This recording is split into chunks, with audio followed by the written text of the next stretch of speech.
Yeah, absolutely. I mean, the first data we're getting, you do see some votes here. This is the national popular vote, such as it is right now. As you say, the polls closed in a lot of Indiana, A county here. This is a heavily a Trump county, not far from Terre Haute.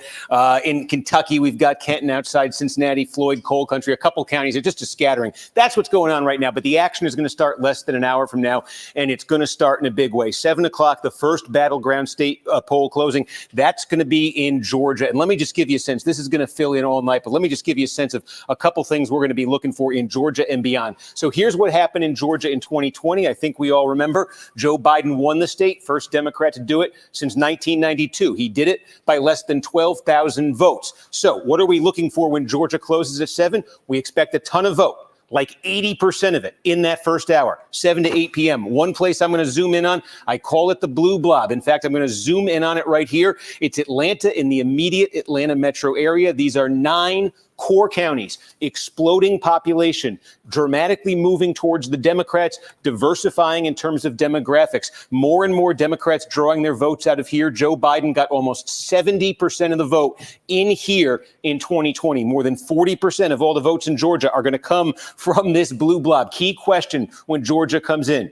Is it getting any bigger? And the place to look for that, see this county right here? That's Fayette County. That's where we're going to look when the polls close, because this could be an indicator for the rest of the state, for the rest of the night. Fayette County is sort of a tipping point county. Is it going to join that blob? About 12 years ago, it was more than 30 points Republican. Mitt Romney won this county by 2-1. Since Donald Trump became the Republican nominee, this very suburban county has trended fast away from the Republicans. Democrats got it down to 7. Do they flip it tonight? If they do, they got to be feeling good about what's happening in Georgia. We're going to move up to North Carolina at 7:30. Again, we expect lots of results, lots of places we could look here, but we're going to show you one key swing county. It's a smaller one outside of Raleigh here, but you take a look at it, Nash County. Now, Nash County, it's pretty racially mixed. It's about 40% black, about 50% white. Look how close it was. Joe Biden carried this in 2020. Now, Biden carried it in 20. Trump carried it in 16. Obama carried it in 12. There are not many counties that have had that trajectory in American politics. There are 25 of them. This is one of them. We're going to look at this one for a clue maybe about how North Carolina, I don't want to say Carolina, folks in South Carolina aren't going to like that, how North Carolina is going. We're up at Pennsylvania at 8 o'clock. Again, lots of places to look, but we're going to zoom in on Lackawanna County. This is where Joe Biden is from originally. Remember now, Joe Biden won the state of Pennsylvania by just over a vote. This is Lackawanna County, where the city of Scranton is. Look at this journey Lackawanna's been on. It used to be just an overwhelming, blue-collar Democratic county. Barack Obama won this by 28 points. Donald Trump comes along. He nearly wins the thing in 2016. Then Joe Biden, originally of Scranton, gets it back up to 8.5 points for Democrats in 2020. This is a key question tonight, because the Trump people think if they're going to flip Pennsylvania, Northeast Pennsylvania, and this is the heart of Northeast Pennsylvania, is a key place where they think they're going to do it.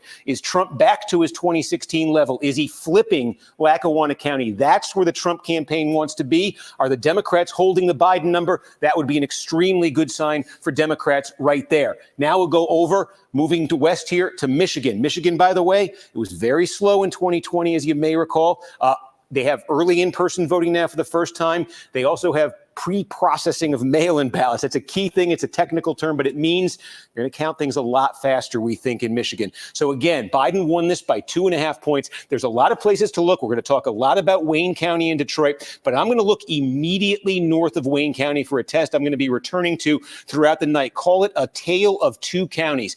And those counties are right here. The red one is Macomb. This is the big blue-collar suburb. This is ancestrally the home of the famous Reagan Democrats, and this is Oakland County. This is the more upscale suburb, higher income, higher concentration of college degrees. Demographics here, these are the demographics that have been good to Democrats. The demographics here, these have been Trump-friendly. Now, here's the test we're going to be applying throughout the night. Take a look at this. In 2016, when Donald Trump won Michigan, the only Republican in 3 decades to pull that off. Here's how these two counties went. Clinton won big by about 53,000 in Oakland.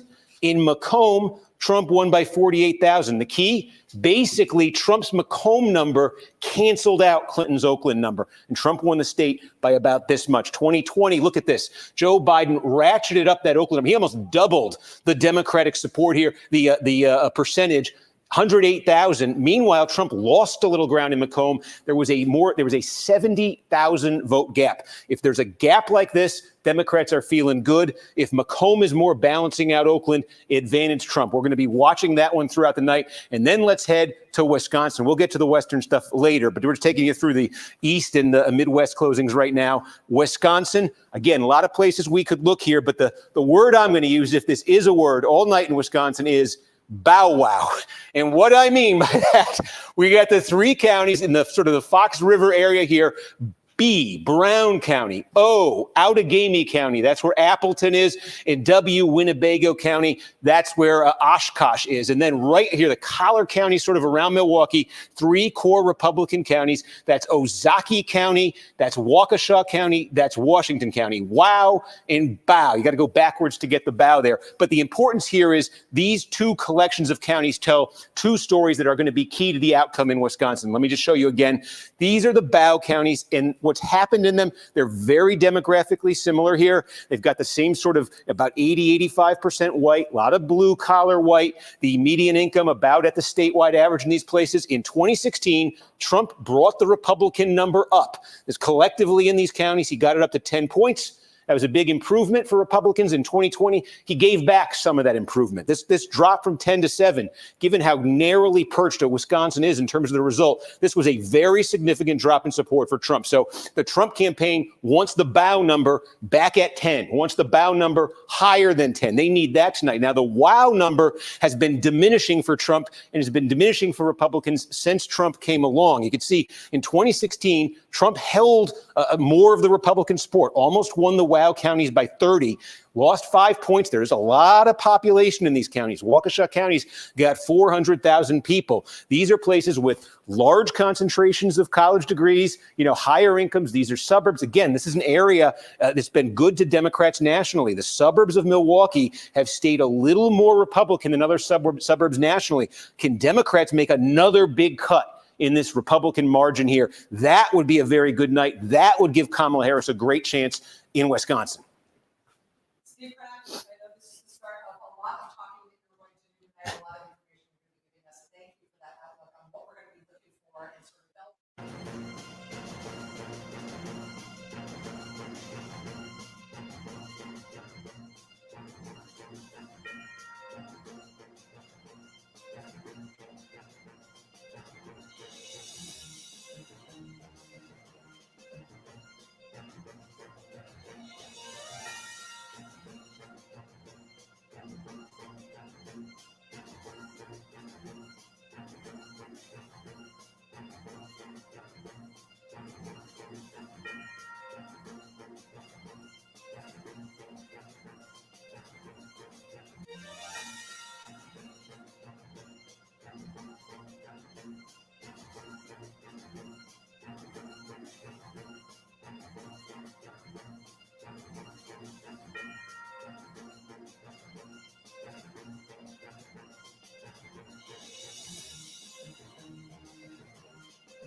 who they wanted to vote for and how they voted. This is called the exit polls. There's about 600 of them across the country in the 7 battleground states, plus Texas, Florida, and Ohio. So here is our preliminary data. And again, this could change. We want to tell you that. So when we asked voters the most important issue, 34%, the top issue was state of democracy. Right under that, the economy at 31%, abortion, 14%, immigration, 11%. Remember, that's how former President Trump decided to close out his campaign, and 4% for policy. As we move on here, we ask, who do you trust more to handle the economy? 47% for the vice president, 51% for Trump. Remember, the former president ran on that as well, trying to close on that. We also asked, who do you trust more to handle abortion? Vice President Harris chose to close out her campaign on this message as well. 51% for the vice president, 44% for Trump. Savannah? Well, these are early exit polls, and we should mention that we don't have full information and people are still voting. But let's go back to this most important issue. I think some eyebrows were raised when state of democracy becomes the top issue. Some people think, oh, does that favor the Democrats? Is that January 6th, that kind of thing? It means different things to different people. Yeah, and we're going to be completely transparent tonight. It was surprising to us as well, because you think maybe the top issue would have been the economy, abortion, or immigration, state of democracy. But we have to understand here, we can't dig too deep into the data just yet because people are still voting. We'll have more that we can break down in the hours ahead. But state of democracy, essentially, that was the question. So who doesn't like democracy? All Americans like democracy. So whether you love Trump or you love Vice President Kamala Harris, that might be your top issue. It doesn't tell us a whole lot, but what it does tell us is that the electorate is motivated, and they came out to vote today. Yeah, it may mean what's the state of the country and how important do you think this election is? And many, many people feel there are very high stakes, Lester. Let's get right to it. Peter Alexander at the Harris headquarters in Washington, D.C., campaign officials telling him they're feeling confident about the young voter turnout so far. What are you hearing, Peter? Yeah, that's exactly right. As we wait for Kamala Harris to arrive here a little bit later this evening, this is her alma mater at Howard University. The early indications, at least in the eyes of the Harris campaign, are good ones, specifically as it relates to the turnout among young voters. They're pointing to that. Take, for example, they say what's happening in Pennsylvania is a good indication of heavy turnout in their favor, particularly at schools like Lafayette and Lehigh. At the campus of Lehigh University, they note at times today the line was up to 7 hours long. The campaign saying it's sending additional support. That support coming in the form of some celebrity assistance. Some of the stars of the Avengers film series, Don Cheadle, Paul Rudd, Mark Ruffalo, campaign sources tell me will be arriving there to help keep those individuals energized, to keep them in line. We're also told that state election officials are sending additional polling stations there so they can try to get through those lines a little bit more quickly. One thing they feel good about. Another thing that they're feeling particularly good about tonight are the favorability numbers right now, Savannah and Lester. The numbers, according to early exit polls, show that Kamala Harris is at 48% in terms of favorability. Compare that to 44% for former President Trump. But notably, Joe Biden, the current president, is at 41%. That means that Kamala Harris is outperforming the man along whom she ran in 2020, with whom she served for the last 4 years. There had been some real concerns that that could have been an albatross for her, given so many Americans had indicated they thought the country was going in the wrong direction. Things we'll be watching over the course of this evening. All right, Peter Alexander, thank you. And Garrett Haake is at Trump headquarters in West Palm Beach, Florida. Garrett, the former president has been posting on social media today, already talking about widespread cheating. What is he saying?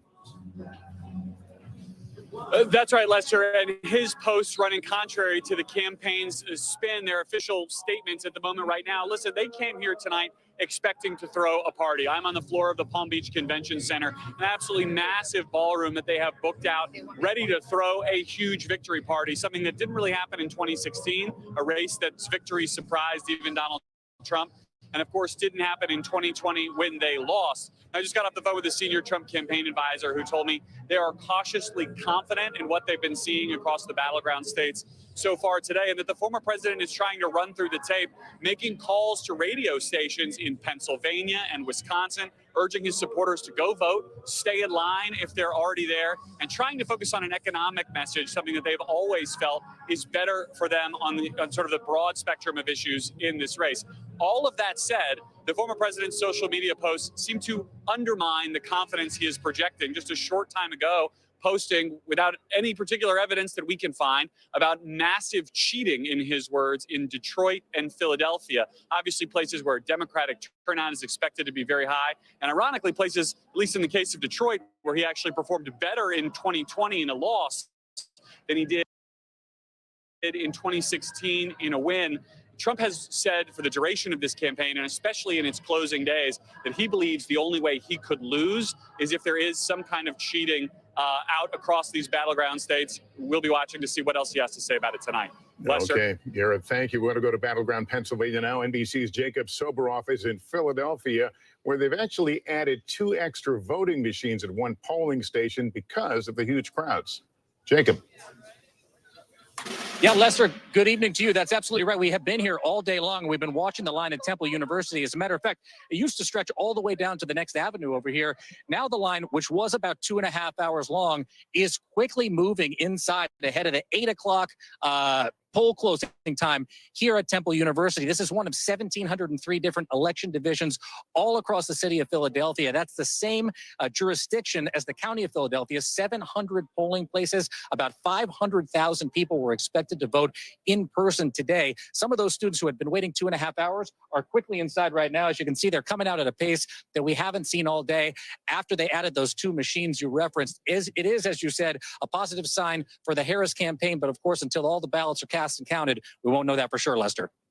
All right, Jacob, thanks. All right, well, we're right over here at the big board, 270. We mentioned it is the magic number tonight. That is what it will take to win the White House. Each campaign says they have multiple paths to get to that magic number. So let's get back to Tom Yamas at the big board, because this is the big picture. Yeah. Here's the map, the gray areas are the battleground states, and there are various ways to get to that magic number of 270. Yeah, and this is how we ended up at the end of election week in 2020. As you mentioned, those battleground states, we haven't colored them in yet. Biden, he won 6 of the 7 battleground states. So the easiest path for the vice president is to hold the blue wall: Pennsylvania, Michigan, and Wisconsin. If she does that, Savannah, she gets to 270, she's going to the White House.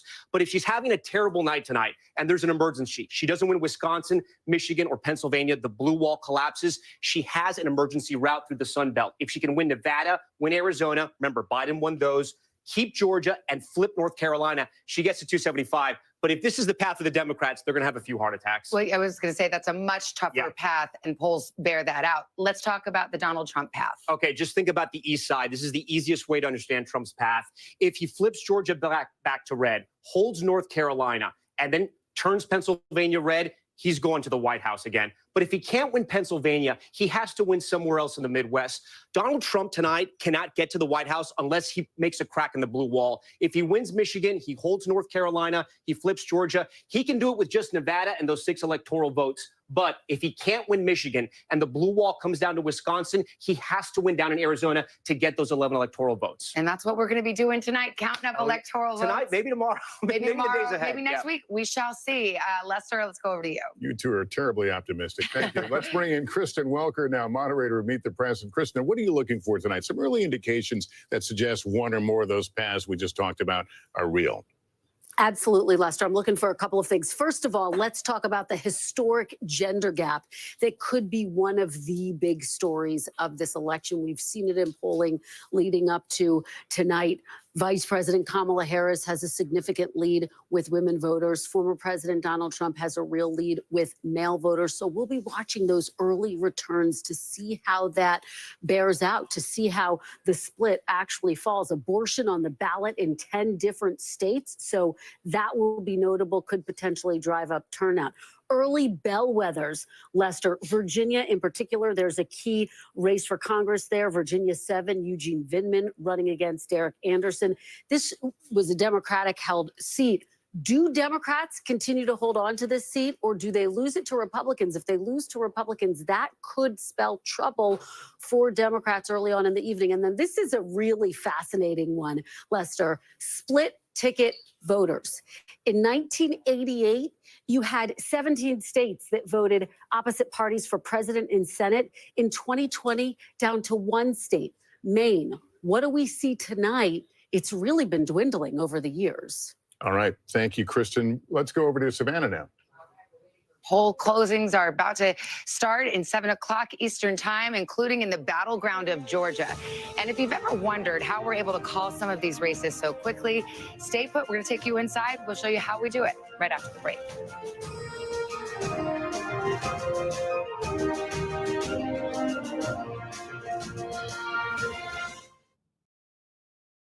Still think that's too late to get a flat belly after 50? Let us prove that wrong. In this app, a personalized plan of short chair workouts is just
county outside Atlanta, we're saying, is going to be key. The question here in Hamilton, as in that county in Georgia, can the Democrats flip it tonight? It won't really mean anything, we think, in Indiana, but this county demographically is similar to counties we're going to be talking about all night in battleground states. So this may be an early barometer. And I caution, it's only 60%. We have a lot of the vote. There's still a lot to come, probably a fair amount, if not all, same day there. So we want to see how that breaks. But the key here is, are the Democrats making progress, further progress? Trump, lost a lot of ground in 16, even more in 20. Could the Democrats get this to within, a point or two? Could they actually flip a county like Hamilton? If they do, and this may be overtaken by Georgia soon, but we're keeping an eye on these next few minutes because this could be a test of what's to come in some of those other counties. I mentioned Fayette County, outside Atlanta, a lot of similarities between here and there.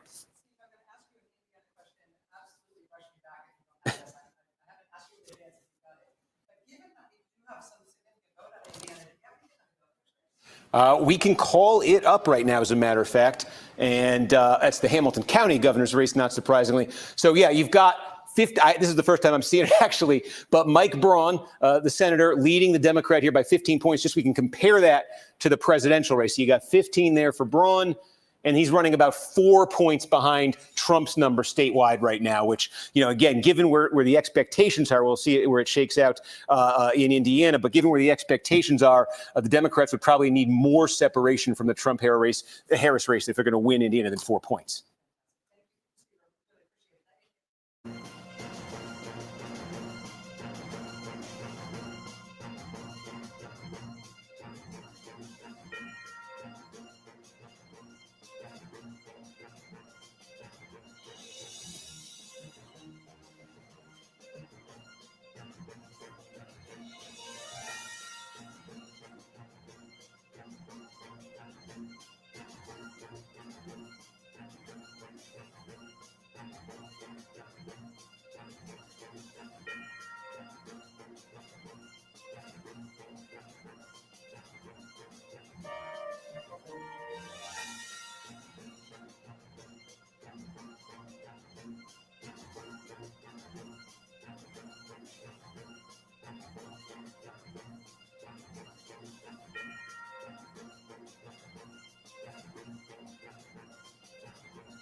Detroit, that will be something that gives Democrats reason to smile. But there are multiple shifts potentially in the electorate we're watching for in this state. The war in Gaza, the situation in the Middle East, something that the substantial Arab American community in this state will be paying close attention to. We have a third-party candidate, Jill Stein, who has made a concerted effort to appeal to that community. That's one of several things we'll be watching for tonight. Savannah, back to you. All right, Jesse, we waited till Wednesday afternoon in 2020 to get Michigan's results. We'll see if they improve on that record. In about 10 minutes, the first polls will close, and our decision desk here at NBC will make the first projections of the night. We've got Tom Yamas here to pull back the curtain. I think a lot of people wonder, how do they do this, and how careful are we? And you're going to give us a sneak peek. Yeah, no, it's a great question, right? Because all through the night, you'll hear us projecting states, sometimes within minutes of polls closing, other times, as Savannah mentioned, days later. So tonight, we wanted to give you an inside look to show you how our team makes those calls. Tonight, election officials across the country on a mission to count millions of ballots. They then report out their tallies, where our decision desk pulls them in and gets to work. John Lipinski runs the decision desk. We have zero tolerance for errors. His job, project the winner in each race, often before all the votes are counted. Election night 2020. Polls like this one in 2020 came just seconds after the polls closed at 7 p.m. The president will easily carry Indiana. So when viewers tuned in 4 years ago, they saw we called Indiana with only 7% of the vote in. How's that possible? We leveraged exit poll data and actual real vote returns. That exit poll data comes from workers spread out across the country, asking in-person and mail-in voters who they voted for. But that real-time vote count is also put through advanced computer models, which are then analyzed by data experts and political scientists at the decision desk. The only thing we care about is getting it right. The main factors: how big is the difference between the two candidates, and how much vote has yet to be counted. Think of it like a basketball game. If a team is up by 20 points at halftime, they're favored to win, but there's still a good chance the trailing team can catch up in the next half. But if a team is up by 20 points with only 2 minutes left in the fourth quarter, there's just not enough time to close the gap. That's how it is with the outstanding vote count. We're trying to figure out, are there enough votes for the second place candidate to overtake the first place candidate? And sometimes it's mathematically impossible. Lipinski and his team will also know where that outstanding vote is coming from. Is it from a very blue area or a red area, which adds to their formula? And if a race is really close, that could take days. You really need all of the vote in to be able to make a call, to be able to sort of be absolutely certain of who the winner will be. And the mantra of our decision desk is that they want to be right. They do not want to be first. And Savannah and Lester have had a lot of time to spend with the decision desk, getting me ready for the big board and for tonight's election night. I can tell you, they take their job so seriously. They're mathematicians, they're scientists, they're journalists. Thank God they do the math. We don't have to do it. And they are getting so much information from around the country. Sometimes the information is changing within the second. It's incredible. But again, they want to make sure they're right before they get that information. By the way, they're siloed off. They're not even here in New York. They're in Philadelphia. So they are doing their work, and they tell us when they're ready to make a call, not the other way around. We are about to see some of their work in action. We're coming up with the first poll is about to close. Our decision desk is standing by to make its first projections of the evening as we begin to answer the question, who will be the next president of the United States? Stay with us for our live election night coverage on NBC.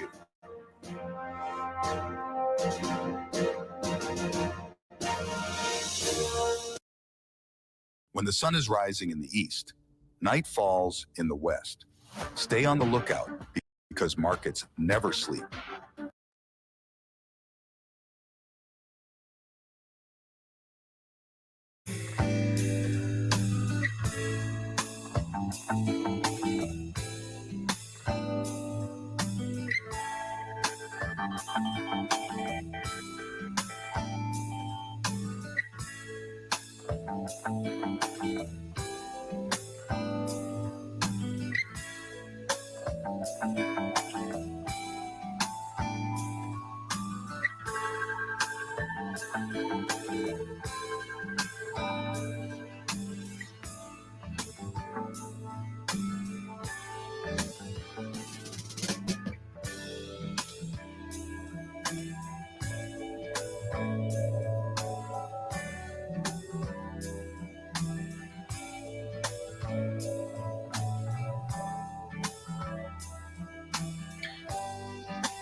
more Americans turn to NBC News than any other news organization.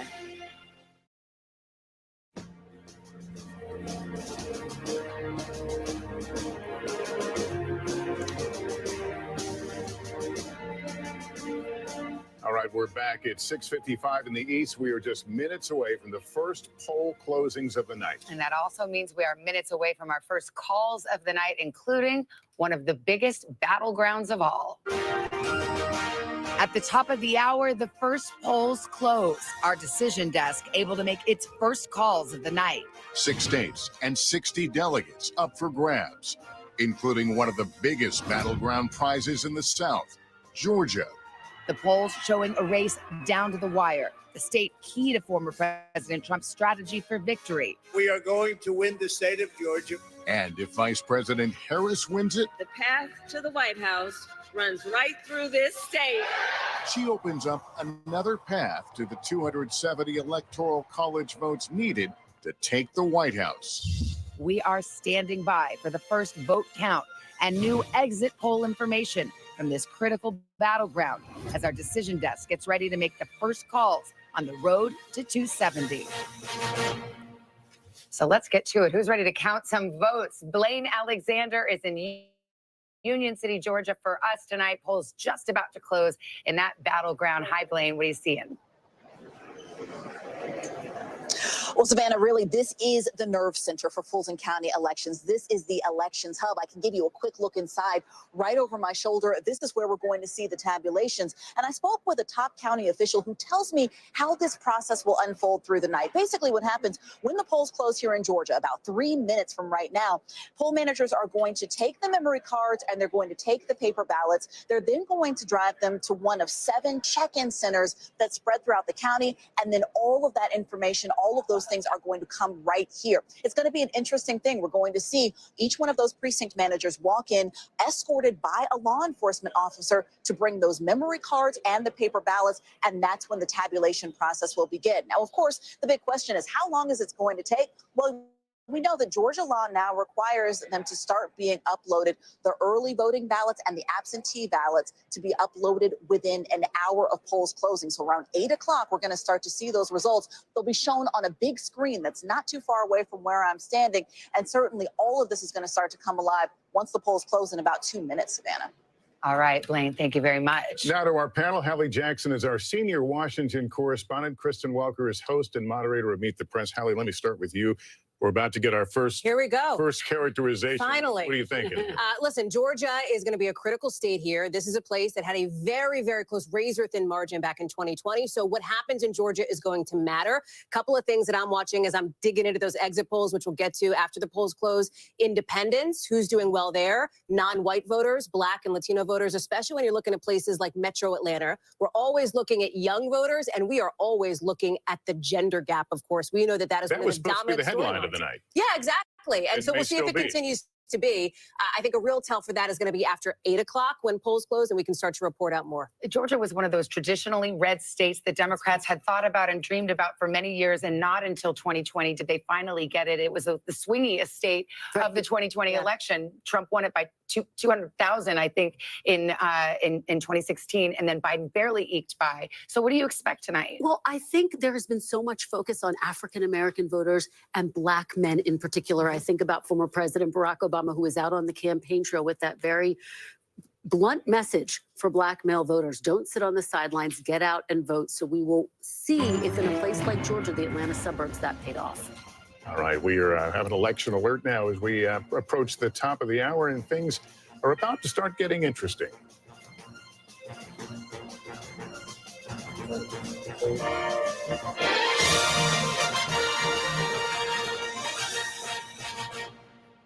All right, 7 o'clock in the East, and we will not waste any time. This is the moment where we move from those months of speculations to actual results. That's right. The polls have just closed in 6 states, and NBC News is ready to make our first projections of the night. Here we go. We start with the state of Kentucky.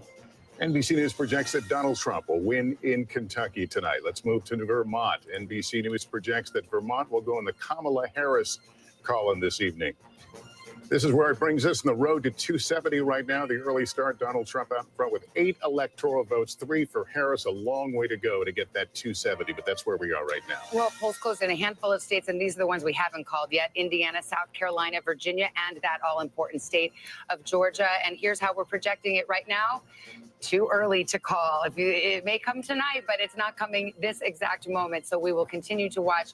We don't have any results yet to show you out of Georgia. It is simply too early to call. But Georgia is one of the faster states to count. So as I go over to Tom Llamas, who's starting to pull up the big board there and looking into some of the states that we're looking at. See, you've got Kentucky up on your map. Why is that? This is the earliest. This is the earliest data we're having so far. We have called Kentucky for former President Trump so far. I'm just trying to get a lay of the land to see, how is it looking compared to 2020? Again, a lot of that vote is still out, but we were able to make the projection as we explained to you. I also want to talk about Indiana because we're getting some vote data here. Still too early to call. Remember, only 14% of that vote is in right now. We also have this great feature on our board where we can show you where the remaining vote is. So obviously, the bigger the bubble is around those counties, that's how many votes are still outstanding. So here in the Indianapolis region, still a ton of votes waiting there.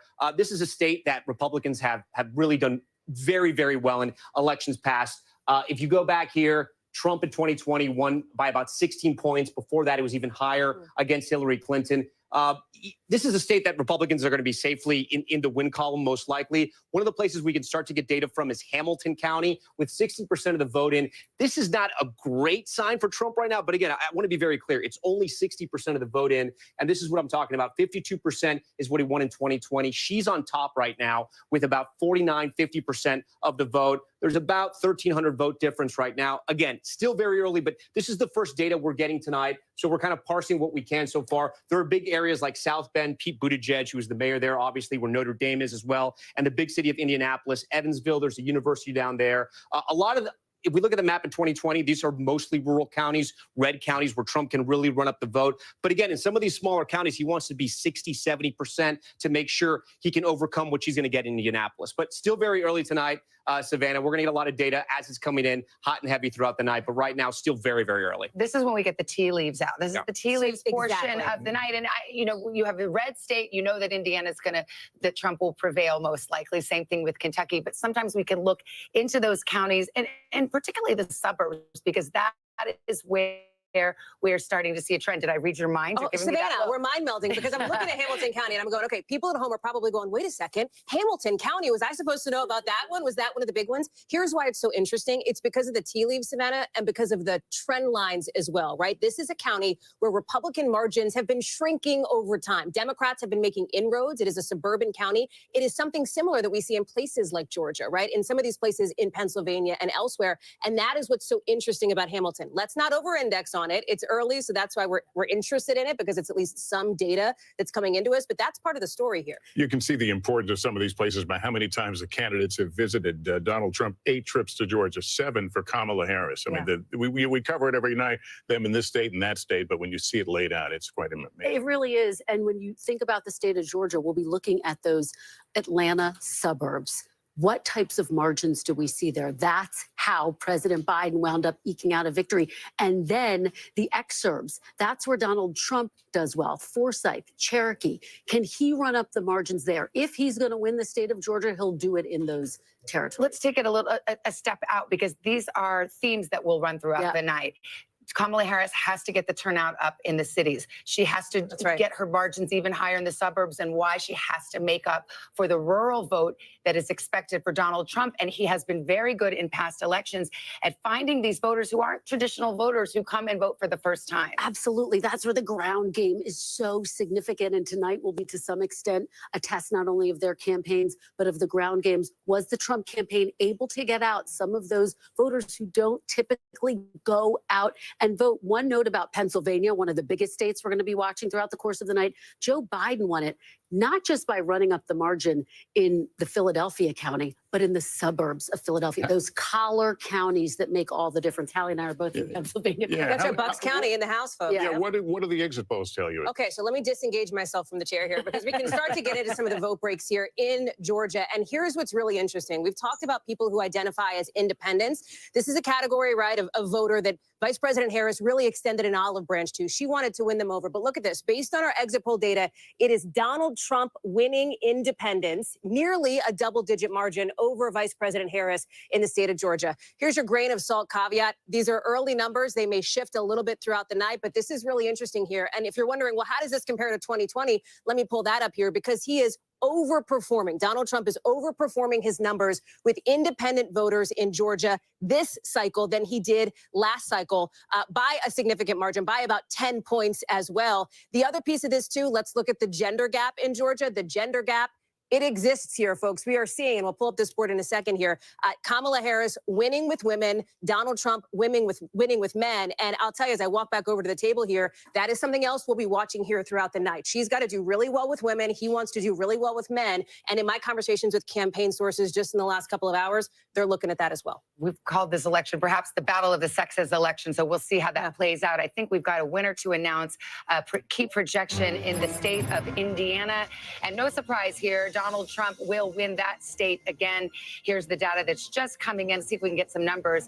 And you now know, because we've taken you inside the decision desk, how is it that we can project this with just 15% of the vote counted? It is because we're confident that the margin is sufficient to make that call. So let's let's go to the 270 map. We're going to see this a lot, and we start to fill in some of the gray. Indiana, red for Donald Trump. Let me go right over to Tom Yamas, who's actually looking at Florida. So Florida had a poll close. Or is it about to poll close? Yeah, they've closed. We have some voting data. Okay.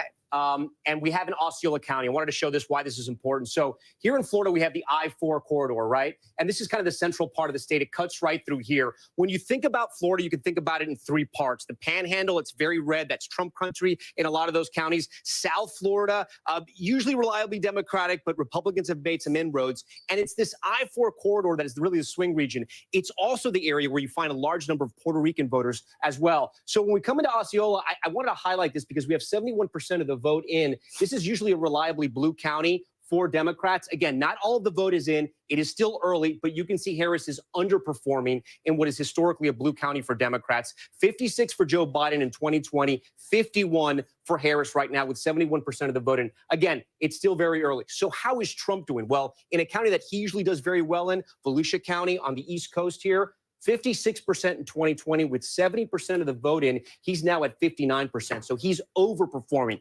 Again, still a lot of vote out. Still a lot to do here and kind of see where the vote is going. But those are good signs for the president. Listen, Florida has been trending red. Trump won it in 2016. He won it in 2020. Actually, in 2016, when that political earthquake happened, it really happened once we started calling Florida. 30 electoral votes. The map gets very, very hard for Trump if he doesn't win Florida. Without Florida, his sort of strategy in the blue wall and everywhere else kind of collapses. He needed this in the win column. Still very early. Right now, statewide, only 18% of the vote is in. We can find out where that remaining vote is tonight. So you can see in the major cities, Tampa, we're still going to find out how that hurricane, both Milton and Helene, affected voters there. Pinellas County, just to the west of that, a big swing county. Orlando, that's a hub for Democrats. Duval County, we actually have some vote in Duval County. I want to take a look at this. This is Governor Ron DeSantis' old district when he was a representative. This has been a swing county. Biden won it, but Trump won it in 2016. Harris is doing pretty well. In 2020, Biden was at 51. She's now at 50%. 66% of the vote is still out.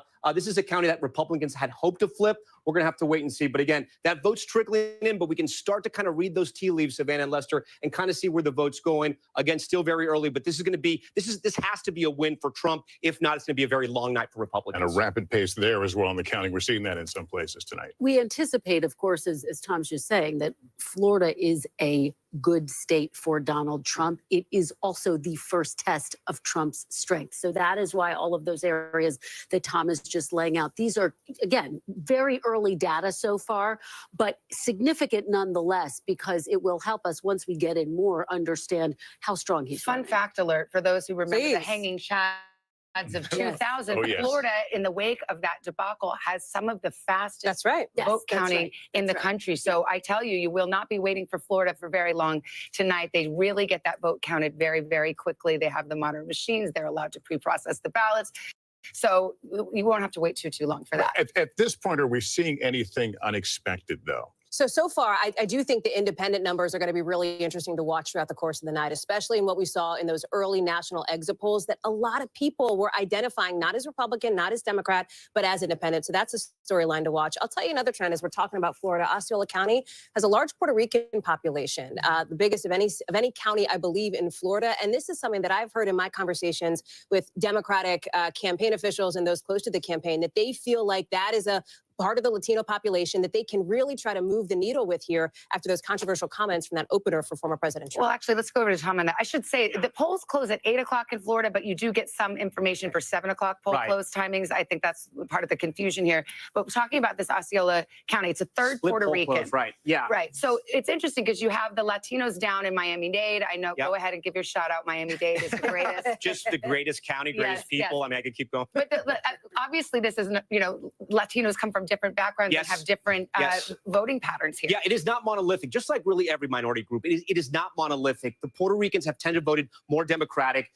Cuban Americans, Venezuelan Americans have trended lately more towards the Republican side. But I do want to remind you, too, during the Obama years, Obama was able to pull back some of that Cuban American vote. It has changed in recent years. We're getting more data. As you mentioned, Florida is very fast in putting in their data out. So we were talking about Osceola again, their big Puerto Rican population. The same with Orange. This is Orlando. This is a big Democratic stronghold here. Again, 60% in. Look, I don't want to draw too many inferences from this, but you have Biden at 61. Harris is at 58. You could say she's sort of underperforming, but I also want to say it's only 60% in. A bigger number that's coming in that I think is more important, guys, I want to talk about right now is Broward County. This is just north of Miami-Dade. Think about Fort Lauderdale, think about Sunrise, all those areas and those big cities that have been growing over the years, especially post-pandemic. This needs to be a place where Democrats really drive up the vote, right? Hillary Clinton won big here, 66%. Biden did the same at 64. Tonight, Harris is at 60. Again, I always point to this number, all the votes not in, but if you were to call it right now, she is slightly underperforming. We'll wait for that other vote to come in. Guys, over to you. Tom, thanks very much. We are just minutes away from polls closing in Ohio and battleground North Carolina. We're standing by to make some new calls in the race for the White House. Stay with us.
priorities. Stay on the lookout, because markets never sleep. Seize the moment and trade your direction. See the whole picture with FX Pro. FX Pro. Trade like a...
Good morning begins with hope and optimism, a chance to start fresh.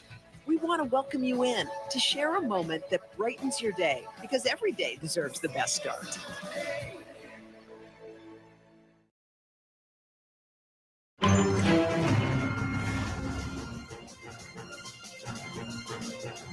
And welcome back to our NBC News election coverage. It's 7:30 in the East. We've got some new results to show you. West Virginia, Donald Trump is the projected winner in West Virginia with 4 electoral votes. Here's where it puts us on the road to 270. Donald Trump out in front with 23-3 for Kamala Harris. Polls just closed in a handful of states. Here are ones that we cannot call yet: Ohio and the battleground of North Carolina, which we've been talking about. Here's our projection at this hour. Too early to call, just not ready to release any information about that yet. Georgia is also too early to call. Polls closed about a half hour there now. And we do have a projection. This has to do with the United States Senate. West Virginia, the winner is Jim Justice. As expected, he will go to the Senate. This is a pickup for Republicans. This was a long time held seat by Senator Joe Manchin, who was a Democrat, then an independent, but still caucused with the Democrats. Well, now the Republicans have picked up 1 Senate seat.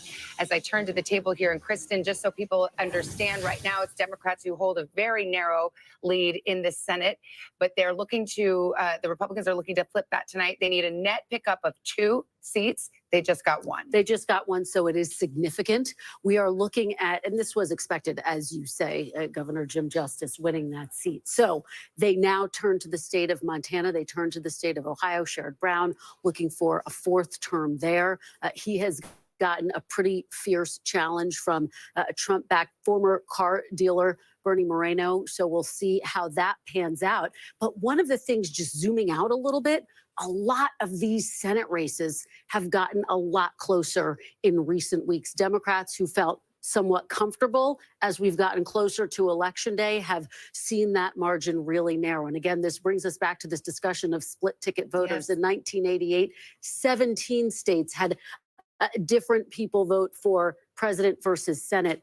That was down to one state last year, the state of Maine, when Susan Collins won, but the state went for Joe Biden. So we'll have to watch that very closely. But again, we were expecting that result out of West Virginia. Ticket splitting has become more rare in the Trump era. However, it's rare. making a comeback in some of these Senate races where people might vote for a different party for president than they do for the Senate. That's one of the things we'll be watching closely. And how are you doing some more exit duty on North Carolina? That's right. So now that North Carolina polls have closed, I want to talk you through some of what we're seeing from these exit polls numbers. And it is interesting here, right?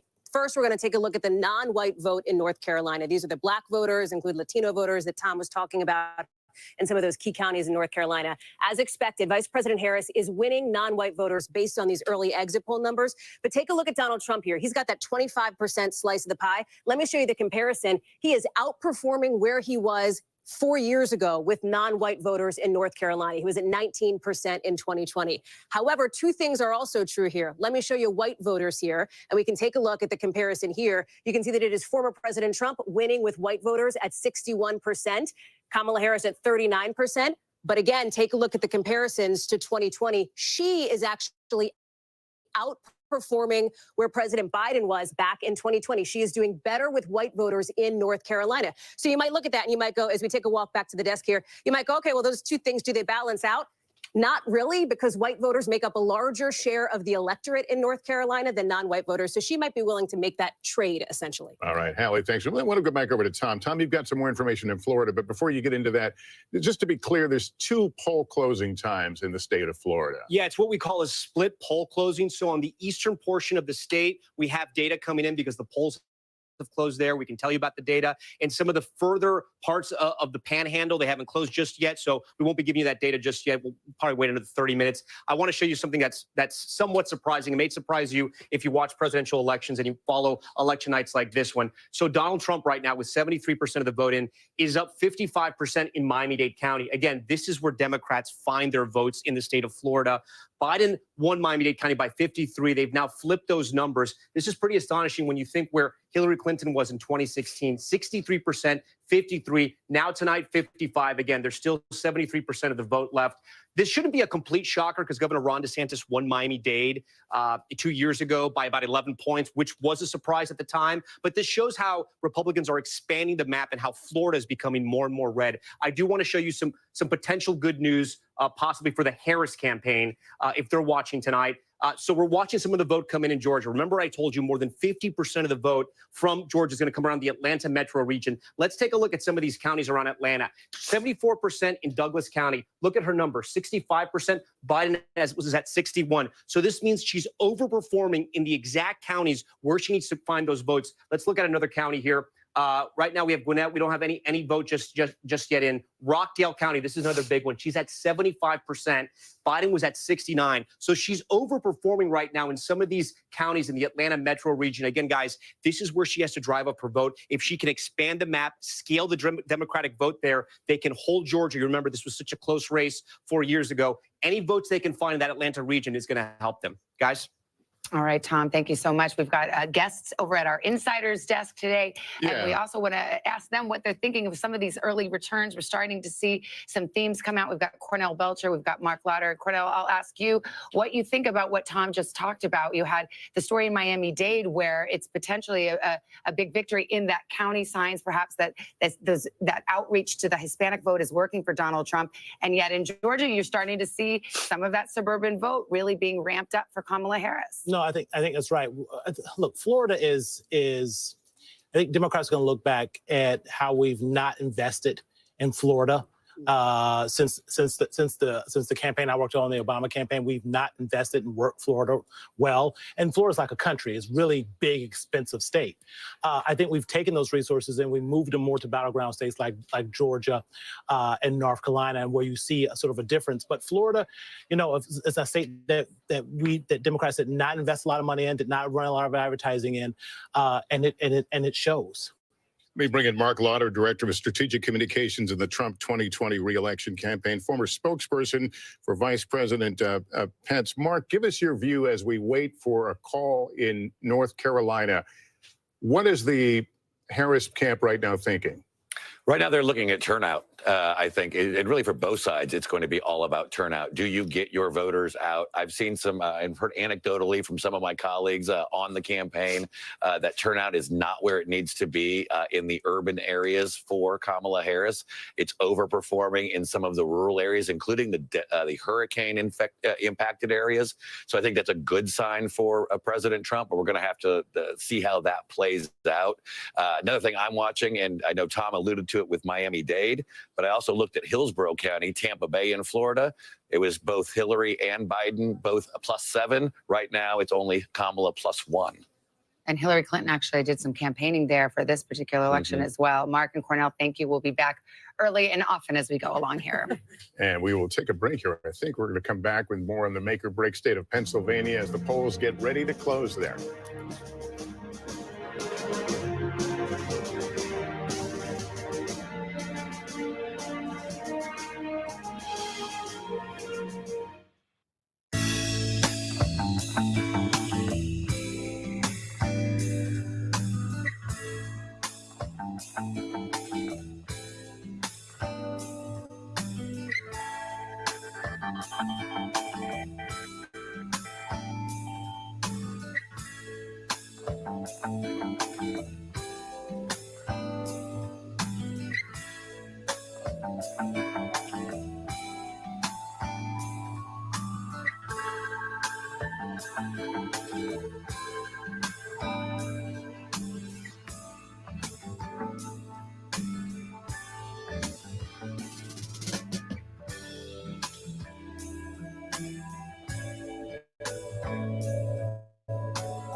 Stations are open for about another hour. I want to let you go inside. I can't go inside and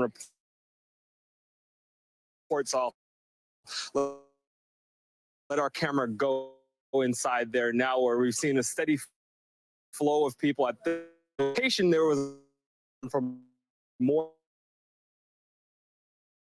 around the state is that the vote count is with the vote counting. We just learned from the clerk in Milwaukee downtown, where they are counting all of the absentee ballots and early votes at once, that the city of Milwaukee had to restart the processing or counting of those absentee ballots. They say an observer saw that while the ballot tabulators were sealed, the door wasn't properly closed on them. And after going through with the bipartisan team and making sure that nothing was tampered with, the city, out of an abundance of caution, decided to restart counting all of those absentee ballots. What this means is that as we expect results from this battleground state of Wisconsin, you're going to have to wait a little bit longer. The clerk said in the past that they weren't expecting results from this city to come until after midnight Central Time. We now believe that timeline has shifted 2 to 3 hours later into the night. There's more than 100,000 ballots that those clerks are going to have to work through. So the vote is still ongoing right now, but be prepared to wait as those results come in later tonight, guys. All right, Shaq Brewster in Milwaukee. We're used to waiting for Milwaukee until the wee hours of the night. I want to go back to the table here. Hallie, you've been looking at some of the exit polls. I think you've got some North Carolina information and some interesting results. So there's some conventional wisdom here, and then there's some data that flips the conventional wisdom on its head. So let's talk about that, specifically as it relates to these age groups. We know, right, the Biden coalition in 2020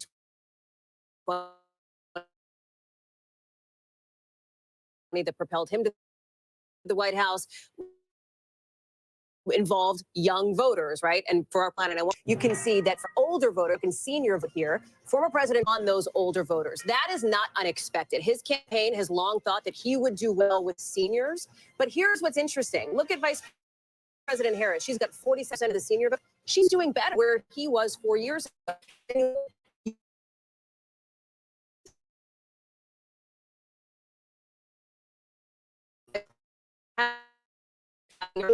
more of these waves, as they're called, from the exit polls, but still interesting. But again, look at 48% for former President Trump.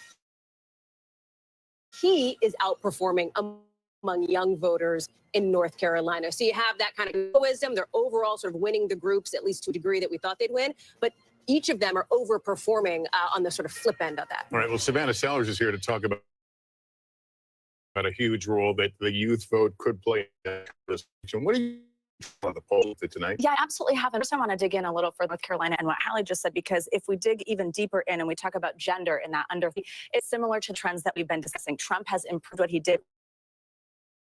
And tonight, 32% that voted for him in 2020. Whereas with Harris, she's performing even better than Biden did with women.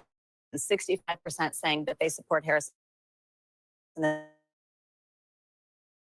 this exit poll, when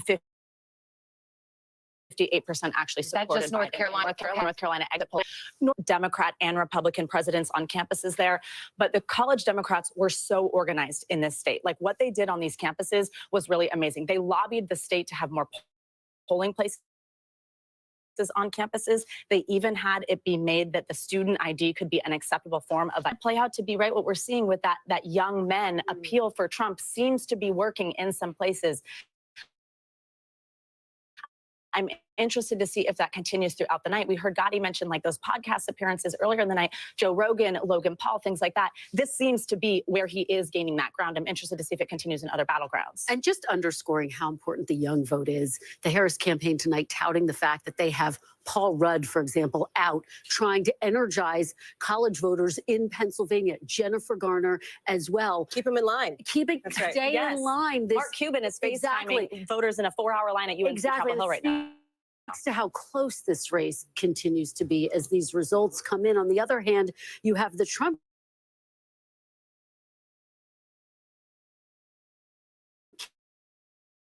campaign saying, hey, We're seeing good turnout in Philadelphia, yes, in the Trump areas. We'll actually bear it out to get results in Philadelphia. We talk about young men. The point that you're making here at the table that the Trump campaign has really looked to turn those young men out. They're not typically the people who show up to the ballot box every 4 years. They're what's called those low propensity voters we've been talking about. I will tell you that the Trump campaign feels like they've been doing a pretty good job trying to turn those, not always voters into voters at least this cycle, because for them, that's one of the big keys. If they can get this demographic out to the ballot box to actually show whether that was early or whether that's now, they're feeling like they're going to have some wind at their back. It's, you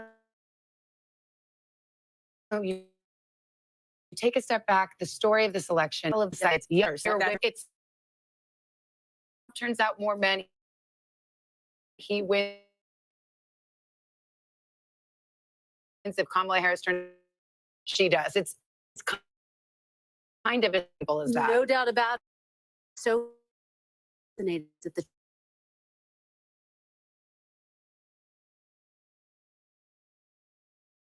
black men as well. That's I mean, they brought in President Obama to make the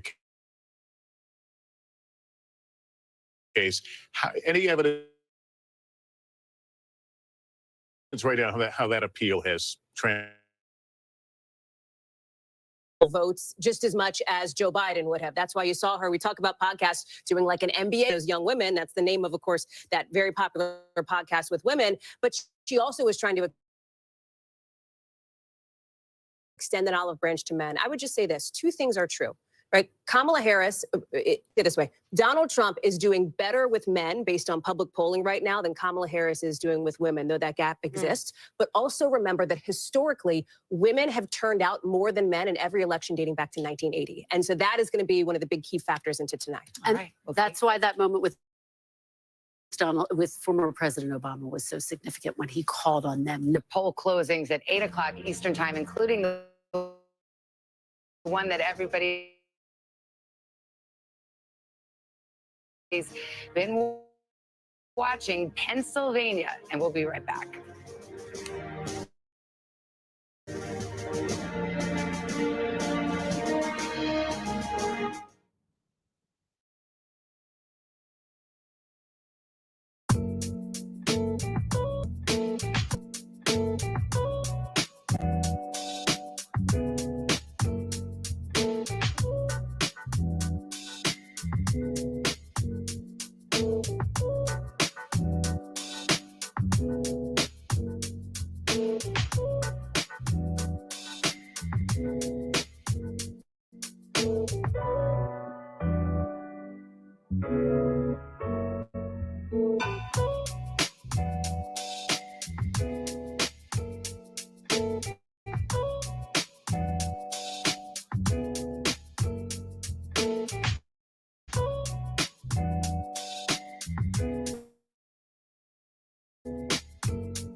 More Americans turn to NBC News than any other news organization.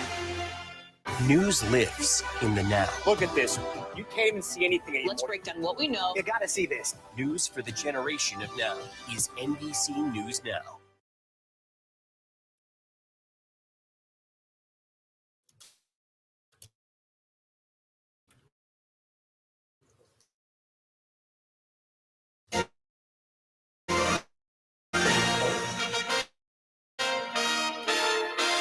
Welcome back. You are looking at voting centers. Yeah, some polls have closed. In some places, people are still voting. They are indeed. And we're about 6 minutes to the polling where we'll get our first look at the real vote count from the biggest battleground of all, Pennsylvania, which we've been talking about, states that have been moving quickly. We are moments away from the polls. Florida, with its 30 electoral votes, could be one of the first big calls of the evening. And we'll get our first results from what may be the most important prize this election, Pennsylvania. We love Pennsylvania. It is good to be back in Pennsylvania. The race could all come down to the Keystone State. Pennsylvania is extremely crucial. If Vice President Harris loses this state, Pennsylvania, it all comes down to this. her path to 270 narrows significantly. We're going to win Pennsylvania. So, Pennsylvania, are you ready to make your voices heard? We're standing by for the first vote count and new exit poll information from this critical battleground as our decision desk gets ready to make new calls on the road to 270.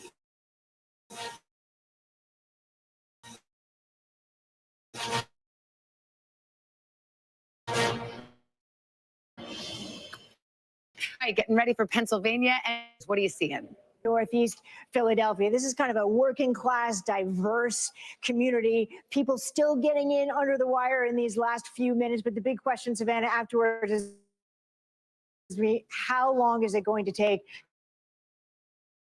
to call the state of Pennsylvania? 4 years ago in Wealth, talking about the challenges they faced back then. 2.6 million mail-in ballots. That was what slowed the process down. And it was a new process for people in this state. 4 years later, they haven't changed the laws, but things are a bit better.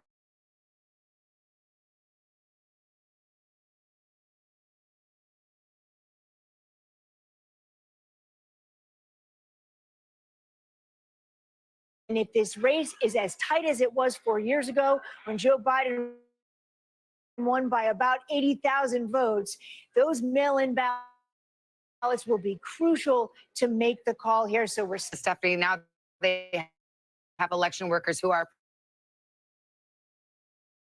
prepared to work all night, perhaps a little quick.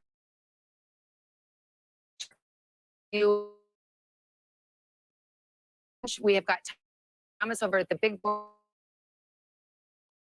line to. I know Kamala Harris and her chances. She's overperforming Biden in some of these counties around the Atlanta metro area. I'm going to move the map over this way because I'm going to bounce around. Here on this side, the right side, this is where Biden was at 2020. Here's where Harris is tonight, 76% in. You can see she's overperforming there. We come to this other county, Clayton County, again, these to the suburbs of Atlanta, those ring counties around Atlanta. 84% for Biden, 85% for her, so she's holding that high water mark. We move over to Rockdale. Look at this, 69% for Biden, 75%.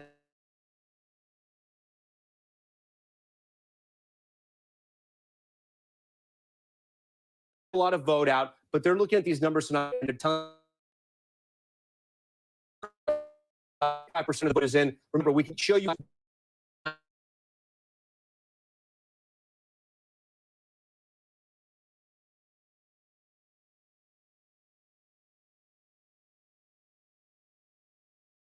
Talk about Pennsylvania, guys, because we're getting close to getting some information in Pennsylvania. And remember this, 2020, Joe Biden wins the state. It is going to be the Keystone State and the key to the election tonight. Trump won it in 2016. The difference about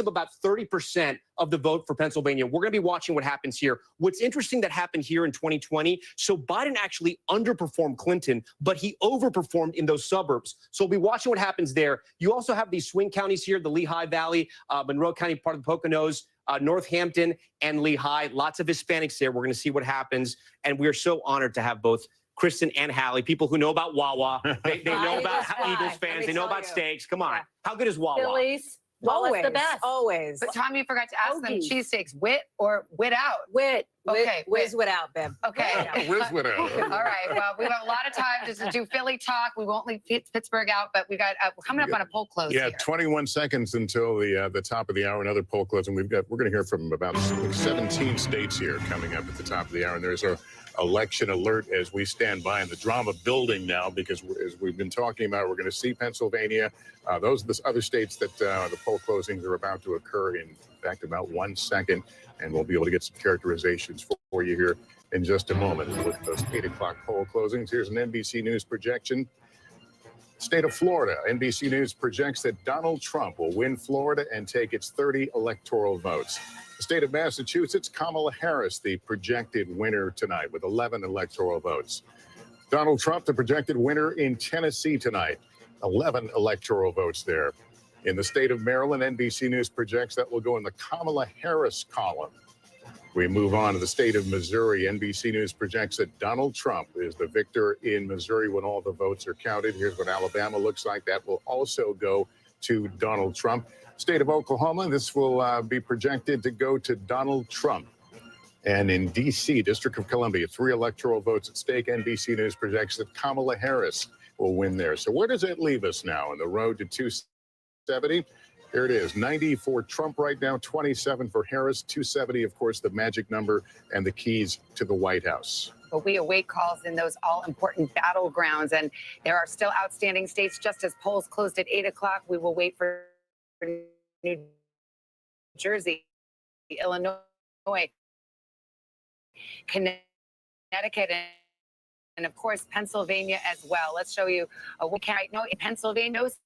Fast enough to call it. It's still too early to call. Just 5% of the vote in, and in Georgia, we're seeing a lot more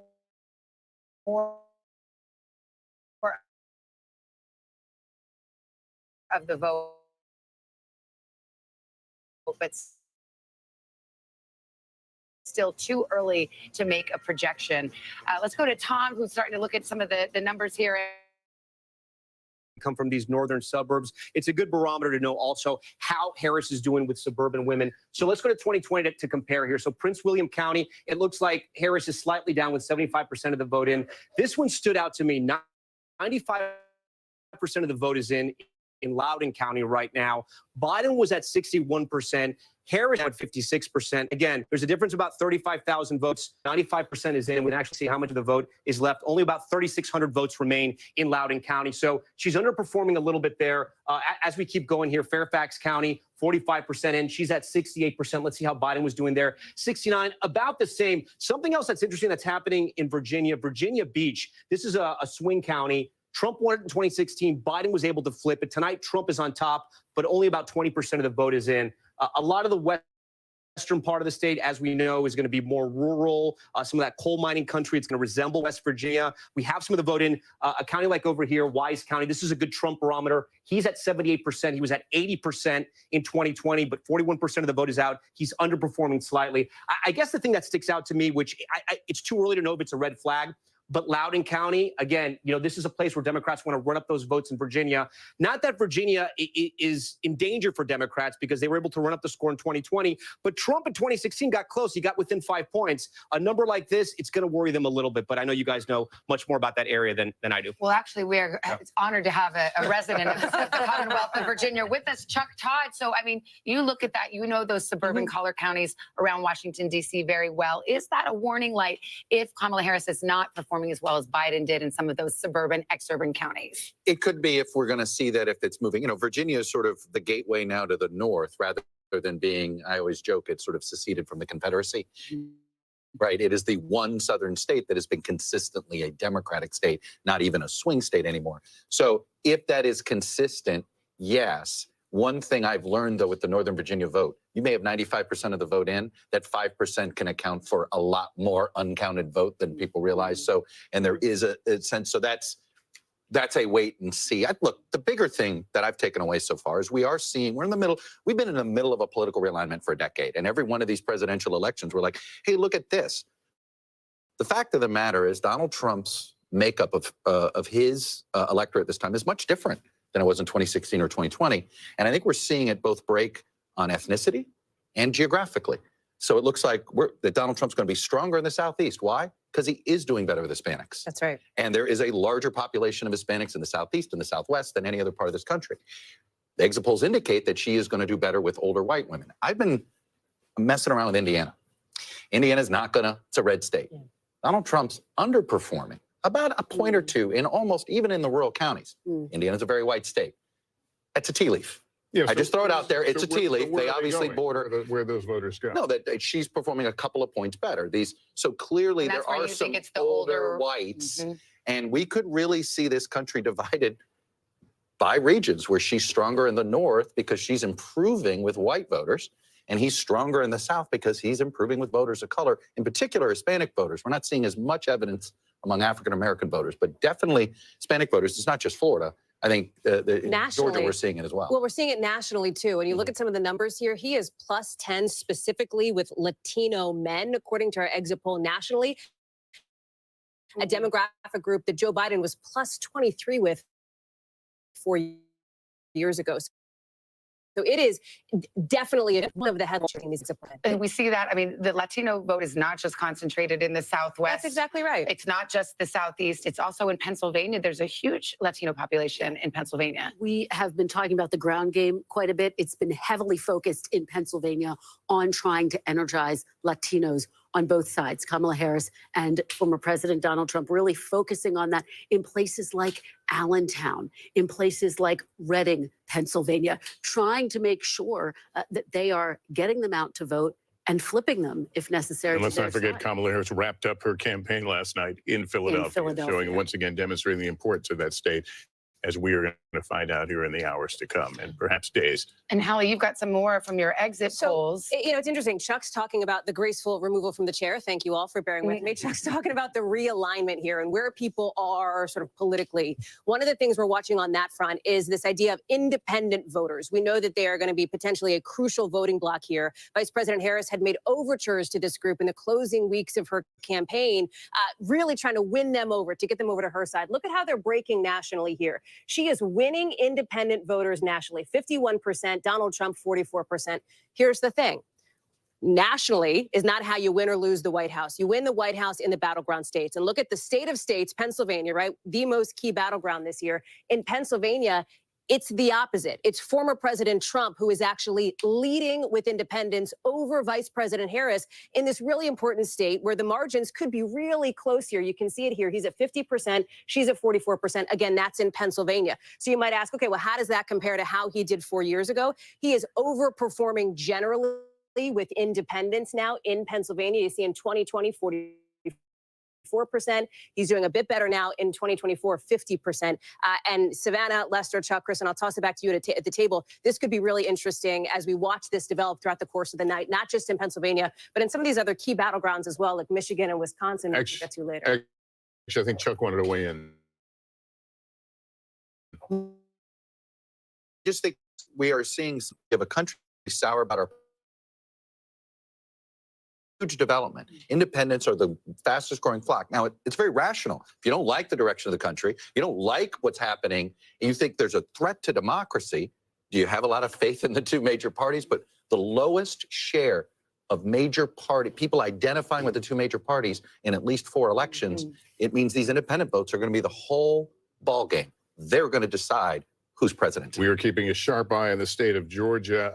We can show you where things stand. We've just had a change of characterization here. Our characterization from the decision desk now is that this is too close to call. You can see about a 267,000 vote difference between the two, with 37% of the vote in. But again, the NBC News characterization at this point, too close to Georgia. We've got a lot of line to talk about Senator Kornacki, Senator, you thought about that. What some are seeing is something of an alarm bell. This Loudoun County, suburban Washington, D.C., Northern Virginia, where it seems that Kamala Harris is, and as you well know, the sub in the battleground states are key to her victory. Yeah, listen, this is the witching hour. You know, this is when it is very early. We have exit polls. And by the way, if exit polls were correct, I would be governor and John Kerry would have been president and Hillary Clinton would have been president. So I think we've got to take all of that with a big, giant grain of salt and wait for the actual numbers to come in. Because as we all know, these come in from different places. Typically, rural places come in before urban locations. So I think she's going to be fine in the suburbs. I think, and I don't think the exit polls will actually reflect accurately what will happen with independent voters. I'm not saying she's going to dominate independent voters, but I'll be very surprised if there aren't a whole lot of women that call themselves independents that don't vote for Donald Trump. At what point in all this do you begin to let out a sigh of relief here? Well, probably, listen, right? I think depending on what happens in Georgia and North Carolina, if by any chance she wins those two states, then I can breathe again. If she does not, then obviously Pennsylvania becomes even bigger.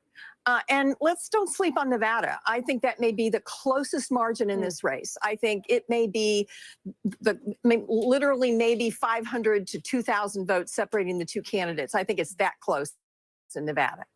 Well, we're waiting polls to close there in less than an hour. Nevada and Arizona, this big Western battleground.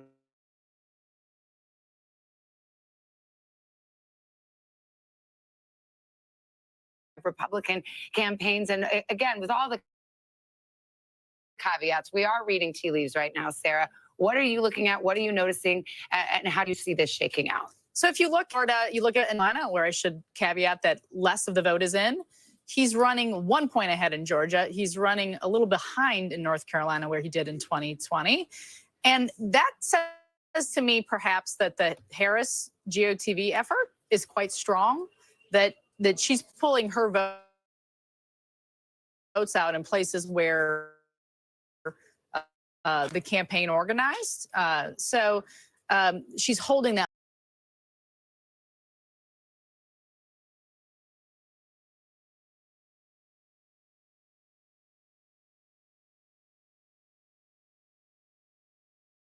Campaign. Absolutely. And you have the Harris campaign touting the fact that, for example, they knocked on 3 million doors over the weekends. It winds up being numbers, though, until people actually go to that one of the biggest issues of this campaign was change. What people really want is change. And so what you saw in both of their closing arguments was an attempt to argue they're the change candidate. And so what we are seeing, for example, with independents, I think is notable, because I think the person who winds up winning this race will be the person who ultimately voters say, that's the change candidate. And like everything in this election year, it's complicated because you have a former president, so there's a certain incumbency there, and a sitting vice president, and there's certain incumbency there as well. There's something baked into Donald Trump's call for a change here, because he was already in the White House for 4 years. Same thing for Vice President Harris, as you're looking at the popularity or favorability rating for President Biden, which is low. And so the question, is that going to be a drag on how she does? To your point on the get out the vote effort, this is why early vote was critical for both of these campaigns, with some 79 million people voting early. Better to bank those votes. What if somebody gets sick? What if somebody's kid has to stay out of school or whatever? Get those votes in now to get them locked and loaded. Let me just change the conversation just for a moment, because we do have another call to make, and it's an NBC News projection in the state of South Carolina. South Carolina will go to Donald Trump when all the votes are counted later. And here's where the breakdown right now, that Donald Trump, again, the projected winner. 24% of the vote in there, a vote difference of about 104,000. But again, Donald Trump will pick up South Carolina. Here's where it leaves us on the road to 270. Donald Trump out in front with 99. Kamala Harris, 27. We've got few key battlegrounds where polls have closed. They're counting, but we don't have results yet. Still either too early to call or too close to call. Let's go to NBC's Garrett Haake. He's at Trump headquarters in West Palm Beach, Florida, Mar-a-Lago. Tell us what the campaign is saying to you. Well, Savannah, what seems to be calming nerves down the street at Mar-a-Lago is what they're seeing out of Georgia right now, a state you were just discussing, where their key to victory was essentially blowing the doors off in rural turnout and improving their margins among minority voters, Latino voters, Black voters. The campaign is seeing, in the same exit polls we're looking at, improvement among Black voters, particularly Black men, who the Trump campaign has spent heavily for months and months and months to try to win over even just a few percentage points, the kind of thing that could make a difference in a state decided by fewer than 12,000 votes 4 years ago. The other thing that I think has accrued to Trump's favor in Georgia is the resumption of unity among Georgia Republicans. Remember, there was a huge fallout with Brian Kemp, the popular Republican governor there after 2020. Trump and Kemp made amends, although they rarely appeared together on the campaign trail, the two singing from the same hymnal in the race's closing weeks, along with a lot of these other Trump candidates, could be helpful to Trump in that state. All right, Garrett, we have a call to make. This is North Carolina, the governor's race there. Josh Stein, the Democrat, takes the race there. He faced off against the Lieutenant Governor Mark Robinson, a very controversial candidate. And the polls had showed, well, we talked about ticket splitting, where perhaps the vote for the presidency might be different than the vote down ballot. This perhaps will be an indication of that. Josh Stein, the winner of the governor's race in North Carolina. Just a brief word about this controversial lieutenant governor candidate. You both are jumping to tell me who wants to take. Let me just say one. We got 9 more hours to go here. One small thing, which is this, because Kristen will get into, I think, how controversial this Republican gubernatorial candidate was. But just remember the ticket splitting piece. This is a state that has ticket split president governor before. That's it, right? So this, I think, they have a Democratic governor right now. That's Roy exactly Cooper. right. So if somebody's looking at this going, well, the Democratic governor won in North Carolina, doesn't that mean maybe that Vice President Harris is a lock? It does not. And just to throw that out there, this is a state that where Republicans know how to check a Republican for president and a Democrat for governor. But this was a campaign on Mark Robinson's behalf. It was beset by problems. Beset by problems because he was determined that he posted some highly controversial comments on an adult website. And so the backlash was massive. This result was expected. The question is, that was, by the way, one of the controversies. I'm giving you the biggest one. The question is, will he drag down support for former President Trump? We don't know the answer, but we do know that in 2020, President Biden was not able to win this state because there was, in part, it's believed, a controversial Democratic candidate for Senate, and that did sink his chances. Now, just to zoom out a little bit, a Democrat hasn't won the state of North Carolina since 2008, when Barack Obama did it. Trump added 3 campaign stops in these closing days of the race. But the whole weekend there, 3 days straight in North Carolina. How important this state is to his path. Also a sense that it might have been slipping away and trying to shore up. Absolutely. Well, North Carolina was very, very tight in 2022. Trump won it, but it was right up there in terms of narrow margins. Which Absolutely. And it's a good reminder that even if the electoral vote count ultimately has a pretty wide gap, these margins can be very tight, and those electoral votes, listen, they all go to the winner, right? So that's what matters here in a state like North Carolina. Well, we already talked to Garrett Haake, who was in West Palm at Trump headquarters. Let's go over to Peter Alexander. He's at the Harris headquarters in Washington. Hey, Savannah, you just heard from Garrett a moment ago talking about how Donald Trump's team seems to be satisfied that he is doing a bit better with those Black and Latino voters right now. Similarly, the Harris campaign feels good that she is outperforming with white voters over Joe Biden's performance with them in some of our early exit poll indications in parts of the country right now. One thing they're keeping an eye on. Another thing I'm hearing from senior officials within the campaign as they get ready to start the program here is that they are seeing really good enthusiasm among those youngest voters, those college students in particular right now. They're talking about long lines. You know what? Let me do this. They're starting the Star Spangled Banner. I'll give it back to you with respect for our country. Then we'll come back in a moment. All right, Peter, that is Harris headquarters in Washington, D.C. We've got Tom Yamas over at the big board. Yeah, we're talking Georgia, right? Because it is so close. A reminder here, we're talking about Democrats feeling a little hopeful in North Carolina, Republicans feeling a little better about Georgia. If they swap, right, if Democrats win North Carolina and Republicans win Georgia, they're both 16 electoral votes. We're back to square one where we were in 2020. Let's talk about Georgia tonight, because what we're seeing is both camps are overperforming. So it's going to be a nail biter. Remember, in 2020, it came down to about 12,000 votes, a little under that. Let's start in Atlanta, the metro region. Cobb County, we have 57% of the vote in. And let's see how Biden did, 56%. This is actually, Cobb County tells the story of the Atlanta metro region. Newt Gingrich represented Cobb County, and look how Democrats have been able to run up the score. From Romney in 2012, Clinton flips it, and look how they're growing the margins. And tonight, that's exactly what Kamala Harris is doing. She's growing the margins in Cobb County. Let's go around. Let's see what we have in Fulton. Fulton, 53%. Let's see how that compares to Biden, 72. She's holding her own around the Atlanta metro region. Let's see over here. Gwinnett, we only have about 1% in, not really worth a discussion there. Clayton County, 70% in, slightly overperforming Biden. That's pretty good. We'll keep moving. Henry County, 1% in. This is one of those swing counties we can talk about. 1% in. I don't know how much we're going to be able to say there. Rockdale County, again, those Atlanta suburbs, 77% of the vote in. She's overperforming there. Okay, that's Harris. That's the Democrats. Let's go to these rural regions. Rabun, 95% in. Trump at 78 in 2020. He's at 78 right now. You can see he's holding his marks. Union County, a little bit lower, but again, he's around the 80% mark where he should be, and overperforming in White County. Again, those are the rural counties. Let's go to Georgia's Black Belt, where they have counties with lots of African-American voters. Here in Doherty, this is about 70% African-American here, slightly overperforming Biden. So again, guys, what I'm trying to say here is that right now, it's very similar to what we saw in 2020. Trump seems to be hitting his marks where he was in the rural counties. In those African-American counties and around the Atlanta region, Democrats are hitting those marks. It's going to be very close. It's one of the reasons why when we click on Georgia right here, it is literally just too close to call, guys. All right, Tom, we got a lot ahead here. We're going to take a break, and then another state closing its polls. Which candidate will it bring closer to those crucial 270 electoral college votes? We will be right back.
$820 in the east, $520 in the west. We've got some major battlegrounds close their polls, and the votes are being counted as we speak. That's the road to 270, filling out a bit with some predictable wins and losses in this country. But let's go to the battlegrounds. Virginia is too early to call, just 33% of the vote in. We'll continue to watch it. Ohio, the polls have closed there. It is too early to call, although that once battleground is now more a reliably red state. We'll see how that shakes out. Pennsylvania, stop me if you've heard Pennsylvania very much during this campaign season. It may all hinge on the Commonwealth. Too early to call there.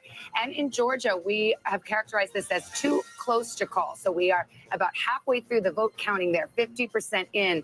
And though you see that margin, depending on where the votes are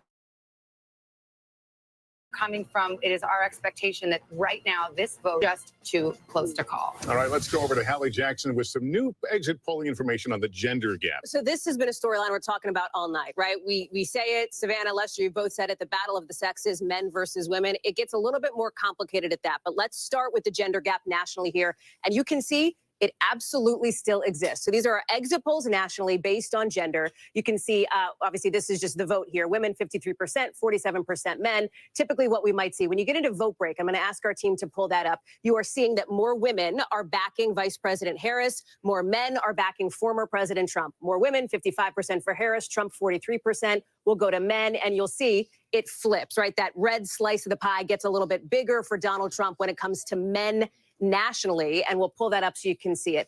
The other piece of this, though, there's more to it, right? And when you get a little bit deeper in race and education, that is where this gets really key. And for that, you look at white college-educated women. We've been talking about this demographic a lot here in some of these key swing states. She is doing better with white college-educated women. Donald Trump is doing better with non-college educated white women. And that is another piece of the gender gap dynamic that's at play here. Well, actually, we have a historic gender gap potentially, and we have a historic education gap potentially. And I want to bring in our panel, we've got Sarah Fagan, who is here. She was a veteran of the Bush White House, George W. Bush, the political director there, and Senator Claire McCaskill of the great state of Missouri that was once a swing state as well. You were a Democratic senator. Way back when. Way back when. So we've talked a lot about the gender gap, but I think the education gap is key here too when you hear what Hallie says. Senator, what's your take? I think, we have so many divides at this point. We have urban, rural. We have college educated, non-college educated. But the big one this election are women and men.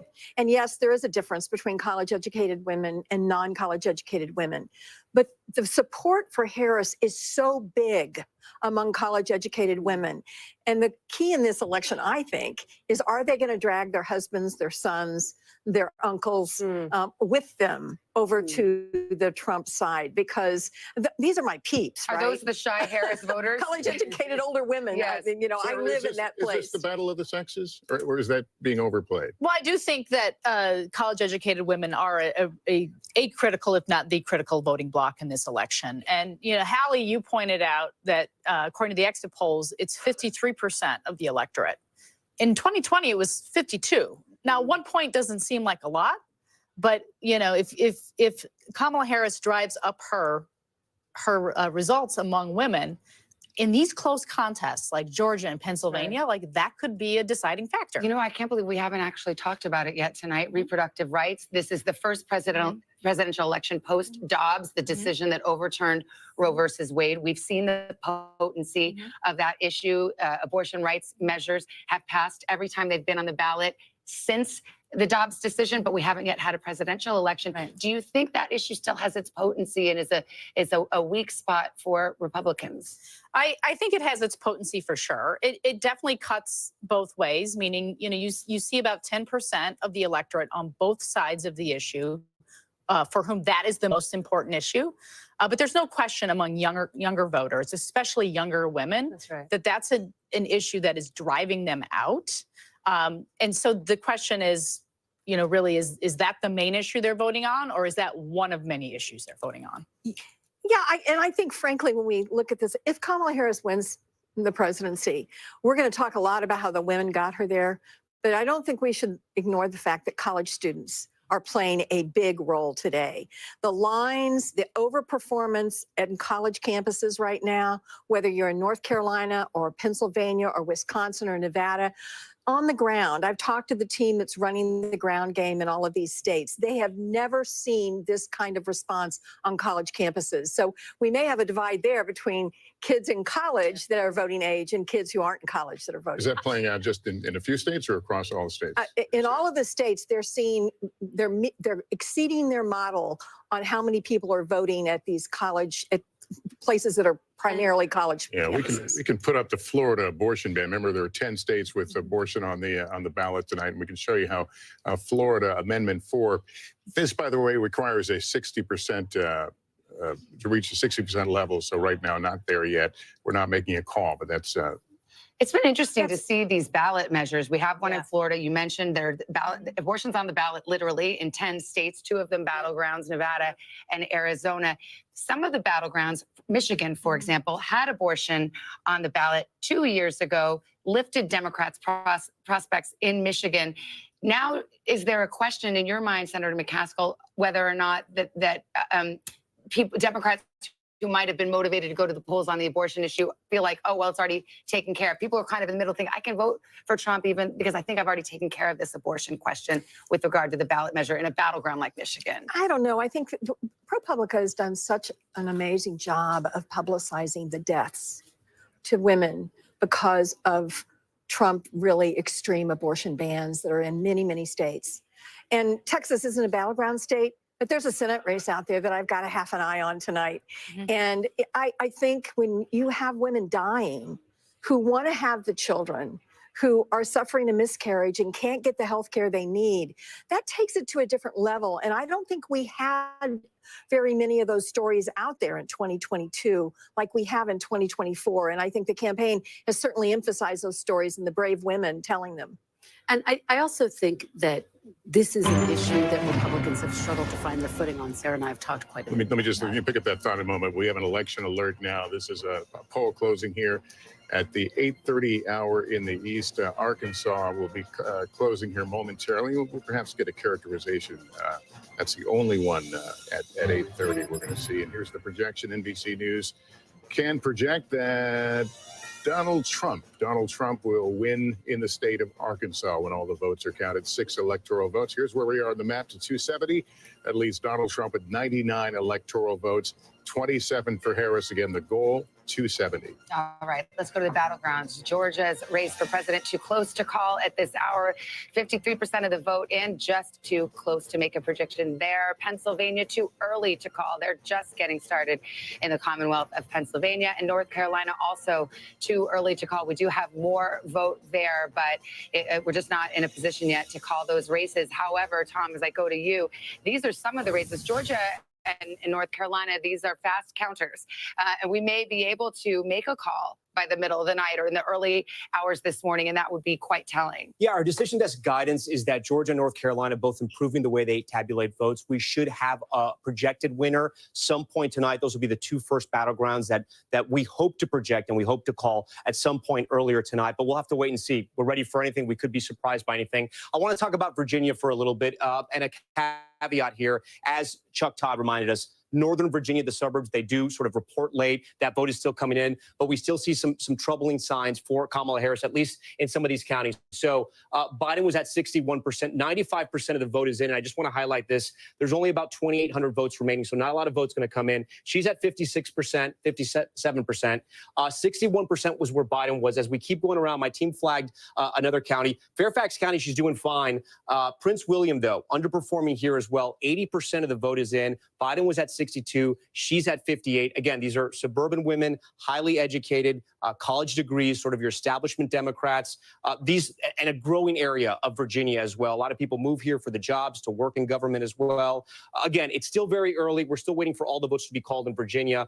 An area we watch too is Chesterfield. This is just south of Richmond. African Americans who originally lived in Richmond moved out to places like Chesterfield and Henrico as well. It's one of those swing counties. Biden won in 2020. Trump won it in 2016. So we're keeping an eye on it. And you see, this is where Biden was in 2020. This is where Kamala Harris is tonight, 49.4. But there's only 35% of the vote in. So still a lot of vote to be counted there. So we're going to stay and watch that. As we move further west, we have some counties out here, rural counties. This is County. This is Trump country near West Virginia. You can see 94% in. He was at 80.4 in 2020. He's at 81.6. Again, how does he win states like Virginia?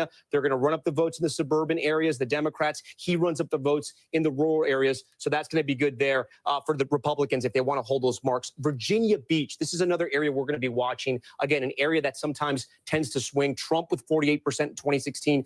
Biden was able to flip it, 30% in. Again, still early, but Trump is ahead there. So we're watching Virginia, guys, and we'll see what happens. We're still waiting for some of the vote to come in here, but some signs that, maybe trouble Democrats, maybe they trouble Republicans as well. We're going to have to wait. Back to you guys. All right, we shall wait. We do have a key projection right now. The state of Delaware, the home state of the sitting president, Joe Biden, will go for Kamala Harris as expected. Here's how the vote shook out, just 48% in, but this is an easy projection with the margins as they are expected to be. So here's where we fill out our map at 8:30 on the East Coast. Delaware being added to the tally for Kamala Harris. Donald Trump leading as some of these big states in the South, which are expected to go his way, are starting to report in. Speaking of the South, we've got NBC News correspondent Allison Barber. She's in the key county of Gwinnett County, Georgia. First vote starting to come in there. And what are you hearing? We've got both campaigns really laser focused on this area. Yeah, they care a lot about this county, Savannah. And let me just show you, because we've just started to see precinct captains coming in with their memory cards, with the votes that happened in person on Election Day. You see this line that goes out the door around. What you're looking at are all of the precinct captains from Gwinnett County. Ultimately, what they're doing is they're coming in here. They have with them little bags that are secured with the official election seal on the top of the envelope and memory cards, and at least 2 from each precinct that have the total of votes for today. So they come in here, they check in with these folks, and then they ultimately take their memory cards to the different election workers that are sitting around here, and they open up, they look at those envelopes, make sure they're sealed properly, make sure it has everything necessary by Georgia law inside of it, and then they send them back into this room here where we start to see those votes processed and then sent out to the public. In addition to all that's happening on here, back here, and come with me, we'll weave a little through everyone here, there's more counting going on in the back. You mentioned this county is really important to both political campaigns. I will tell you why. This is a rapidly growing county in the state of Georgia. It's also incredibly diverse. It leans blue, but back in 2020, Donald Trump carried about 40% of the vote in Gwinnett County. And ultimately, what Republicans in the Trump campaign were looking for tonight is to see if they could increase turnout just enough where they run up the margins by a few percentage points and hold on to Republican strongholds in the state, and then are maybe well positioned to carry the state. Democrats, the Harris campaign, they were also hoping to up their turnout here so they could create that blue wall Tom has been talking so much about in Metro Atlanta. And a lot of it has been happening in here tonight. Keep coming a little this way, because one of the most significant aspects of tonight that we've watched in here are the early votes, early in-person voting numbers in this county. Over 50% of active voters in Gwinnett County alone voted early. That's either by mail-in ballots or early in person. Back over here, you see all these things? I've been describing them today almost as like trash cans, but what's inside of them? All of the in-person early votes, about 300,000 of them. There was a team of election workers here who had been sequestered since 9 a.m., prepping all of these so they could process and get the early numbers out quickly. Every election official and the supervisor of Gwinnett County elections has told us they've been on track to hit all of their markers to have results in on the earlier side. And they're still working over here tonight. This is where the mail-in ballots will come through and are coming through, and they're sorting all of those. Ultimately, we're going to see more ballots coming from the individual precincts from Election Day to the other side here, where they'll count and go through all of that. The big question here is going to be, what does turnout look like? Did for the Republicans and Trump, did they nudge up what they did in 2020 a little better this year, enough to possibly chip away at Harris's margins and then maybe take the state along with keeping Republican strongholds? And for Harris and Democrats, were they able to reach out to people they described as likely Harris voters who were hard to reach, people who would probably vote Democrat, but maybe hadn't voted in past elections? The local county Democrats, they told us they spent a lot of time trying to reach those voters, canvassing, directly targeting ads to them, and sending a lot of mailers in more than a dozen languages to try to get them out. So far, we're told, and you can just see the scale of everything here, the supervisor for Gwinnett County elections, he told us that they are on target right now to surpass voter turnout compared to 2020 by 6:30 today. They had 70% voter turnout roughly in this county. That's exactly what they had back in 2020. So they think they are going to have more turnout in this county. And for both Republicans and Democrats, that's exactly what they were hoping to see. But the big question is, how do those votes fall? And remember, 2020, we saw in the midterms a lot of split ticket voters, Republicans who voted for Republican Governor Brian Kemp, despite Trump saying, hey, that's not somebody I support, and him coming out against him in the midterms, and then voting for the Democratic Senator Raphael Warnock. The question tonight in this county is, could that happen again? And the numbers, at least in terms of the totality, are inching up past what both campaigns were hoping to see tonight. Savannah. All right, Ellison, thank you. Gwinnett County's late rallies by Donald Trump there in that county and neighboring Cobb County. And you got to hand it to the election workers. They're so focused. That's what I was thinking as I was watching She that. walks right by and they don't even look up. They don't even look up. They're counting the votes. It makes you feel good about democracy These at are the work. heroes of the night. Yes, Yeah. absolutely. And there's also a storyline in Georgia about election workers, of course, right? And the threats that election workers have faced in so many of these battleground states. And you look at Georgia, that is the home, of course, of Ruby Freeman and Shay Moss, who were two elections workers who came under fire, faced death threats, faced severe hardship in their lives because of those election fraud lies from former President Trump. So these election workers, man, are they doing a civic duty for everybody? My favorite part of voting is when I walk in and see the smiley faces. They've got this great task in front of them, and it's Well, It's true. absolutely. Hug an election worker if Yes. they consent. And it's part of the Thank you. story of tonight, though, and tomorrow morning, because they've brought on more election workers in all of these states to make sure that they can count more quickly. I do think Ellison's report was fascinating. Gwinnett County, it went for Clinton by 6 points, for Biden by 18 points. So this is a county that Democrats have been increasingly eyeing, as have Republicans. Well, as we they talk try about to the win gender that gap state. as I go to Senator McCaskill and Sarah Fagan. I mean, I mentioned there were Trump rallies in Gwinnett County. One of them was the one where Tucker Carlson, the former Fox News host, talked about daddy's coming home and going to give a little girl a spanking, like, the sheriff's come into town, which was a message that, if you're trying to reach female voters, I don't know how the females on this panel feel about that, but that's where that happened. Not good. Don't feel good about that. Yeah. I think most women don't feel good about that. But, I come from a state that is very Trump heavy. So I certainly know that there are women out there that have bought what he's selling.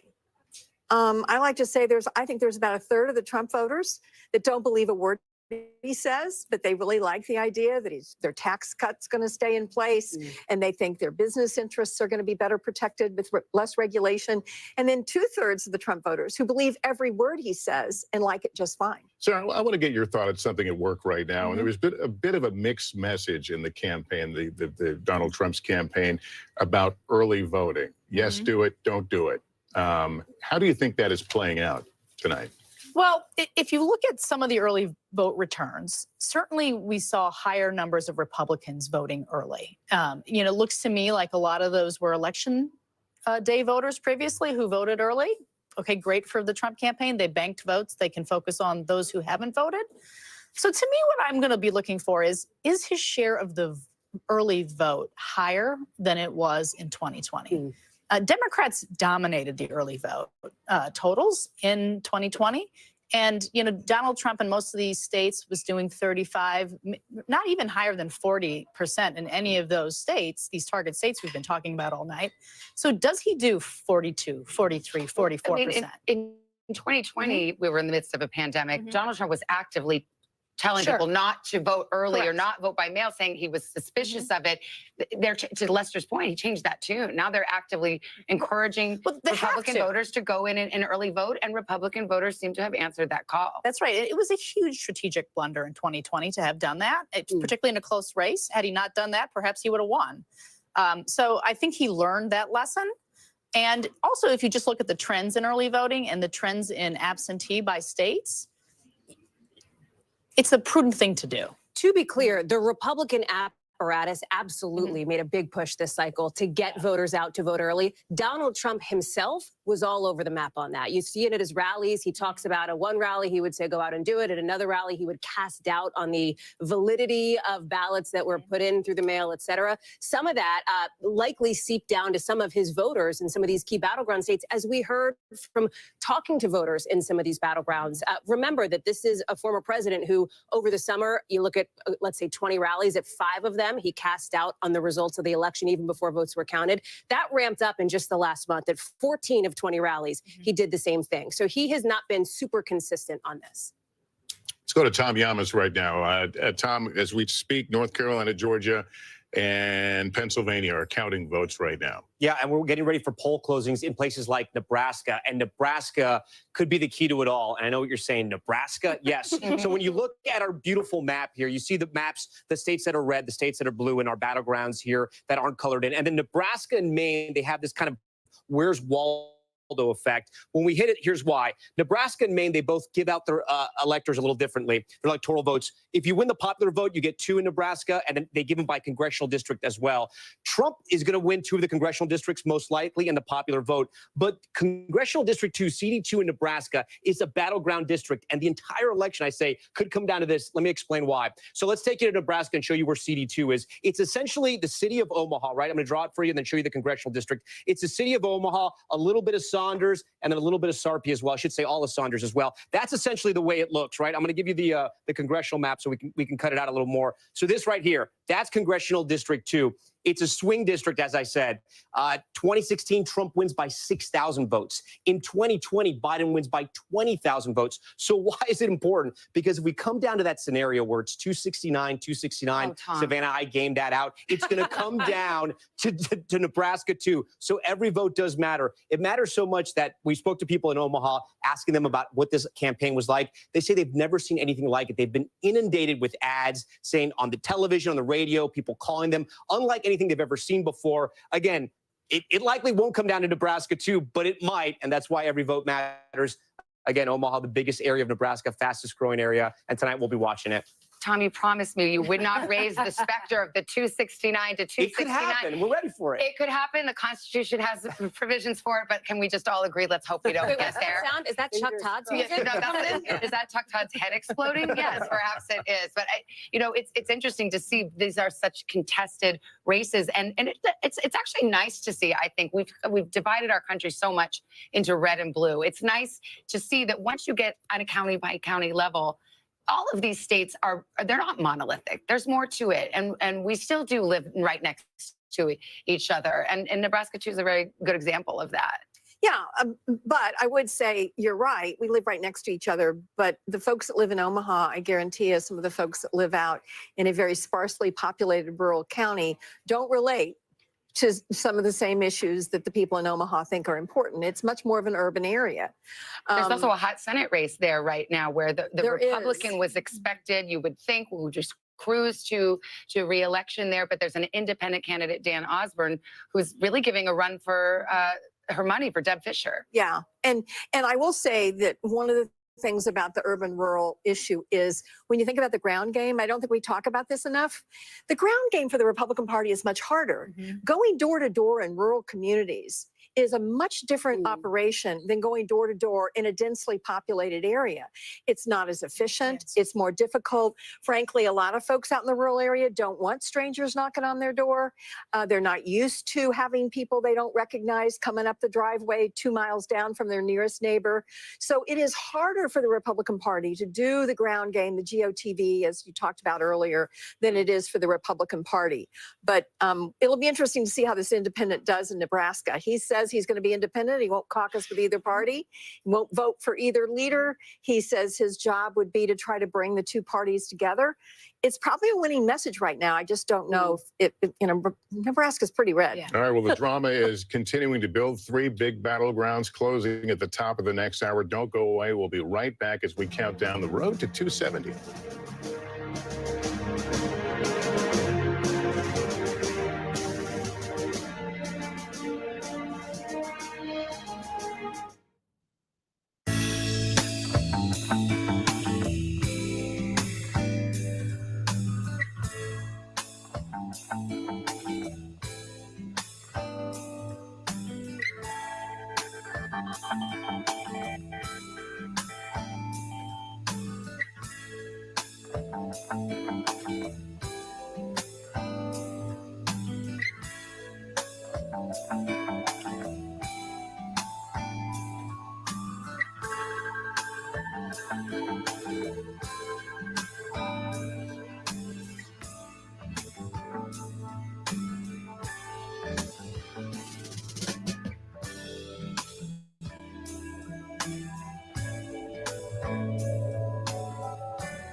A story of resilience and hope. Please take care of yourself and each other.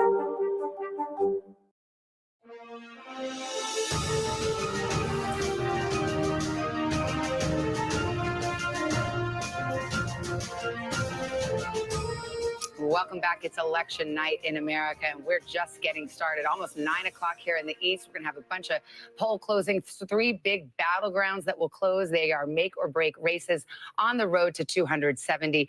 We're talking about the presidential race a lot for good reason. As I turn to Kristen Walker and Hallie Jackson, there is also hanging in the balance tonight the balance of power. Who controls Congress? Who controls the Senate? Who controls the House? And we've got some results there. That's right. And Republicans need 2 seats to win control of the Senate. So far, they have 1 pickup. So let's go to the board. We'll show you where things stand right now. In West Virginia, as we have already reported, Jim Justice has won this seat after Senator Joe Manchin, who was a Democrat, who then switched to an independent, announced he was not running for re-election. This is expected. It is the first Republican pickup, so that makes this significant. We can call that Rick Scott has held on to his Senate seat in Florida handily. He first won this seat back in 2018. This was one of these races where reproductive rights was a big issue. Former Congresswoman Debbie McCarcel-Powell trying to make that the big focus of the race, but it was not enough to get her over the finish line. We're watching this very closely. The Senate race in Ohio, too early to call. Senator Sherrod Brown looking for a 4th term against former car dealer, Trump-backed businessman Bernie Moreno. So we'll watch that closely. Pennsylvania, another big battleground. Senator Bob Casey with 67% of the vote. Dave McCormick with 30.4% of the vote. Too early to call with just 13% in. Let's take a look at the big picture here. Again, Republicans have now picked up 1 seat for the Senate at this hour. 42 to 33. We'll continue to watch this very quickly. Hallie, taking a step back, the Republicans need 2 seats, and this is a map that is very difficult for Democrats to hold on to their Senate races. They're on defense in a lot of these states. Yeah, and the reason for that is likely Montana. This is the other pickup that Republicans feel very confident about. They think they'll be able to get. I will tell you that Ohio Senate race being too early to call is interesting. I talked with one Senate Republican source who said, you know, they would have loved to see that call an hour ago, right? They would have loved to have had that in the bag, these 2-seat pickups earlier in the night, Savannah. But we'll wait and see how this one goes. Okay, we are just coming up the top of the hour. We're going to have some major battleground poll closings coming up. And we Michigan continue to and Wisconsin, Arizona, all coming up. So this is the drama beginning to clearly build right now. The votes are being counted. And again, we'll get those closings here very shortly. Let's check back into the presidential race on the road to 270.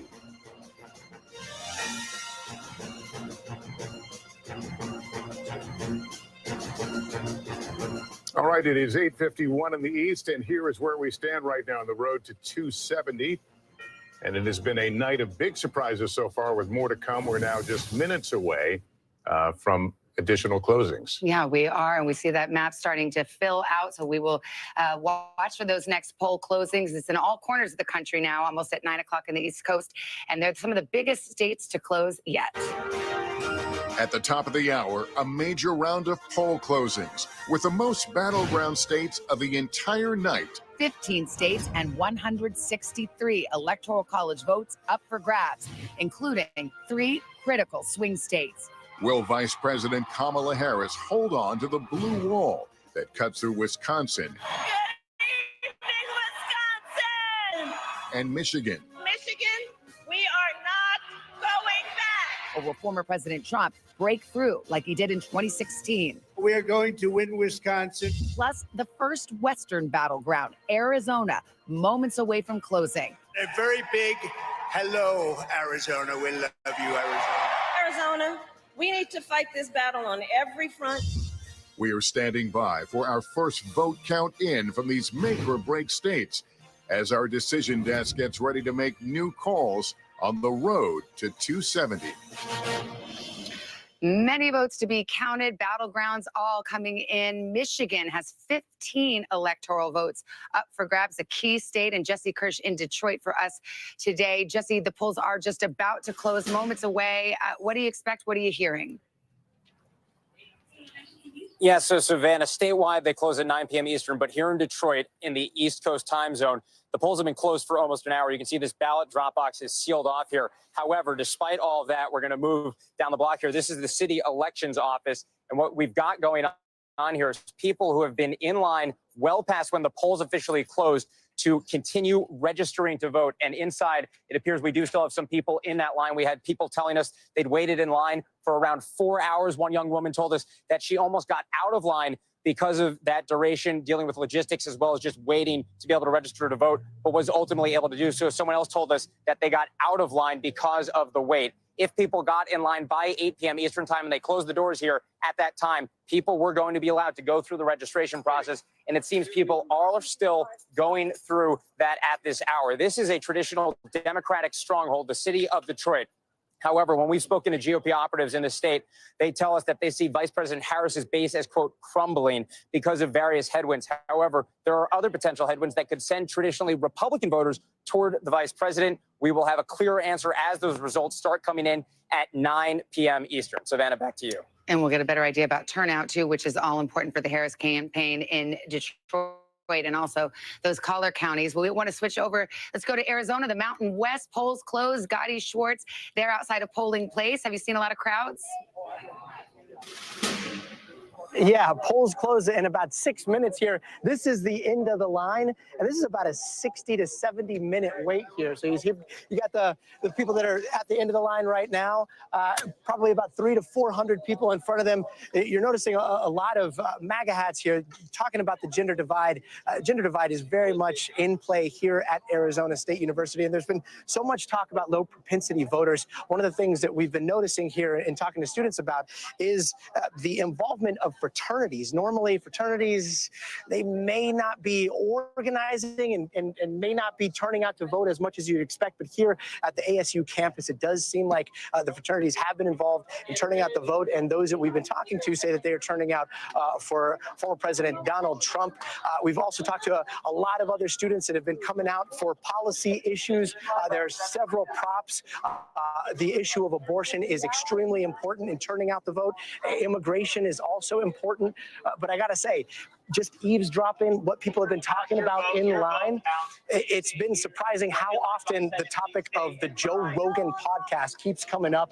We've talked to several students now who say that they listened to that Joe Rogan podcast with the former president, and that was the deciding factor for them.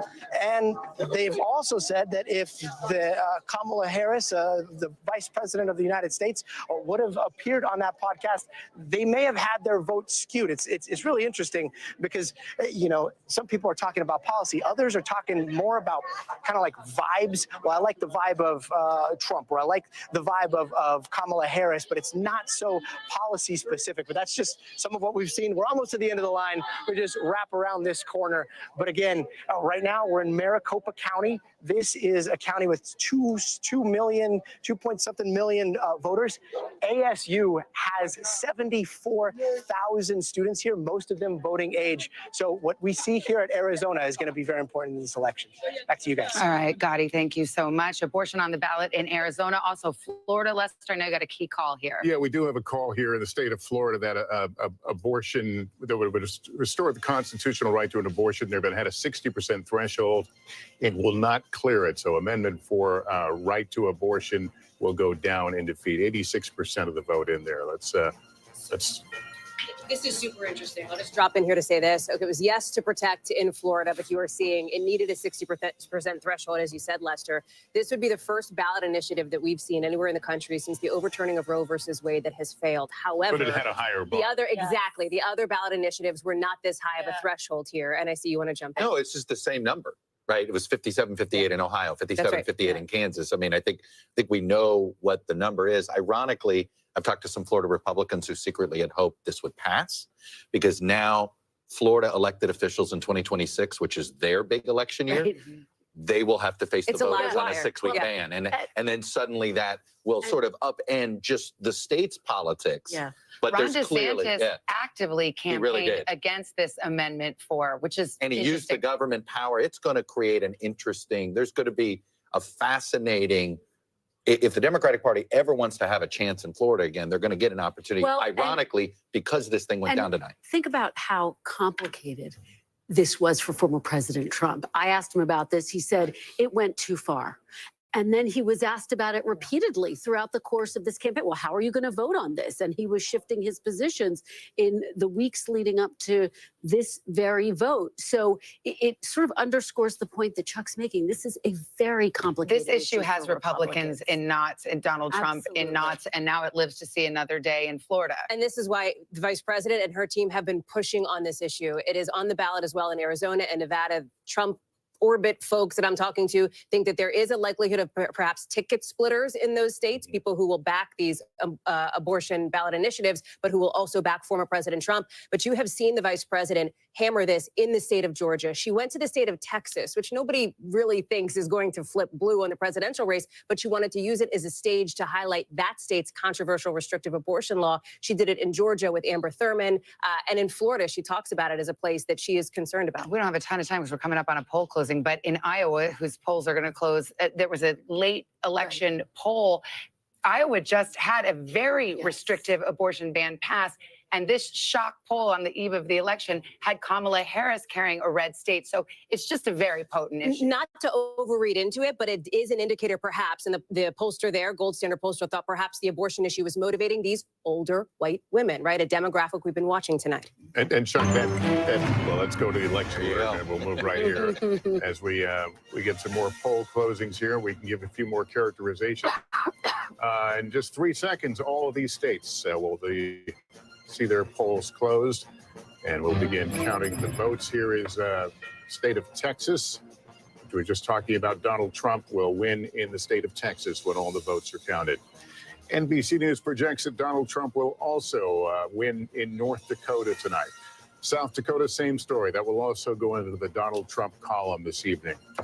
We move to the state of Wyoming. In 3 electoral votes at stake, Donald Trump, the projected winner in Wyoming. Here's the map. The road to 270 now getting interesting. 154 for Donald Trump, 30 for Kamala Harris. All right, let's go to the uncalled races just from those 9 o'clock poll closings, including New York, Colorado, Minnesota. So we still await results there. But let's go to Michigan. That's the biggie at this hour. Polls closing in Michigan, and it is, wait for it, too early to call. We will be waiting for it perhaps into the wee hours tonight. Arizona also too early to call. 7 o'clock in the Mountain West, 9 o'clock on the East Coast. Polls just closed there. Let's go to Wisconsin, the other of the blue wall states, along with Michigan and Pennsylvania, too early to call. And speaking of Pennsylvania, too early to call. Starting to see more vote come in, but we could be waiting a bit for that. And same with North Carolina. They're counting more quickly, but it's still too early for us to make a projection. And in Georgia, it's not too early. It's just too close. We are starting to see the vote come in. We've got 66% counted right now. And yet, despite the margin that you see there, we project not only what the margin is right now, but where we expect the vote to come in, whether it's coming from a Republican stronghold or a Democratic stronghold. So when you see that disparity and then you see us say it's too close to call, there's a method to that madness, Tom, and you've got Georgia up there. And I'm going to explain the method to the madness, right? The difference right now, 220,000 votes, Trump on top with 66% of the vote in. But Republicans, it can't even get close to celebrating just yet. These sort of UFO objects we have circling Georgia right now, this is the remaining vote. And the bigger that bubble, that means the more vote that is out. And the more vote that is out right now is in the Atlanta metro region. Remember, I told you guys earlier that about 50% of the vote is going to come from this area right here. The election is essentially won or lost in the Atlanta metro region because the margins are so close. Every vote matters, but because the margins are so close, Trump runs up that rural vote. The Democrats run up the urban vote. They run up the suburban counties around Atlanta as well. Let's take a look. Let's see how Atlanta and the surrounding counties are looking, the ring counties. Cobb County, 77% of the vote is in. Harris slightly overperforming where Biden was in 2020. Let's go over to Fulton County. This is where Atlanta is, a huge county for Democrats here. She's about where Biden was, 72% of the vote in. She can catch up and bring that up. Gwinnett County, again, these are the counties that Clinton flipped in 2016, and they just got bluer and bluer. And you can see what's happening here. 16% of the vote is in, but she's at 60. Biden was at 58. Let's keep going around here. Douglas County, 84% in. Here we go. Harris overperforming in that county. We'll come a little further out. Rockdale County will kind of move a little out the suburbs, the exurbs, if you will. 69%. Look at where Harris is tonight. 74%. She's running up that vote in the Atlanta metro region. If she can keep that momentum going, she could possibly take the state of Georgia. But again, we got to wait and see. I want to see how Trump is doing in some of his rural counties. 78%, 95% of the vote is in. So 78% in 2020. He's at 78 right now. Let me go to a neighboring Towns County right here. 81-80, and then in Union, 81-80. He seems to be hitting his marks too. I want to hit some sort of swing counties, if you will. Dooley is one of these. Trump won it in 2016, but if we go back, Obama had it in 2012. Tonight, Trump is up. He's building on his margins from 2020. That's a good sign for him. Let me see if Peach County is in. Peach County is another one that no vote is in. This is one of those swing counties, not a whole lot of voters, but it usually sort of picks the winner. We like to watch it as we go around. Muskogee, this is 72%. This is one of the ones we're watching to see if Trump could make inroads with black voters here. Harris seems to be comfortable. She seems to be at the same watermark where Biden was in 2020. So guys, still very close in Georgia. As we said, too close to call. It was about 12,000 votes that separated this in 2020. Trump won this state by about 5 percentage points in 2016. The state is definitely changing, and the reason why it's changing, it's in this Atlanta metro region. Yeah. Would you have in North Carolina? I'd love to see some North Carolina numbers. I mean, these numbers are coming in as we speak. Yeah, let's hit North Carolina. Again, we're going to look at all the state. I'm going to be looking at Mecklenburg County. This is where Democrats have to drive up the vote. Only 6% is in, but we can see how she's performing here. 6% is in. I'm not going to really draw too much from there, but she's overperforming Biden. We go to the research triangle here. Wake County, 76% of the vote is in. We compare her to Biden, 62 to 63. She's doing better. I know a lot of the vote is in. Over here in Orange County. This is UNC Chapel Hill, the research triangle. You have medical research jobs, high-tech research jobs, affluent suburbs, highly educated Democratic voters. 86% of the vote is in. Let's see how she compares to Biden. Slightly overperforming Biden, not by much, but look, any little increment makes a difference when you're talking about a 10,000 vote difference at the end of the day. Right now, the difference is about 41,000 in that county. Trump is on top right now. He's going to run up the rural vote. We can check out some of his counties over here in Western North Carolina, Graham County. These are some of the counties that were affected by Hurricane Helene and all that devastating flooding. 95% and 81%. In 2020, he was at 79, so kind of overperforming. The big unknown was how many people were going to actually vote in here. And one of the great researchers, Dr. Chris Cooper of North Carolina, political scientist, pointed out to us. He said, listen, this is Trump's area that was affected by those floods. You can have 9 MAGA hats in your house. But if you no longer have a house, trying to get your voting location is going to be difficult. They were so concerned about this area that election officials actually changed the rules so you could actually vote in other counties if you couldn't vote in your own county. It looks like turnout's okay. We heard that from Sam Brock. Asheville is that blue dot in the sea of red in North Carolina. Again, affected by Hurricane Helene, 55% of the vote there in Buncombe County. Biden was at 59. Harris is overperforming. Again, any advantage she has in the counties where Biden was doing well or won, and she's hitting higher marks, Democrats are going to love that news. But there's still a lot of the vote is out, 76% in Wake, like we said. Let me see where else in the state that we're still waiting on vote, because there are a lot of rural counties. Listen, if right now, let me go to the entire state. So 41% of the vote is in. Look at this giant circle around Charlotte. I mean, Charlotte, a lot of that vote, Mecklenburg County, it's a county that is majority minority, right? Mostly Black and Hispanic. And they're still waiting a lot of the vote there. That could be a very good sign for Democrats tonight. But some of the vote is out, like in these rural counties right here. If we check out Johnson County, just outside of Raleigh, connected to that, I'm actually kind of curious, even though only 8% is in here. This was a county that they were looking at to see if Democrats could make inroads there. It looks to be about the same, only 8% in, guys. But we're going to keep a close eye on North Carolina as more of this map gets filled out. All right, so here's where we are, 7 minutes after 9 o'clock in the East Coast. Polls have closed now of 6 of 7 battleground states, still waiting, obviously, for the 7th. Hallie, you heard the numbers. Break it down how we're viewing it through the lens of through the exit polls, which are coming in. And I got to give the grain of salt caveat, which is these numbers don't get finalized until closer to Thanksgiving, right? So we don't want to overread into them, but they are an indication of where things stand. And what I'm looking at, given that polls have just closed now in the rest of the blue wall states, Michigan and Wisconsin. Here's something interesting. Look at the youth vote here. This is a little tricky to look at, but I'm going to walk you through it. Look at Vice President Kamala Harris, she is winning younger voters under the age of 30 in Wisconsin, but Donald Trump is right on her heels there with 47%.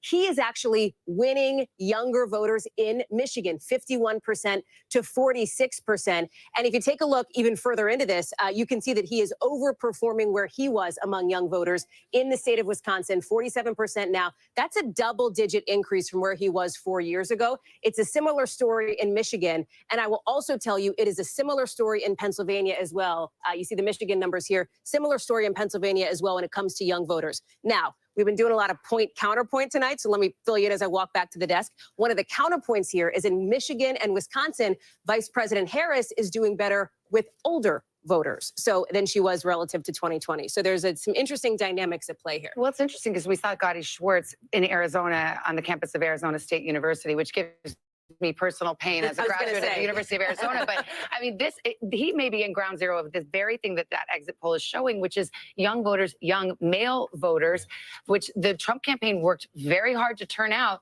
are responding accordingly. Some of them talking about this Joe Rogan podcast.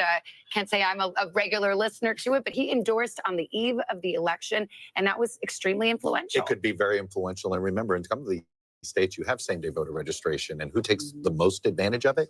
Younger voters. That's right. You know, it was interesting. A lot of Democrats were very optimistic about some of their chances in some of the big Midwestern states for House, Senate, and the presidency, because unlike 2020, the Ann Arbor kids are going to vote in Michigan this time. In 2020, they voted in their home state. The Iowa City kids in Iowa, the Madison kids, and that this time they were all going to actually be in the battleground states. Because of the pandemic, they were home. The pandemic, they were home and more dispersed. Obviously, a big chunk of Michigan voters are from Michigan, University of Michigan folks from Michigan, but there's quite a few that aren't. And Democrats thought that could be a secret weapon for them.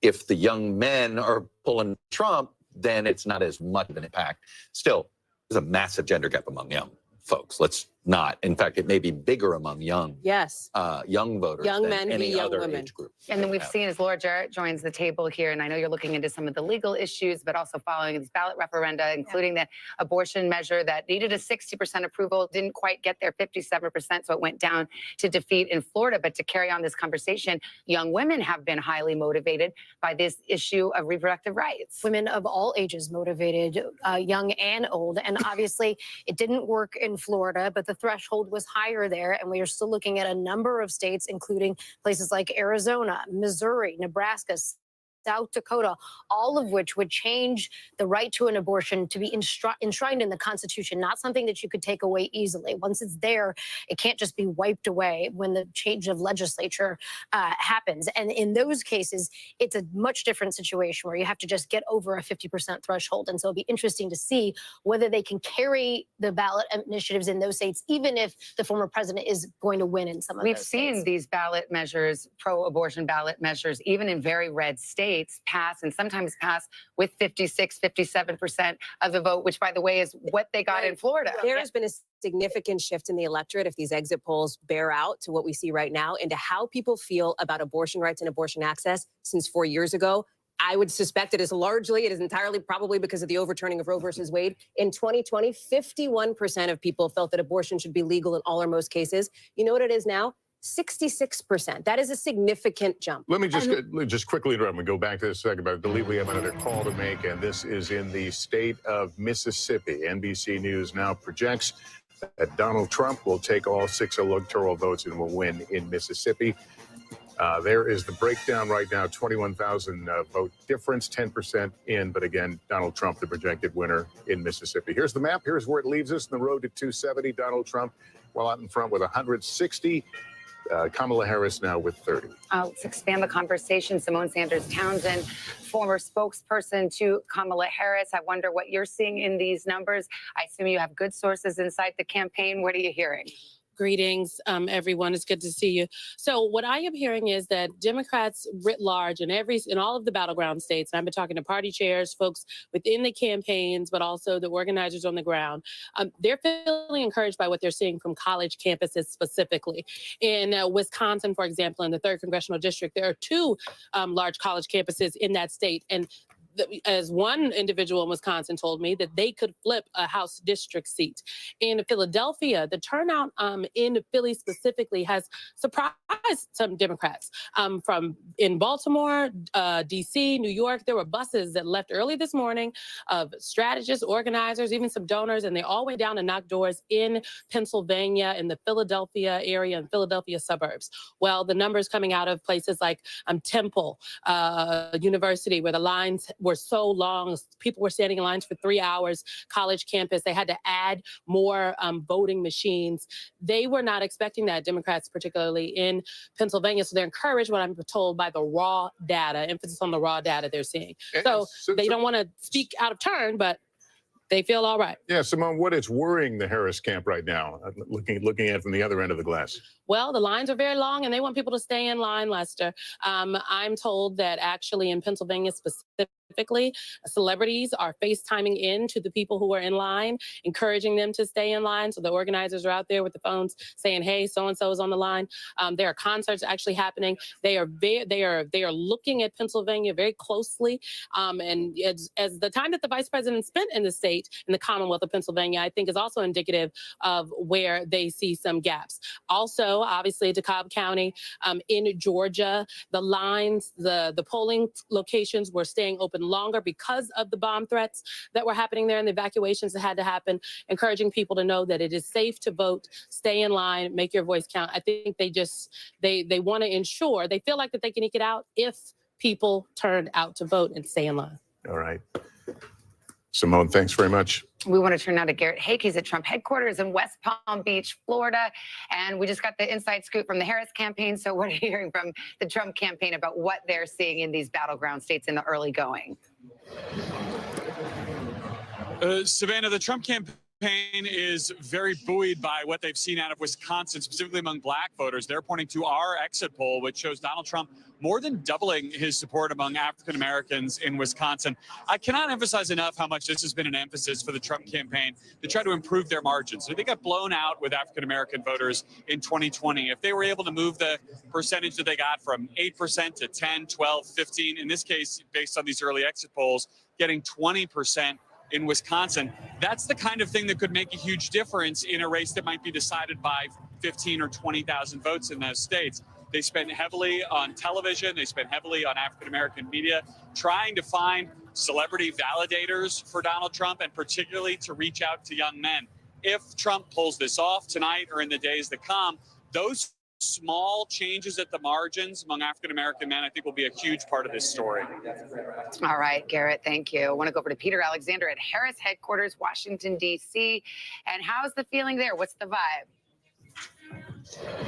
Well, there's still a celebratory feel here right now. They're waiting for any particular data points that they can know if it's a good indication or not. The Harris campaign individuals still watching behind closed doors. The vice president watching alongside family and friends tonight. A lot of the donors and other big supporters of the vice president's at a hotel here in Washington, D.C. watching as well before they arrive here a little bit later this evening. I'll tell you some of the data points that they are pointing to right now is potentially some good indicators. One comes out of Pennsylvania, Philadelphia, specifically as it relates to those 3 wards with the largest densities of Puerto Rican voters right now, that they say in those particular wards that they saw as of 5 o'clock, 3 hours before the polls closed, they had already reached the same number in terms of turnout as they had 4 years ago, which is to say that they believe that they are exceeding the numbers in the past. They think that's a good indication there. I'll punctuate a thought that Simone Sanders was just sharing a short time ago. I am hearing again about those college campuses right now, everywhere from Nevada, UNLV, all the way to a series of separate campuses in Philadelphia itself, Temple, one of them that they named Lehigh, Lafayette, elsewhere in the state as well. And she was talking about what is really key to the campaign right now in these sort of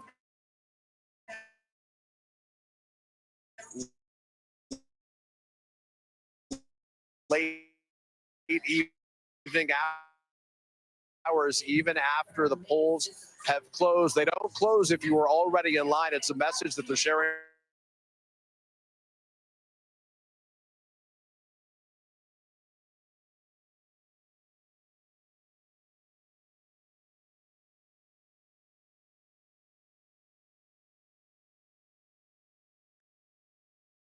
Here's the map for those watching at home.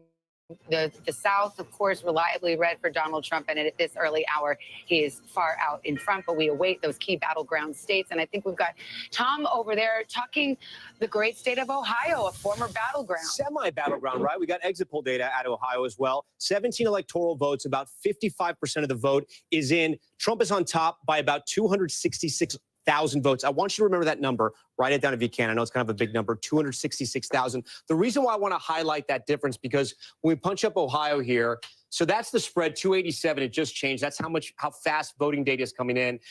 Again, you know, I love going to this. The remaining vote that's there, again, here's the issue. The remaining votes in the Democratic counties like Franklin, which is Columbia, Cleveland, look at the numbers here. Look how many votes are still out. 107,000.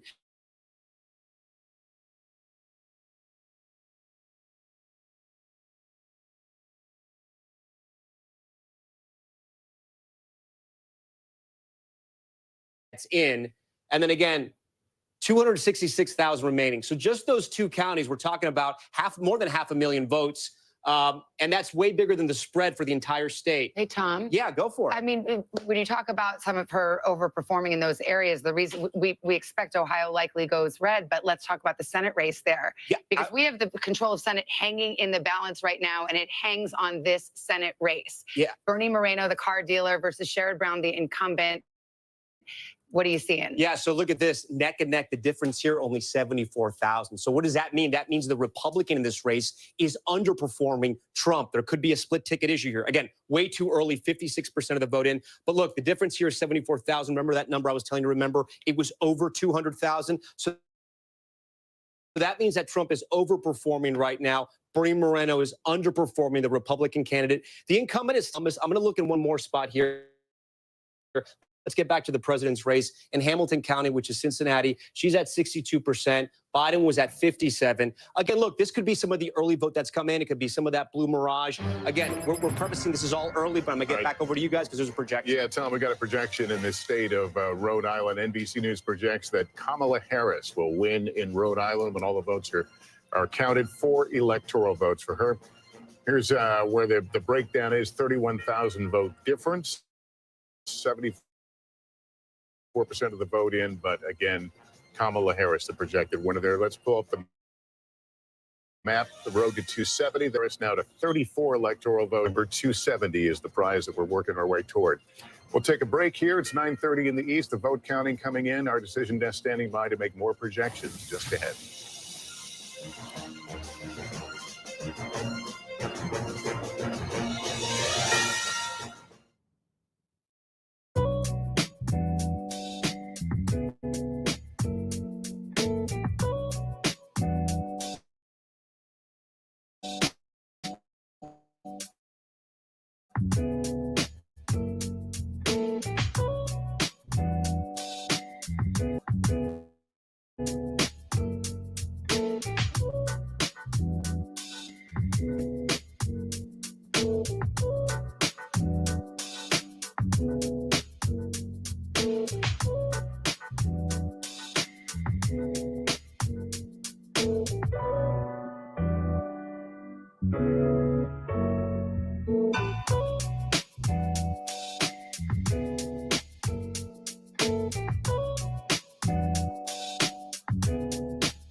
NBC News Daily is #1 for afternoon news across all of television. I'm Morgan Radford. I'm Vicki Wynn. I'm Kate Snow. And I'm Zane. Play someone Israel's military up there along the border. What matters here at Throw in on exercise. We know for place. NBC News Daily, weekdays from 12 to 4 on NBC News Now. Have you along with us, whether you're at home or on our plaza. We're just glad you're with us this morning.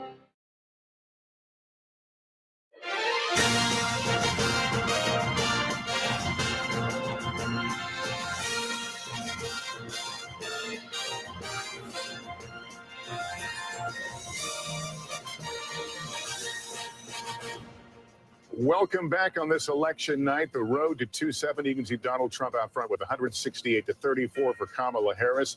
Let's show you how we can characterize some of the states right now. These are states that haven't been called. Virginia, our characterization on that is it's too early to call. More than half the vote in there as well. Let's look at Ohio. We were speaking that a moment ago. 17 electoral votes, not considered to be a battleground. Nonetheless, we look at it, that's too early to call right now. Also, Colorado, too early to call. Kamala Harris leading now with over 100,000 votes. In Iowa, Kamala Harris, Donald Trump, that is too early to call as well. Let's go over to Tom Yamas right now, who can give us a little bit breakdown on the path to 270. Clearly, at this point, they're both woven. Yes, very early so far. No big prizes. If you're watching at home, find your seat. Projected some states for former President Trump, some for the vice, and still so of states right there in the middle, and still so many people still voting along the coast, places like Hawaii and Alaska as well. Let's remind you and walk you through the path he hopes to take to get to the White House. Let's start with Vice President Kamala Harris. We'll click her in here, get to 2024. This is the predetermined map of how the states voted in 2020, and then the 7 battlegrounds that will be decided tonight. So her easiest path is Pennsylvania, Michigan, Wisconsin. She holds that blue wall. If she can do that, she gets to 270. If she's having a very rough night and she loses Pennsylvania, loses Michigan, loses Wisconsin, she has other paths, but she does have a Sunbelt path where if she can flip North Carolina, hold Georgia, hold Arizona, and get Nevada, hold it once again, she gets there as well, though would give Democrats heart palpitations. As far as former President Trump, his easiest route, just think of the east side. He holds Pennsylvania. He holds North Carolina. He flips Georgia back. He gets to 270. But if he can't win Pennsylvania, he has to win somewhere else in the blue wall. He has to break through the blue wall. That's the main difference between his path and the vice president's path. There's a path for her, even though she doesn't win any big Midwest states, but for him to win them. If he wins Michigan and he flips North Carolina, holds Georgia, he can win any of these 2 out west, either Nevada or Arizona, put him over the top. But if he can only win Wisconsin, Nevada way to win Arizona to get to 270 for us. Every state sort of leads to a domino effect, if you will, and that's one of the reasons why we were watching Ohio, because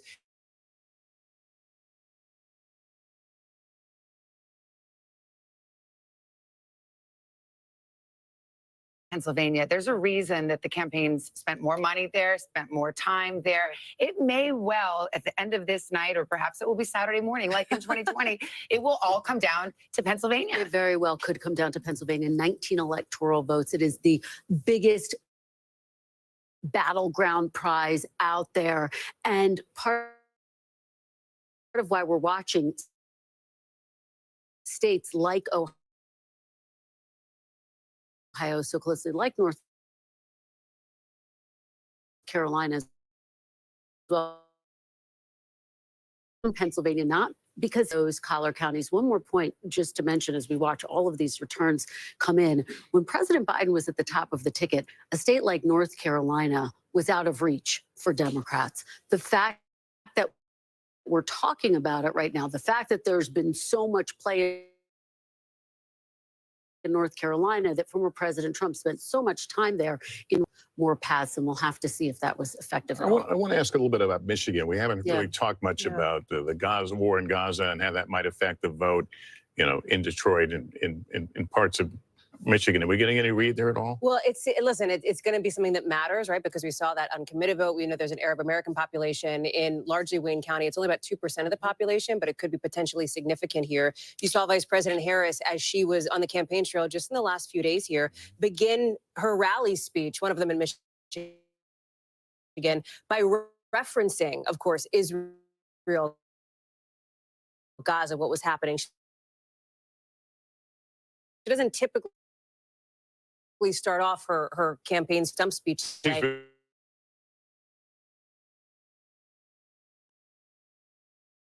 Lines of, you have a right to be heard, so do I. For at this point, when you look at this, Michigan is a place, it's going to be critical for her. Also the place where she started this shift in the last few days on her closing argument, moving away from this idea that Donald Trump was sort of looming large as this threat to democracy, this ominous shadow hanging over America, and shifting away from saying his name at all, calling him the other guy, trying to make him seem small, unserious, Lester. All right, we have another call to make, and this is a pretty big one. The state of New York, and not necessarily a surprise, but NBC News projects that New York Kamala Harris is the projected winner. I'll get this out, projected winner in New York. And there you see the vote difference, 845,000, 33% in. Here's the map to show us where we are on that road to 270. That puts Donald Trump out front with 168. Harris with 62 now. Let's continue this conversation about Michigan, about young voters, because this issue that you raised, Gaza, Israel, this is a very potent issue with young voters, with many students, and we struggling with that. Third party Michigan trying to bring kind of distance going in the primary. There was a uncommitted vote, sort of a protest vote against President Biden. 100,000 people voted uncommitted in the primary. The margin in 2020 was 154,000. So this is a constituency that very much matters. Absolutely. And with young voters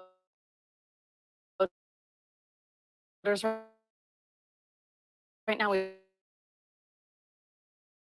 just had Hallie, you brought this up on the data wall a little bit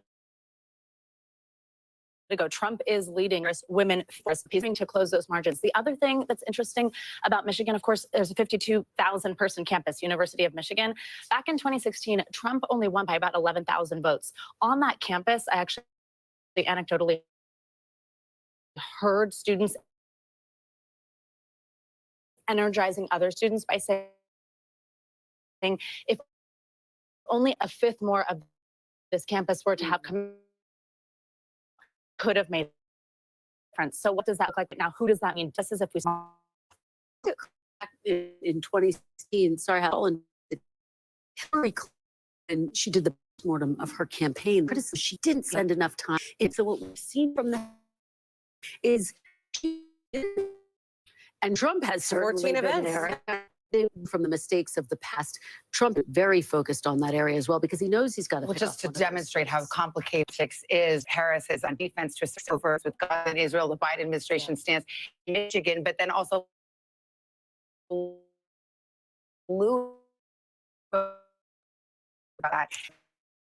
it's at the bottom of the hour. We can do race checks here in Michigan. Well, let's put it up there. Let's see what we've got in terms of results, and the votes are being counted. In Michigan, one of those key Midwest battlegrounds, it is too early to call. That's just about a little over 10% of the vote, but now you've got an eye on what we've got there. Arizona polls just closed a half hour ago. Way too early to call there. It may well be days before we're able to call that one.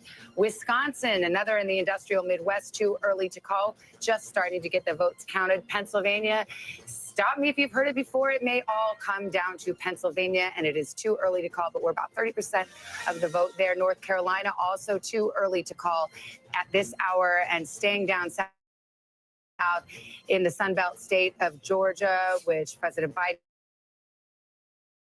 carried 4 years ago, and former President Trump badly wants this hour. So here is 227. That is the magic number needs to win the White House, and that is where we are in the early going at this hour. I always wonder what it looks like from the other side, from the candidates, when they're doing the same thing we are, essentially pulling up these numbers, trying to weed through them, trying to figure out where you can be optimistic. Fun fact alert. We love it. The last election was decided in 4 states by approximately 79, 80,000 voters. You could fit those voters into Cowboy Stadium. That is a good. That's My a good husband nugget. very much. It's Cowboys. not stadium, but that's right. tried. You stick with any stadium you want. Yeah, you got exit polls? He's sad about the link. Yeah, I do. And this is a more broad look at the issues that voters say are important to them. As we're talking about some of these issues in these key battleground states, nationally, we saw something really interesting here, right? We saw consistently in public polling over the course of months, it's economy, inflation, cost of living that voters said over and over again was the most important issue to them. But look at this electorate from our exit polls that we're seeing now. And again, this could shift a little bit. These numbers could still change a bit as more waves of information come in. But look at what's number one. 34% of voters say democracy is the most important. Put a little asterisk next to that. We're going to talk about that more in just a second. Second here, 31% of voters say the economy is the most important issue to them. That is typically what we've seen in the past.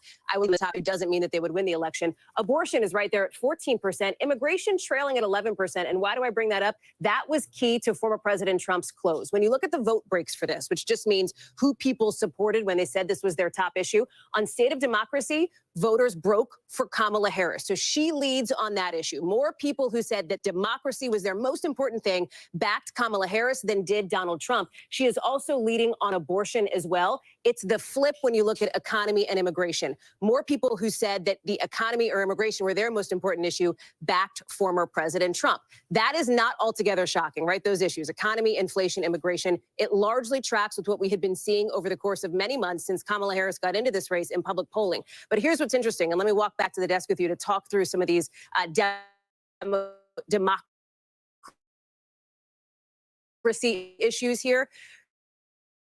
This is a funny question, state of democracy, because there are Republicans who believe that the state of democracy is under threat because of former President Trump himself if he were to be back in office. So this is a tricky one. It's not like it cuts obviously one way or the other. So there's some unpacking to do. It's a Rorschach test.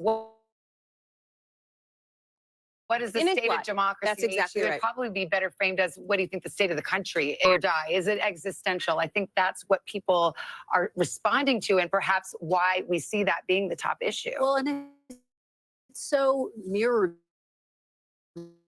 in what we saw in the closing arguments of both of these campaigns. You saw Vice President Kamala Harris try to argue that Donald Trump was a threat to democracy. You saw Donald Trump make arguments that his political rivals were the quote unquote enemy from within. And so it is a woman. It always kind of leaves you with that question: are we judging a president, or are we judging just the overall sense of life these days? Absolutely, and the fact that you have this significant majority saying that the country's headed in the wrong direction. You know what it is? A challenge. It's interesting because we haven't talked that much about that thing that happened this summer where Joe Biden had a terrible debate and he was expected for 18 months to be the candidate and then he wasn't. Do we have any indication in any of these early numbers how Kamala Harris is performing compared to how he may have performed? I mean, it's a hypothetical. I was going to say favorability is probably what gets us there most close. 41% favorable based in exit polls, which was a question that was asked. She is at something like, I want to say 48%. So she is, or 49%. She's outpacing where both Joe Biden and Donald Trump were. But Savannah, I'm so glad you brought this up. We called Delaware like an hour ago, right? Joe Biden's home state. And it made me think about what a different race this would look like, how different tonight would look if Joe Biden were still on the ticket. Vice President Harris has done this thing where she's tried to both distance herself from President Biden. She told me in our interview just a couple of weeks ago, Joe Biden is not on the ticket. Like, I am the one who is running on the Democratic ticket, which she's right. She is on the top of the ticket. But at the same time, she has not distanced herself in a super clear way from a lot of his various policies. She has said that she feels some loyalty to him. Well, the ads that have been run to great effect in a lot of these battleground states tie Kamala Harris directly to Joe Biden. Campaign thinks that Biden is a clear drag on the Harris ticket. It's been one of the biggest challenges of her entire campaign, including in her interview with him, but it has been something that's been a challenge for her. She also cited, I think in her interview, she cited history, the fact that typically vice presidents, don't. Like Peter Alexander, I think, if I'm remembering that one correctly, in a poll aside with her several weeks ago, but she said, listen, typically vice presidents don't go after, you know, their boss, if you will, their president. She talked about this issue of loyalty, but at the same time, she also says, my presidency will not be a continuation of the Biden administration. The problem that she had was when asked specifically, I believe, on an ABC program, what would you do differently? She said nothing comes to mind. And the Trump Keeping in mind, campaign. her campaign's been, what, 108, you know? Well, right, but that's days, about, yeah. you know, that question's coming when you have an unpopular incumbent. We want to go to NBC's Sam Brock. He's in Asheville, North Carolina, where I understand the counting is wrapping up. What are you hearing? Savannah, it's done. Look, I have it fresh off the presses right here from Buncombe County. The official results are in. First of all, they had a 73.69% turnout, which is almost their record high. It was 78 back in 2020. But considering everything that happened in Western North Carolina about a month ago, this is extraordinary. And the results are almost exactly the same as they were 4 years ago as well. It was 60-38 in favor of Kamala Harris for this county, which is about 130, 140,000 votes. It was 59-38 back in 2020. This was not, however, your grandmother's democracy process, being sort of a fly on the wall to watch all this happen. Walk with me here for a second. So these are the tabulations that came out. These receipts, guys, so long that I watched as the board went through line item by line item to authenticate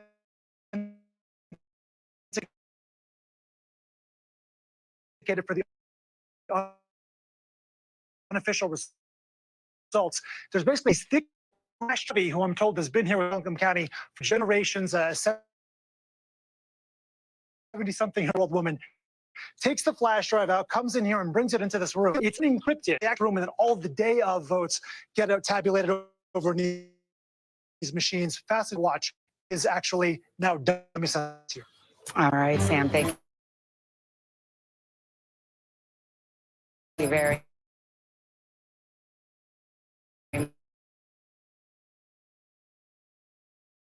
much. Got a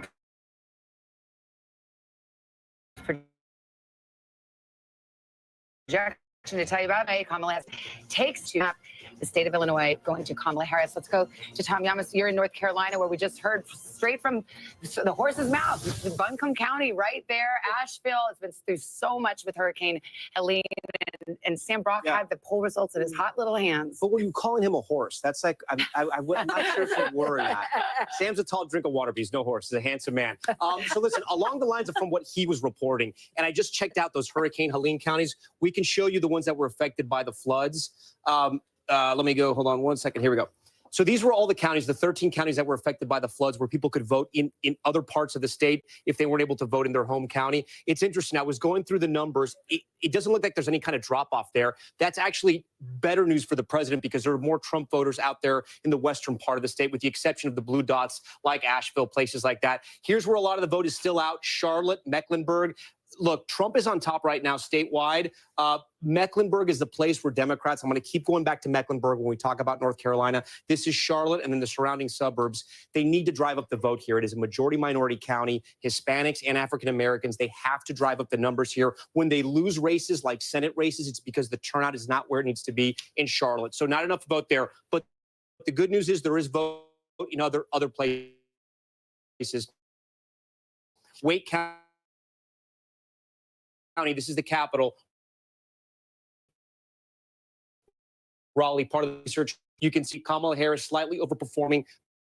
Durham, this is where Duke University is. 85% of the vote is in. 81%, let's see how she did compared to Biden. Slightly overperforming there, and just over where UNC Chapel Hill is. Slightly overperforming there. Here's one thing, though, that Republicans have something to possibly celebrate. This is Nash County, Raleigh, Wake County, Carolina black, where you have those counties. Usually, almost always in the last few winners, Trump didn't go. It went with Biden in 2020. That was considering that Biden took it in 2020. We're also watching New Hanover. This is Wilmington You have a lot of people who have moved to the east coast of North Carolina, the coastal communities here. Only 5% in, but this is also one of those counties that has always picked the winner in North Carolina. Not enough vote in to even compare. I do want to talk about the Triad. This is, again, sometimes the forgotten metro area, but huge population center for North Carolina. A lot of the historically black universities are here as well. Greensboro, Guilford County, 55% in. Let's see how she's doing compared to Biden. Look, she's holding her marks, so this is pretty good. I want to see how Trump's doing, though, in some of the rural counties where he has to drive up the vote. Robeson, look, only 23% in. He's overperforming there. I want to go a little closer to Charlotte. Union County seems to be doing okay. Again, this is along the southern border, right above South Carolina. Seems to be holding his own.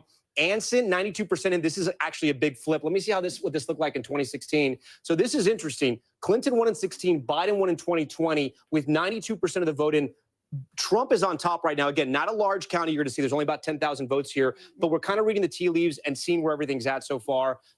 Again, statewide, 63% in. This is the only battleground state that Trump won in 2020. That's why we're watching it so close. It was very close. It was his slimmest margin. 63% of the vote is in. We're still watching and waiting here in North Carolina. As soon as we can make a call, again, too early, you know we're going to project it, guys. Tom, you had a little something for everybody in Little that, no matter who you're rooting for. We got a couple of results to read to you right now. These are ballot measures. We saw the abortion measure go down to defeat in Florida. It had a 60% threshold. In New York, it passes easily. 71% of the vote is the margin there. We'll go to Maryland. There was also an abortion rights measure, and that easily passes as well. Both of those blue states. Let's bring Laura Jarrett into this conversation because we do have 10 states that have these ballot measures, and obviously Democrats have hoped that that would help their fortunes, and especially in these battleground states. New York, obviously not a place where people think of abortion rights under threat, but the initiative there was broader than just about abortion. It had to do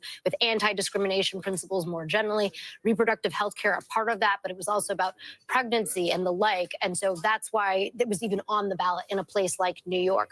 You think about a place like South Dakota, a completely different story. We still have to wait to see what happens there. Arizona, a different story. Missouri, we still don't have enough in to be able to make a call on that. And forgive me, let's see if the brain's still working here at 9:45. You got a big set of cards there, this is a late night for the Today Show. But Nebraska has two measures, doesn't it? It does. 1 for, 1 against. 1 for, 1 against, and so we'll see how that. So which one wins? The one with the raw vote. The one that has majority? the one that has the majority. But we don't have enough in to make a call on that. And of course, there one have been other states that went this road prior to tonight. Many states that had went this road and had been able to reach the threshold to pass it, Lester. That's why the Florida situation was interesting, obviously, as we've been discussing, different because of the threshold there. But you think about a place like Michigan, places like Ohio had managed to get it through in the past. We have another presidential projection here. We can put up on the screen here. I see it.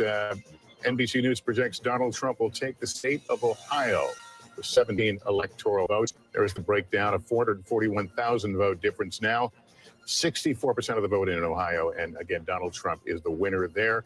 And there's where it takes us on the road to 270. Donald Trump out in front with 185 electoral votes. Harris with 81. All right, let's go to Savannah Sellers. We always need not one, but two Savannahs sitting at the desk at any time, if possible. Exactly. Savannah, I mean, you've been looking a lot into the youth vote, and we were just talking about abortion. And for young women, that obviously is a galvanizing issue for many of them. It certainly is. For young women, it is their top issue. And that's where we're really seeing a huge gender divide also. For young women, 42% saying it is their top issue, to just 10% of men saying that it's their top issue. When you talk about men, it's what you guys were mentioning earlier. The threats to democracy is up there, as well as the economy.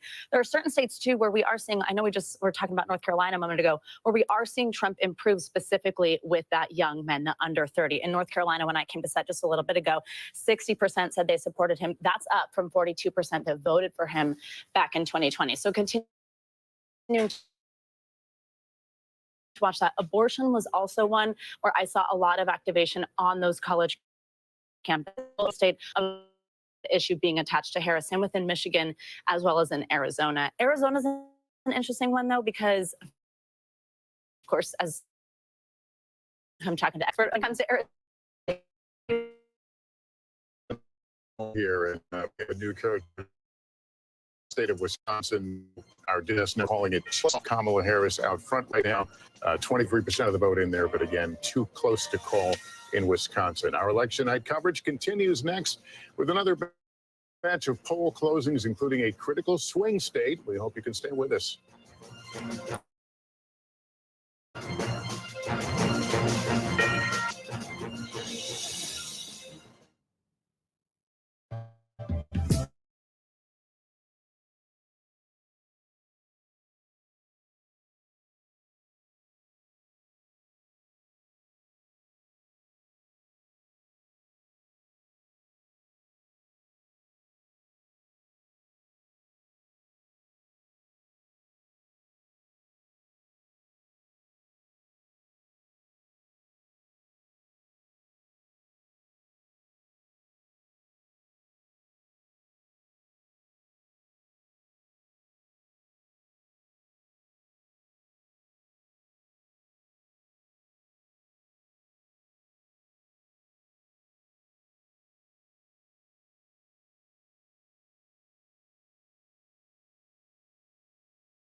This is one of those races where Senator Tammy Baldwin, looking for a third term, was out front several weeks ago, but the polls really narrowed, and here we are. This race is too close to call. She's running against Eric Hubb. Bob Casey looking for a fourth term against Trump-backed businessman Dave McCormick. Again, this race still too close to call with 34% of the vote in. Let's head to Texas now. Colin Allred, former NFL star, making this a more competitive race than anticipated in red Texas. Senator Ted Cruz looking for re-election there. We'll continue to watch that. And the Senate race in Ohio, too early to call. Again, this is too early to call. Senator Sherrod Brown looking for a fourth term against Bernie Moreno. Let's take a look at how the spread is in the Senate. Republicans, again, have picked up one seat, with Governor Jim Justice winning that Senate seat there after Senator Joe Manchin announced he wasn't running for re-election. The Ohio Senate race, really significant, guys, and one to watch. All right, we've got a call in the Kansas presidential race. Donald Trump is the projected winner in Kansas now. NBC News can project. Let's see where that brings us. Here's the breakdown right now. 31,000 vote difference, but again, Donald Trump will win there. Let's take you to the map and see where we are on the road to 270. Donald Trump with 191, Kamala Harris 81 electoral votes. And we also want to go back and revisit, I think we have Michigan and Pennsylvania, I think, both too early to call. Too close to call. Too close to call. This hour. There we go. Yeah, we'll pause there. Let some of our other stations catch up with us as we show you the road to 270. The map filling out, but we got a lot of work to do.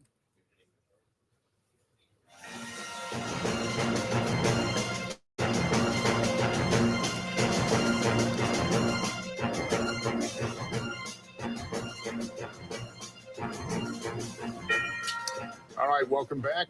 Here is where we stand right now on the road to 270. The map is slowly filling in. I think we're still at 6 of 7 battlegrounds. We've seen the polls close right now, so we were kind of in a waiting game. Actually, we have Kansas now. I believe we can make a call on. NBC News projects the state of Kansas will go to Donald Trump with 6 electoral votes. Here's the map now to 270 as we add that to the group. And Donald Trump out with 191 now to Harris's 81. You mentioned we have 6 of 7 presidential battlegrounds to get to. Nevada will close here at the top of the hour, but let's look at Michigan. Too close to call right now, just 15% in. We could be up all night and perhaps beyond. Michigan didn't get called till late the next day in 2020. Pennsylvania, need I remind you, we were here till Saturday waiting for its results, but officials think they will be able to move a little bit more quickly, but at this hour, it's much too close to call. A tight race there, difference of 48,000 votes, so we will see how that shakes up. About 9:53. We've got more polls set to close soon.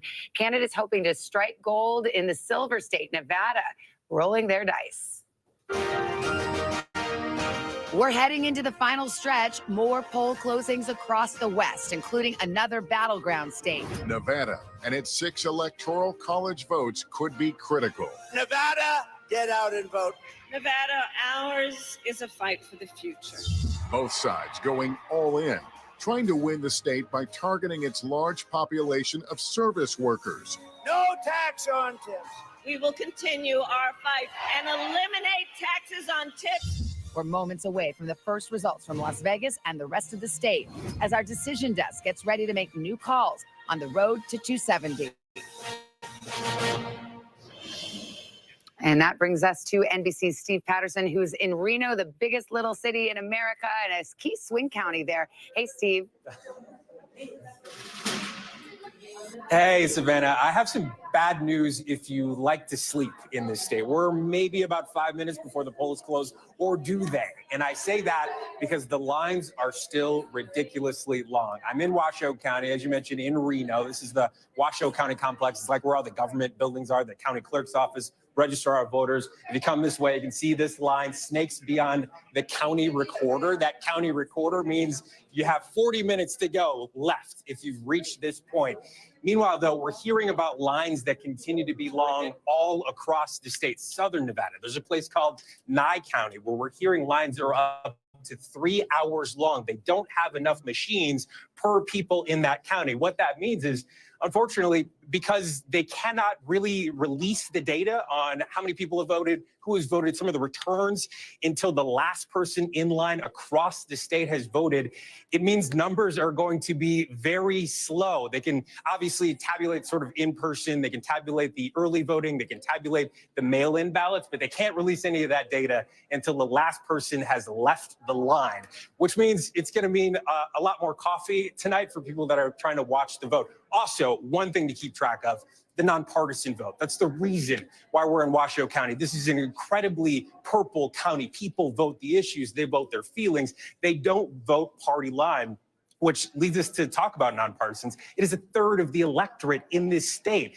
Higher share than Republicans, higher share than Democrats. These folks, we're not sure which way they're going to vote, which has been confounding pundits. And it's been really tough for people trying to read the tea leaves and what exactly the numbers mean. I've spoken to both campaigns in the state. Both seem to think that they have a Trojan horse. Of course, Democrats seem to think that nonpartisans are younger, a little more racially diverse. Republicans seem to think that they're going to skew more conservative. And so we will see. But unfortunately, I think not anytime soon. It could be a minute before we get any sort of results here in the Silver State. Savannah. All right. Well, Steve, stand by. Nobody sleeps in Las Vegas, maybe not in Reno either. We know you won't be sleeping tonight. Tom, let's look at Nevada. This is a state where Republican fortunes have risen since the last presidential election. Yeah, you are completely right. They have a Republican governor there. Let's talk about Nevada here.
versus Harris.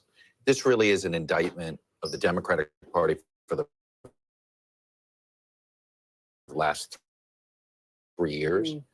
Because you want to talk about Nevada, you talk about the voter registration advantage. Republicans, basically, for the first 3 years of this country in the battleground states, Republican registration advantage. The last 3 months, Democrats have done well. 3 years versus 3 months. So far, the 3 years is paying some dividends for Trump. All right, there's the countdown. We are waiting for another batch of closings, and this will bring us to battleground Nevada, which is our last battleground state we've not heard from. Or the last to close the polls. NBC News can make a projection now in the state of Utah. NBC projects that Donald Trump will win in Utah and take those 7 electoral votes. And we go further into the west, into Montana. 4 electoral votes. Donald Trump, the projected winner in Montana tonight. Here's the map, the road to 270. Donald Trump now with 201. Harris with 81. That's the road to 270. Well, let's put Nevada up on the map here. It is, as you might expect, too early to call. And if you remember, it's Nevada until Saturday, so we could be waiting a while. Oh, yes, we remember. Oh, we remember. You can send your Don't mail even, bell. exactly. Don't even bring Don't it up. even They bring said it up. everyone's triggered here. Okay, Pennsylvania, too close to call. Got to say that was a Saturday call as well in 2020. Michigan, too close to call there. Let's see how much vote we've gotten, though, at this hour. Just 16%, so there's a lot of vote to be counted there. We'll move over to the state just nearby, Wisconsin, the other industrial Midwest battleground, 35% in. They are making some progress, but too close to call. Georgia, too close to call, but we are getting to a much higher number. We can get down into the counties in just a bit with Tom Yamas. He's right over there. North Carolina as well, starting to count more votes, too close to call. And finally, out west, the great battleground state of Arizona, too close to call. That's another one that may take several days before we get results. So let's go to Tom. And I mean, Pennsylvania, we cannot talk about it enough. It may all hinge on Pennsylvania, just as it did in 2020. Yeah, and earlier I was talking about Eastern PA. Guys, not to talk about Western PA. Go Steelers fans. Let's start in Pittsburgh to 2020. Slightly overperforming. That's good news for Harris because that's what she needs to do there if she wants to win the state of Pennsylvania. And look at this. Butler County, you'll remember that's where that first assassination attempt took place, just miles from Pittsburgh. Look what a different place this is. Trump is on top. 71% of the vote is in. He got 65 in 2020, 65%. He's now at 64. He's essentially performing where he needs to be. I also want to see how the vote is in these Western communities, Western PA communities, because fracking was a big issue here. Vice President Harris had to change her position on that.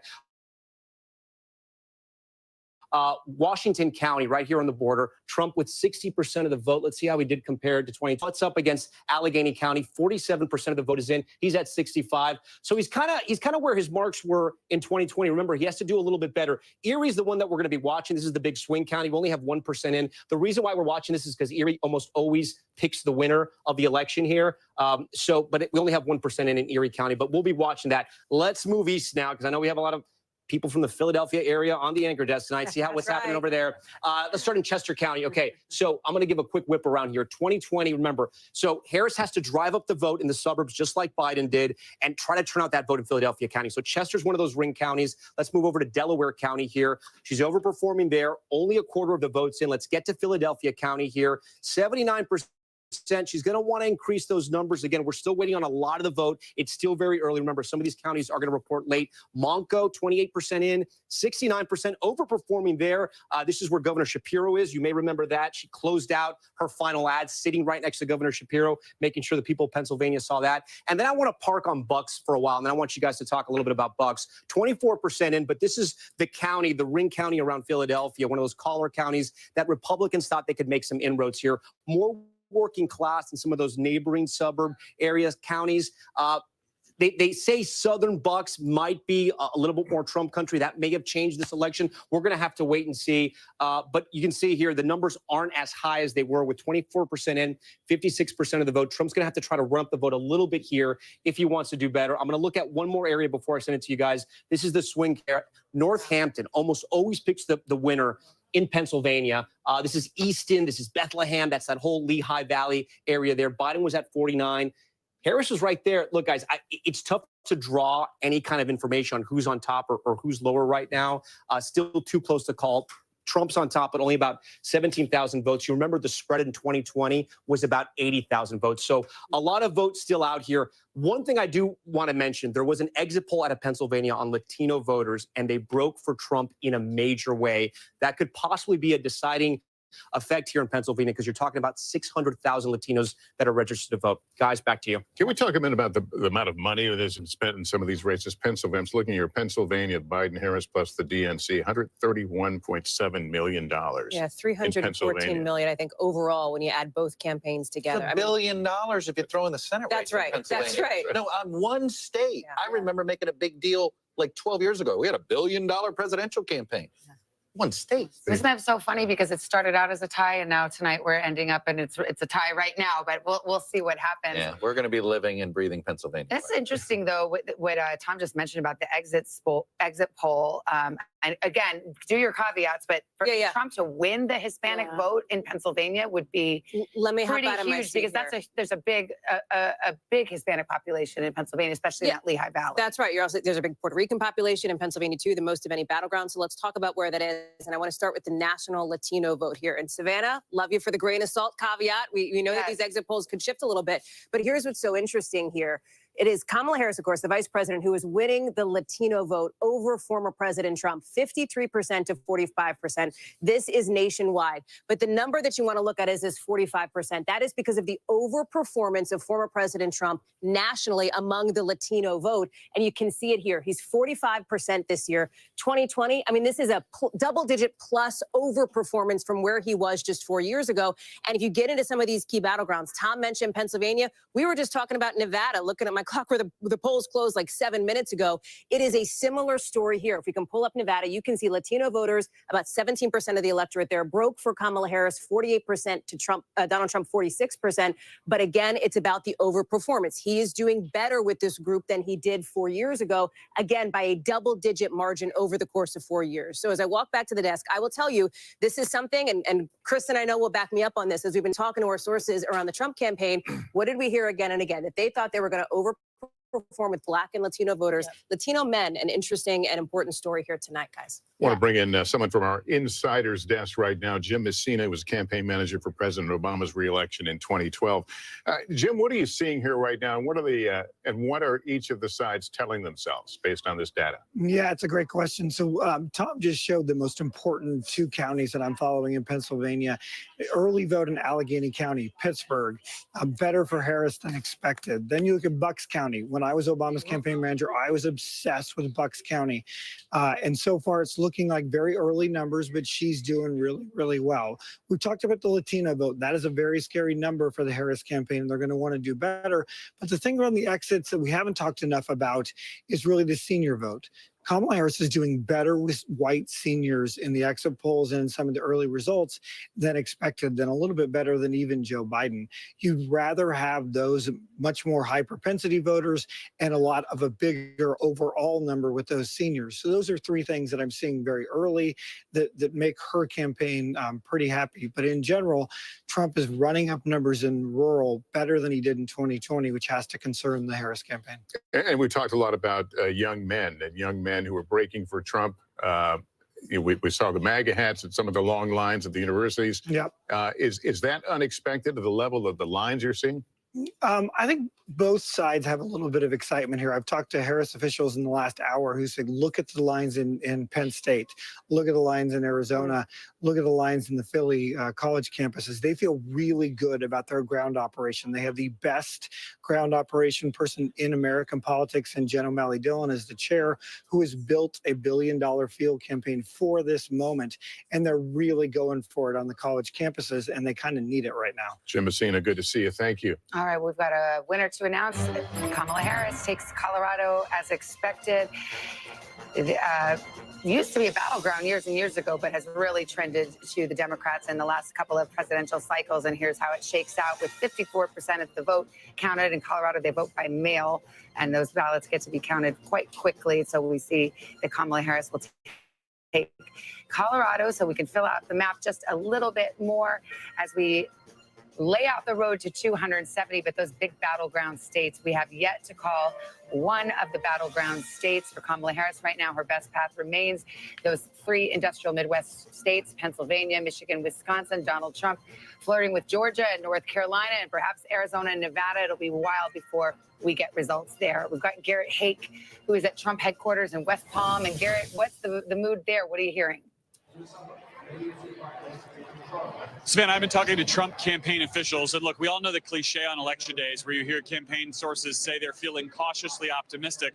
What has happened in the last half hour is my sources have stopped using the word cautious to describe their optimism. They are feeling increasingly confident as more and more votes come in, despite the fact that no battlegrounds have been called, that their theory of the case is being proven correct. And what I mean by that is the Trump campaign set out at the beginning of this race to expand the Republican Party. They knew they couldn't win with their old coalition. They had to get more younger voters, more black voters, more Latino voters, even by small amounts to join their coalition. In the battleground states, they are seeing that happen.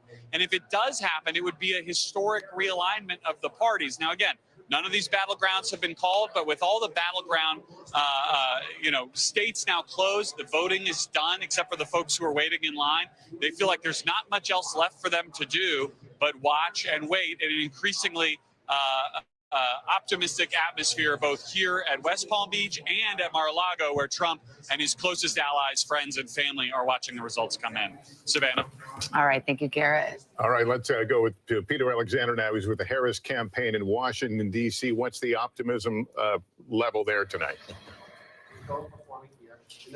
Well, I think there's certainly a level of anxiety, at least according to some of the Harris allies with whom I've been speaking to over the course of the last hour or so. One ally telling me that, just look at the state of North Carolina, Josh Stein, the Democrat winning his effort to become the state's governor. That we were able to project a while back, but obviously not the same for Kamala Harris, at least not yet. That indicates that there's clearly some split ticket voters there. Some folks who will be voting for Josh Stein as governor, but then Donald Trump as president. Otherwise, we would have a projection already in that state right now. They say that is an indicator that gives some anxiety right now going forward that North Carolina may not be a state that they're able to win. If that happens, and these are all ifs, it's all very early here, that does again shrink their path to victory to 270. They really are relying heavily on those blue wall states right now. And one of those key states obviously is Pennsylvania, the biggest prize of them all with 19 electoral votes. I spent many of the last several days up there, and I was in the urban centers where the Harris campaign put a lot of its energy, including in Philadelphia, and particularly in places like Philadelphia, where they were sending buses up there to knock on doors to help swell the number. They're really relying on big numbers in places like Philadelphia and the collar counties that surround it. They need to run up the numbers among some of those suburban women in particular, the suburbs more broadly right now, and in Philadelphia. So that's where a lot of them are hanging their hat, at least according to the allies I'm speaking to right now. We're going to keep a close eye on that as this night progresses. All right, Peter Alexander, thanks very much. I think we have a call now in the Texas Senate race. NBC News projects that Ted Cruz will retain his seat again in Texas. Democrats have taken some big swings in recent years in Texas, but unable to land a haymaker. Colin Allred will come up short tonight in his bid to unseat Ted Cruz. Let's go to Chuck on this because, Texas is the white whale for Democrats. Chuck Schumer, the Democratic campaign committee threw money in Texas at late in the game, thinking maybe there was something going on there. Texas has a very restrictive abortion ban, as we know. The Democratic Party went way late into both of those two races. They were sent a signal to donors for a year and a half. We're not going to bother with Texas and Florida. They're too expensive to do. And they had too many incumbents to defend in Ohio and Pennsylvania and all of that. Then Allred just kept hanging around. So they thought maybe late money, but this is, you don't just flip a, notice we haven't seen any big flips tonight in general. You don't just flip a state in 3 weeks. You don't just show up in 3 weeks and think magically things are going to happen. Not with how embedded, not with how nationalized our conversation is, not with how polarized we are. And this is a case where at some point the Democratic Party, they're serious about Texas. 4 years there. You can't just do it in 4 weeks. And it's the same story we just talked about in Florida. And this is the difference. Again, I go back. The Republican Party for the last 4 years has been much more aggressive. You heard Garrett talk about it, and the Trump campaign is flexing its muscles because it worked. They had massive voter registration campaigns for the last 3 years, and it has padded them. It's what Texas, look, Republicans got stronger in Texas. I mean, that Latino vote in Texas, when you've got over 60% Latino men moving in Texas towards the Republicans, that's realignment. That is realignment that's happening. And I think we have another Senate call to make now in the, I believe, in the state of Maryland. NBC News projects that in Maryland, Angela also Brooks will win. And there's against Larry Hogan, former governor, difference 171,000 votes there. So here's the Senate at this hour. The Republicans have picked up 1 seat. They need to pick up 2 to take control of the Senate. And the ones hanging in the balance right now in terms of that are Ohio, Sherrod Brown in the fight for his political career in Ohio. We've got Michigan we're watching, Alyssa Slotkin trying to hold on to that seat after retirement there. And Montana would be the flip. If it flips, that would give Republicans control of the Senate. Absolutely. I think Montana and Ohio are the two, if you are Republicans, that you're watching quite closely to see if they can flip those states. I do think it's notable when you think about the realignment that Chuck is talking about. You think about the state of Pennsylvania, the Latino voters, the split there, the fact that what Trump is running on, remember, is his first day in office to start a mass deportation plan. A lot of folks have asked him for details about what would that actually look like. He has not given them, but it is notable that he's increased his support based on what we're seeing so far amongst Latino voters, that is something that has resonated with them. Democrats making that late play to try to win them back. And so far, based on what we're seeing, didn't work. And yet the exit polling also shows that more people do not want to see immigrants deported if they are here illegally here. They want to see a pathway to legal migration, legal immigration here, which is another nugget we got from the exit poll. So interesting dynamics at play on this issue. All right, let's go over to Tom Yamas. He's got the big board going and the state of Iowa, which has been of intrigue since a Saturday night surprise at the poll. It was a huge question mark. If you woke up on Sunday and you watched Meet the Press with Kristen Welker, it was a huge headline, right? Yes. People woke up on Sunday and according to the Des Moines Register poll, Harris was up by 3 points within the margin of error. The politics desk just pointed this out to me. Let's dig in because we have some voting data now. 45% of the vote is in, but let's look at Polk County. This is the biggest county, the most people. This is Des Moines, the capital here. So she's on top, 55% to 43%, 94% of the votes in. But look at Trump's margins. Trump's actually doing better than he did in 2020. Let's go over here to another county, Dubuque County, 94% of the votes in. Trump's at 52. Trump was at 50. So he's growing in both those districts, in both those counties, I should say. For Democrats to flip Iowa, he has to be doing worse in those counties. Again, look, there's still a lot of vote out. A lot of vote has to come in. But this would be a shocker if Republicans lost Iowa. Remember, Trump won 98 of the 99 counties in the primary. And when you go back to elections past, he won by 8 points in 2020, and he won by 9 points in 2016. So my point here being that if the trend was Iowa was going to turn blue, she has to be turning out the votes in Des Moines and in other places. And right now, that's not happening.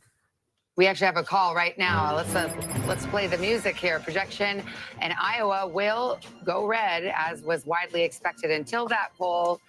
Right there, Trump wins the 6 electoral votes of Iowa. And so we can see the breakdown there with about half the vote counted there. So there was this thought that perhaps because of his restrictive abortion ban that just went into effect in July, and this highly respected pollster coming out, that perhaps there was going to be a wave of independent women who could somehow turn this red state blue, but this was not to be, Chuck. No, I mean, look, this is a miss because this looks exactly the way Iowa looked 4 years ago. You know, we're in margin of error range there. So look, she thought she'd found something this with is the pollster that we're talking about, yeah. Independent women looking like they were choosing, and certainly we've seen some evidence of it in national polls, a point or two here or there. And look, I've seen it throughout the Midwest, but it's a point here or a point there. I don't know if it's enough to make up for the loss of voters of color that have cleared. I mean, that continues to me to be the big story of the night, is the shift among Hispanics. Look, Hispanic voters are swing voters, and I think what's interesting here is the Republican Party treated them the same way they treated white working class voters. They courted them the same way they treated white working class voters. The Democratic Party has spent a lot of time treating it as an identity group, whether it's Latinx, which sort of fell flat. And so there's been a lot of hand wringing about this inside Democratic circles, a real split, it was a total misread sort of by the coastal strategists when it comes to how to target working class voters of color. And I think we're starting to see sort of a working class coalition start to drift to the right. Before Donald Trump had working class whites. Now he's adding working class Hispanics and working class, not necessarily seeing evidence of working class African Americans, but adding working class Hispanics. That becomes a very durable majority. Well, another way of saying that is the education gap. Well, it's the same thing. College educated or non-college educated. It doesn't matter your ethnicity. It matters your education. But is it Donald Trump or is it the Republican Party? Or is it the Democratic Party? Okay, meaning I don't, it's the Democrat. It is, first of all, Latino voters in many ways are driven by the same issues. And there's one issue in particular, actually, that Republicans align closer with Latino voters, or Latino voters align more closely with the Conservative Party, and that's school choice. And that has been, and you can't help but wonder, both Florida and Texas have been very aggressive about expanding school choice. Where have Republicans made the greatest gains among Hispanic voters? Florida and Texas. So education, the economy, those issues, bread and butter issues, and that is how they talk to them. I'm not saying Democrats weren't, but for the sort of the cultural issues don't play as well with Hispanic voters as they may with college-educated whites or even African Americans. And we saw the Trump campaign hammer some of those issues over in ads over and over again. Take a break right here. Coming up next, things are heating up. The votes are rolling in. We've got the latest on the battleground states, and we're inching closer to that 270 mark. Stay with us. Election night rolls on.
Mornings are full of possibility and energy, and how you get set for the day ahead matters. It's about getting caught up and getting ahead, because every day deserves the best start.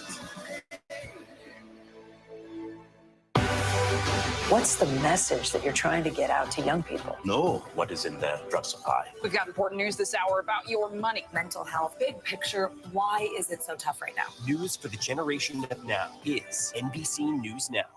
Listen to full episodes of Meet the Press wherever you get your podcasts.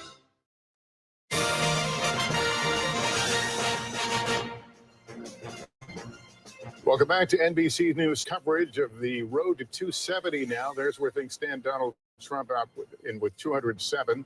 And we're able to make a projection a characterization in Virginia. 13 electoral votes. They're too early to call that race in Virginia. We move to Nebraska right now. That race also too early to call. Less than half of the vote in, so still a ways to go there. We move to Minnesota.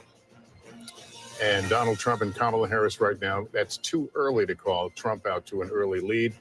In Pennsylvania, this is one of the big battleground states, could be the biggest, 19 electoral votes, too close to call. the characterization. Wisconsin, another battleground. Here's where it looks right now. Too close to call, a difference of fewer than 8,400 votes there right now, and 47% in, so more to count there as well.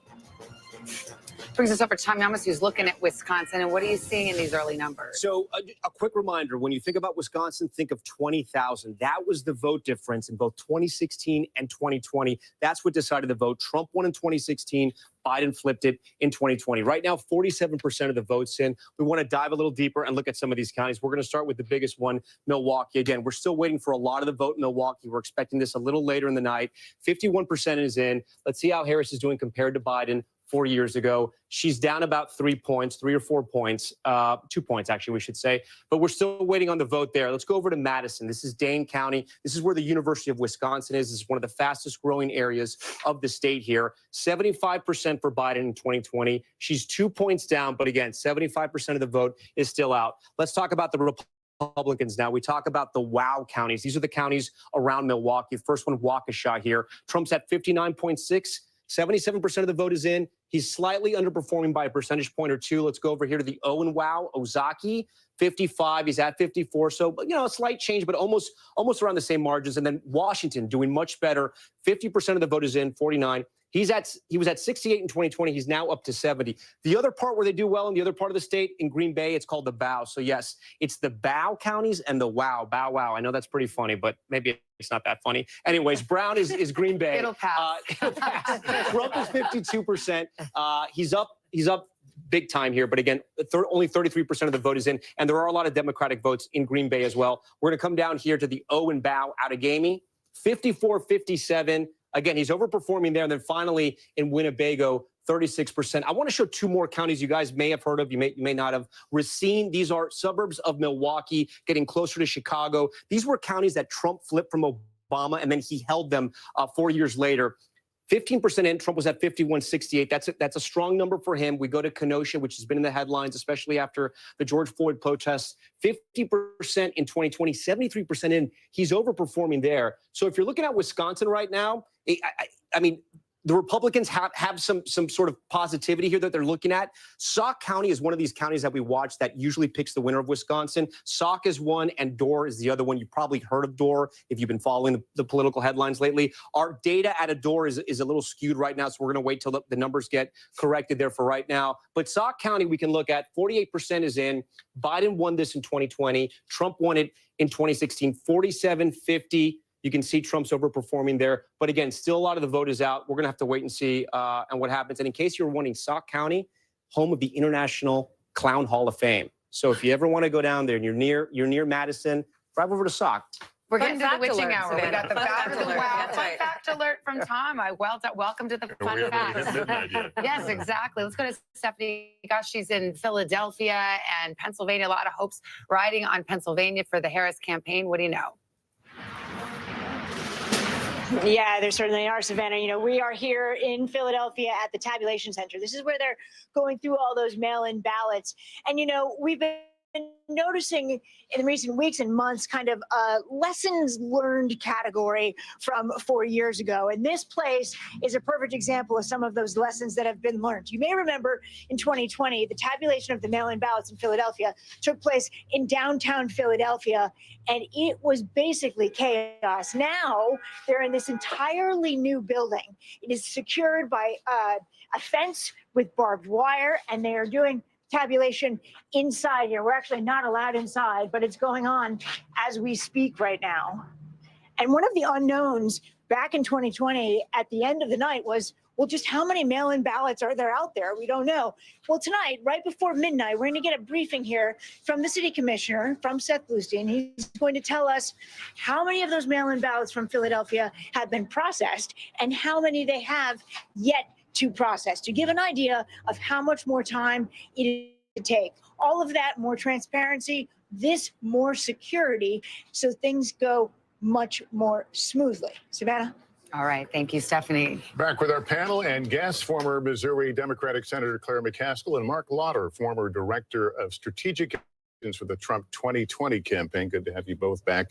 How's the blue wall looking right now, Senator? Well, you know what? I just got to say, with the exception of brave Ann Seltzer and her poll in Iowa, where clearly she did not get it right, it looks like the pollsters got it right in this election because I'm looking at these blue walls. If you look at Berks County, Harris is underperforming. You look at Lancaster County, she's overperforming.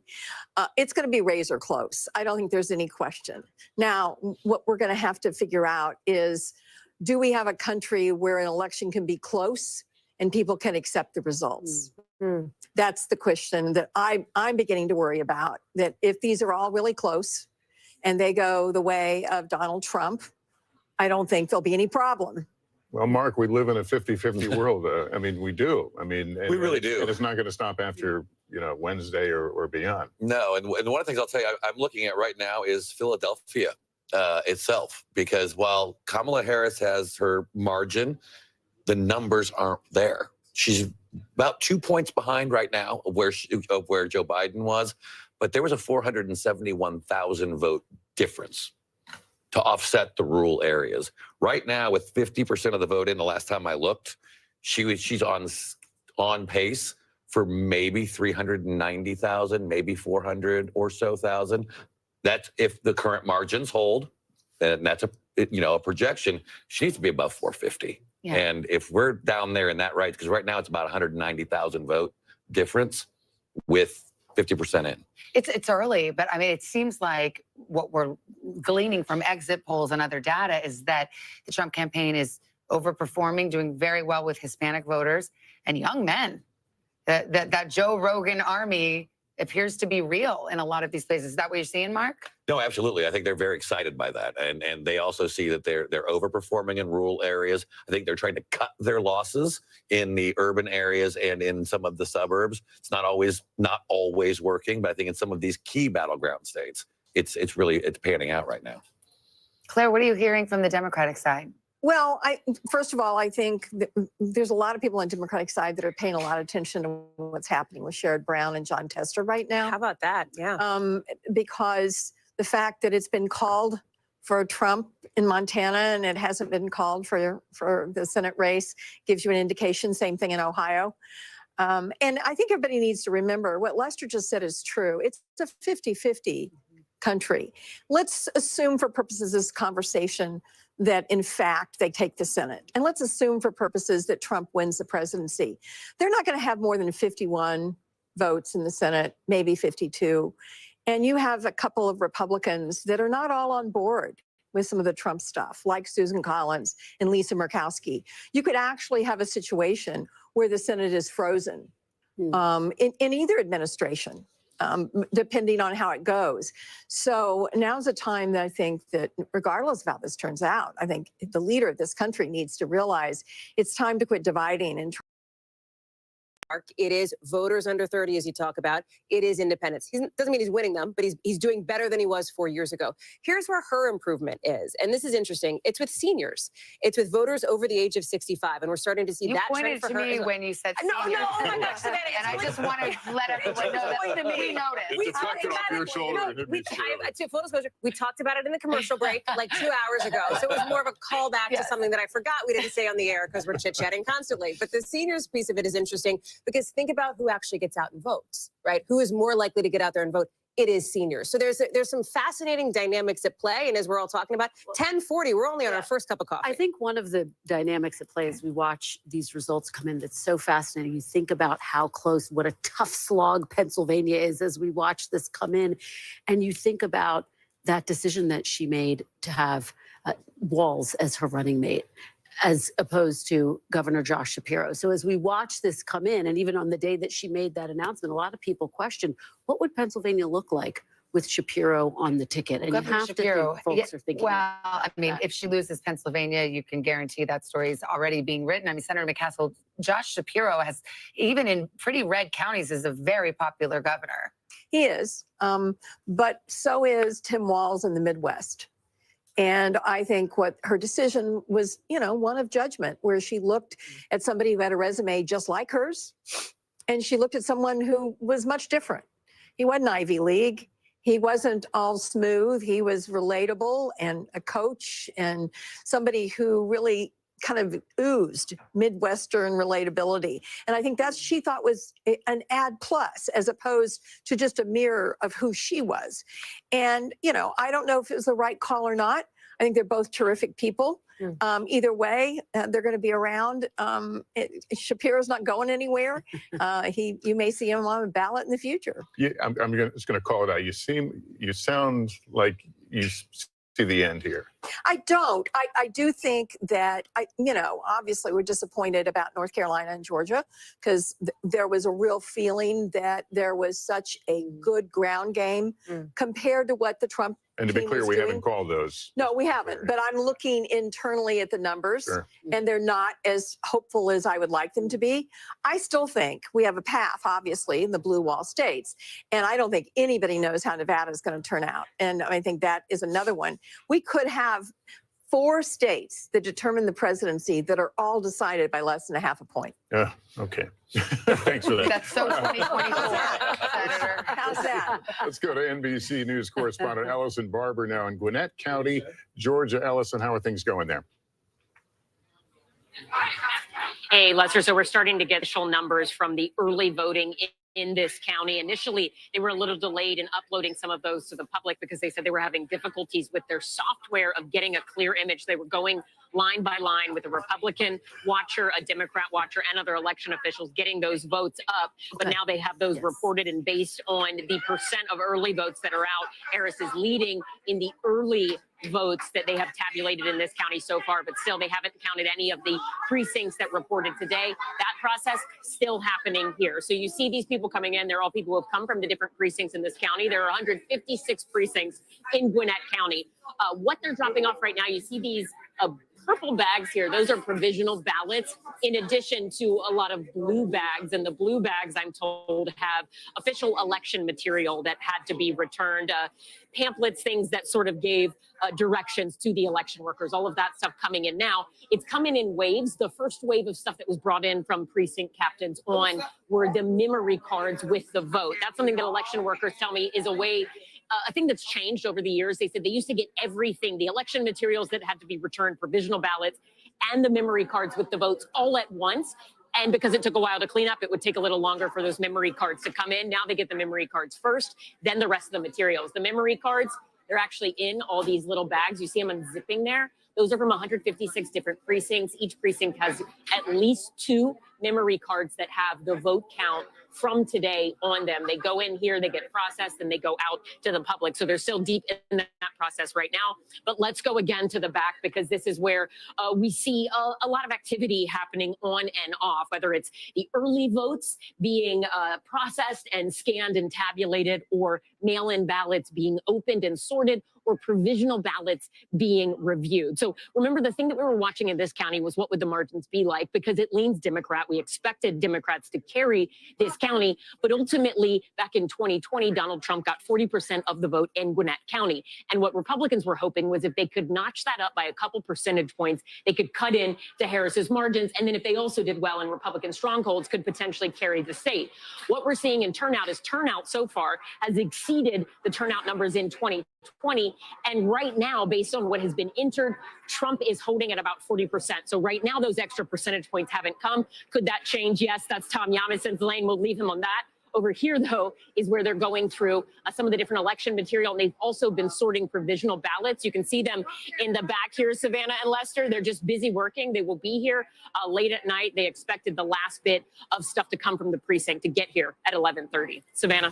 All right, Ellison, thank you so much. We're going to take a short break right here. Many more poll closings coming up at the top of this hour, including California and its whopping 54 electoral votes, and a look at who's ahead in the race to 270 on election night.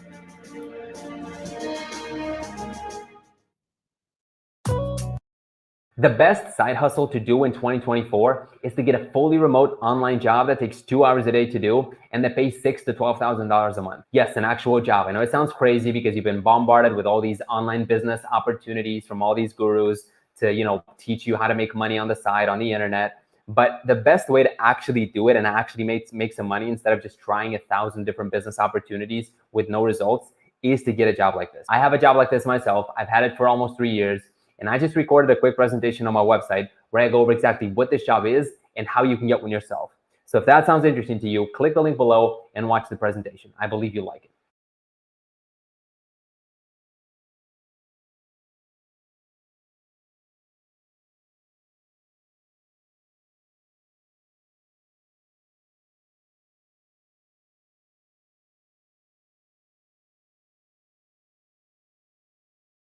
Say goodbye to Slack because chat's here and it's inside ClickUp. Everything you need in chat is here, like your DMs and even your channels. But there's a ton more you can do. Chat conversations can lead to so many new ideas, and now you can turn those ideas into action with just a couple of clicks. Any chat message can be turned into a task like magic. Simply select the message you want to turn into a task and click Create Task. You can create the task details manually, or you can create with AI and have the task name, details, and assignees created automatically based off context from the conversation, just like magic. ClickUp Chat is available now. Check it out and thank me later.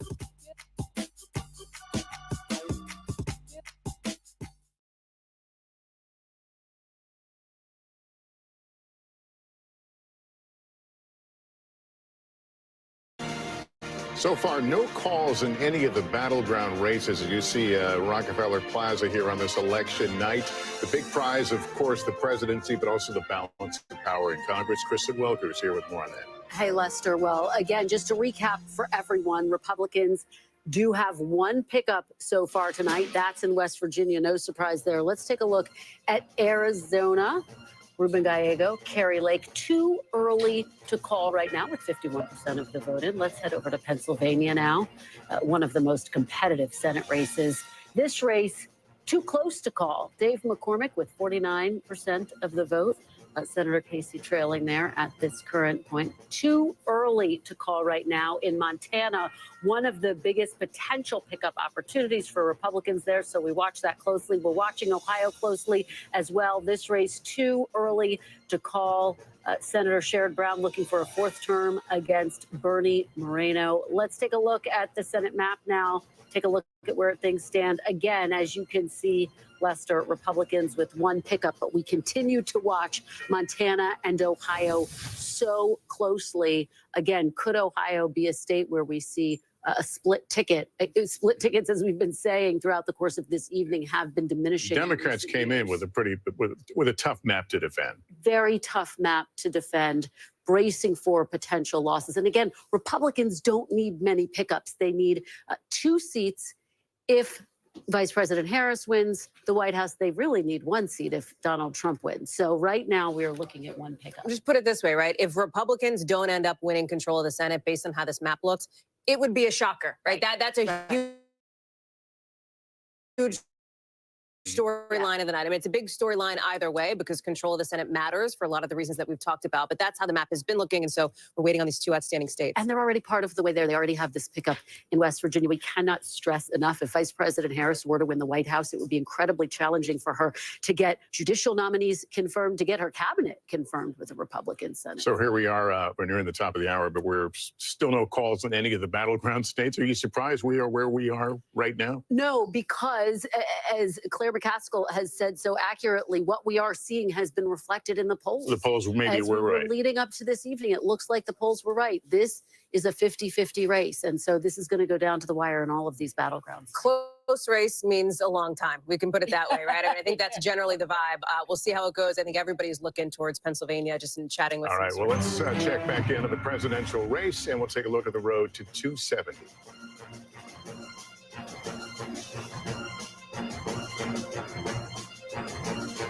It is 10:51 in the East, and here is where we stand right now on the road to 270 electoral votes. Those will be the keys to get into the White House in the next year. Right now, we want to go to Peter Alexander at Harris headquarters to really gauge the temperature of the room. Peter? Well, we're outside and it's a loud one here, but I can tell you if you get into the crowd here, it's particularly quiet in terms of their sense of optimism right now. That's how one Harris ally just described it to me a short time ago. I ran into a longtime Democratic source, a person who was close to the Harris campaign, and I asked them what they make of the results they've seen so far. They said, honestly, this is not looking so good for us, but then they quickly put on a smile and said, but you know what? We just got to keep smiling for the night. That may give you a better understanding of where they feel like things may be going right now. It remains early. A lot of votes still to count, but I'll tell you what I just heard from a Democratic lawmaker right now who just wrote me in part, quote, it's pretty concerning. I just keep reminding myself that 8 years ago, all the trends in the first few hours showed Hillary winning, and then she didn't. But obviously, this is not the return we were looking for. It gives you a little sense of the way that some of those people supporting Kamala Harris are feeling this evening right now. Again, a lot of numbers, a lot of data still to be counted right now. But as Claire McCaskill said a short time ago, some of the early results we're seeing in some of those places, North Carolina, Georgia, are not looking as positive as the Harris campaign had been hoping. It doesn't mean that they still don't have a path, but it does certainly increasingly mean that they'd have to succeed in holding on to that blue wall. Pennsylvania, Michigan, and Wisconsin. And frankly, speaking to some people in some of those states that are involved with the Harris campaign, they said that's where they are seeing some concern that that's going to be a tightrope that they have to still try to walk tonight. Buster? And Peter, we were just talking here. There's a sense that the polls were, in fact, right. Are they getting that sense that the polls are really reflecting what we're watching? Well, I mean, nationally, this is basically an evenly divided country, right? So the idea that our last poll showed at 49-49 is sort of a overall popular vote, that may be pretty close to where this thing ends up. But remember, for the Democrats to win the Electoral College, they generally have to have a better advantage as it relates to the popular vote. So if the country's evenly divided in terms of a popular vote, that may not be enough for the Democrats. Still a long way to go. Obviously, nobody here is leaving. They're still waiting to hear from the vice president. They recognize this may be not just a matter of hours, but days right now, and they're still hopeful that people are waiting in line, including on those college campuses. They point to campuses in Pennsylvania in particular, some of the campuses out west in Nevada. Nevada, still circling on the map as a place they think that they're have the ability to perform well in right now. But, you know, frankly, that's the candidate assessment for the people I'm talking to. So I pass it on to you. Yeah, and as we said, none of the battleground states have been called as of yet. So we continue to watch. But they're as close as they can be. Let's go to battleground Wisconsin. Shaquille Brewster in Milwaukee for us. Hi, Shaq.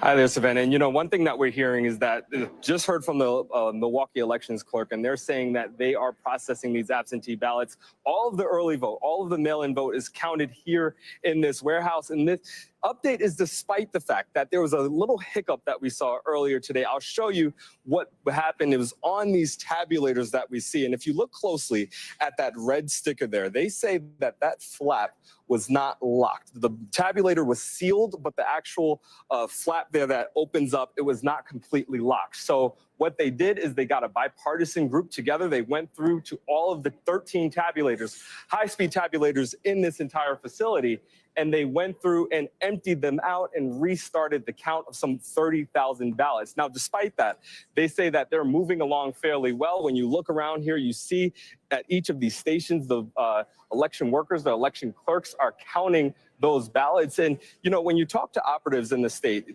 one thing that they're focused on is what will come from the vote here in Milwaukee. And I talked to a Republican operative who said he's, quote, feeling very good about what they're seeing on the Republican side. They say when you look at Dane County, that Vice President Harris is not meeting her marks there. And pointing to Milwaukee, he's saying that the turnout is not meeting what the Democrats should be getting in this area of the state. But when you look at the amount of vote that's here, we know there's about 107,000 ballots that have yet to be counted, and we are still hours away from that being sent over to the county for the public to see. So it's expected to be a long night of counting here in Milwaukee. All right, Shaq, thanks very much. Let's go over to Tom Yamas, who's over at the big board. Couple of things. Let's look at North Carolina. You got it. Still too early to call. And how about Virginia? Yeah. It's a blue state. Haven't called it yet. We'll talk about both those because both states have interesting things happening. So first off, 85% of the voted. If you're asking yourself, why is it too early to call? Why hasn't NBC News projected this race just yet? Because listen, there's still 875,000 votes that are out. So we're going to wait till we can make a clear projection there. I do want to highlight some things. I've been talking about Charlotte, Mecklenburg County all night long. This is where Democrats had to turn out the vote. This is where races are won and lost in the state of North Carolina, is in Charlotte. Clinton at 62, Biden at 66.7.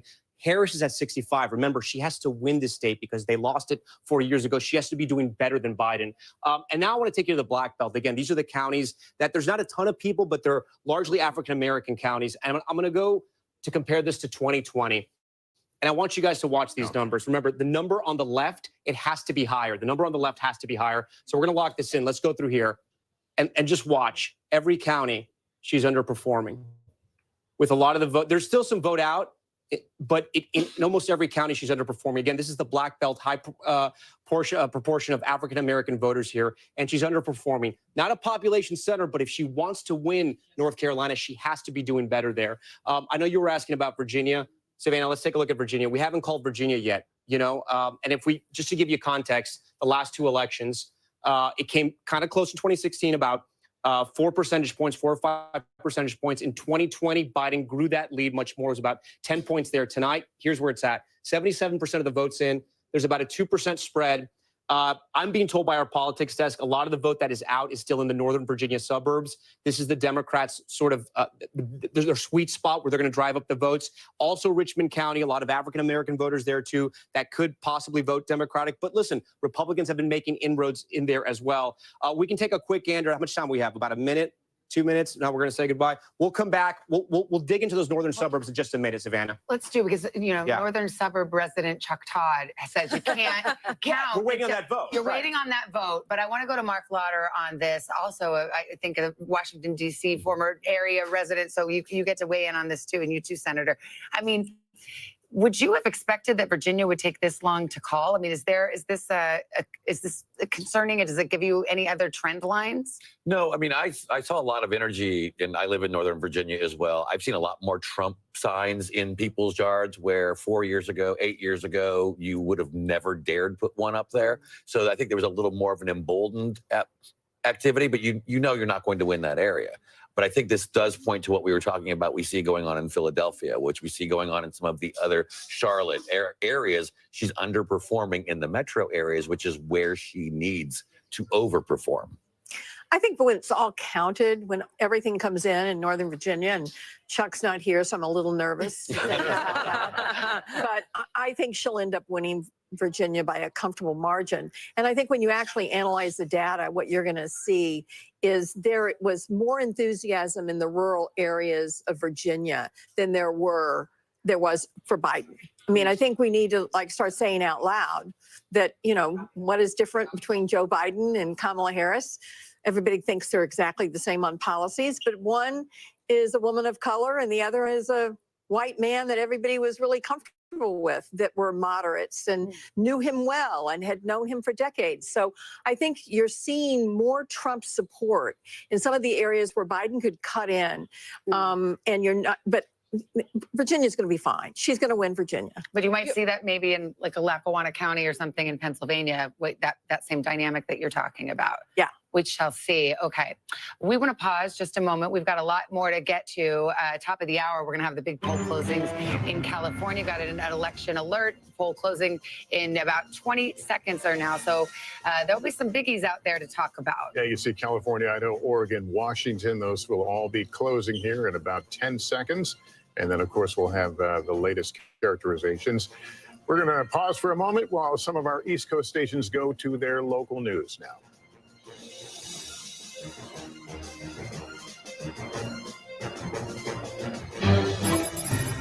And welcome back. At the top of the hour, 11 o'clock hour here in the East, NBC News can project that Kamala Harris will win in the state of California. 54 electoral votes.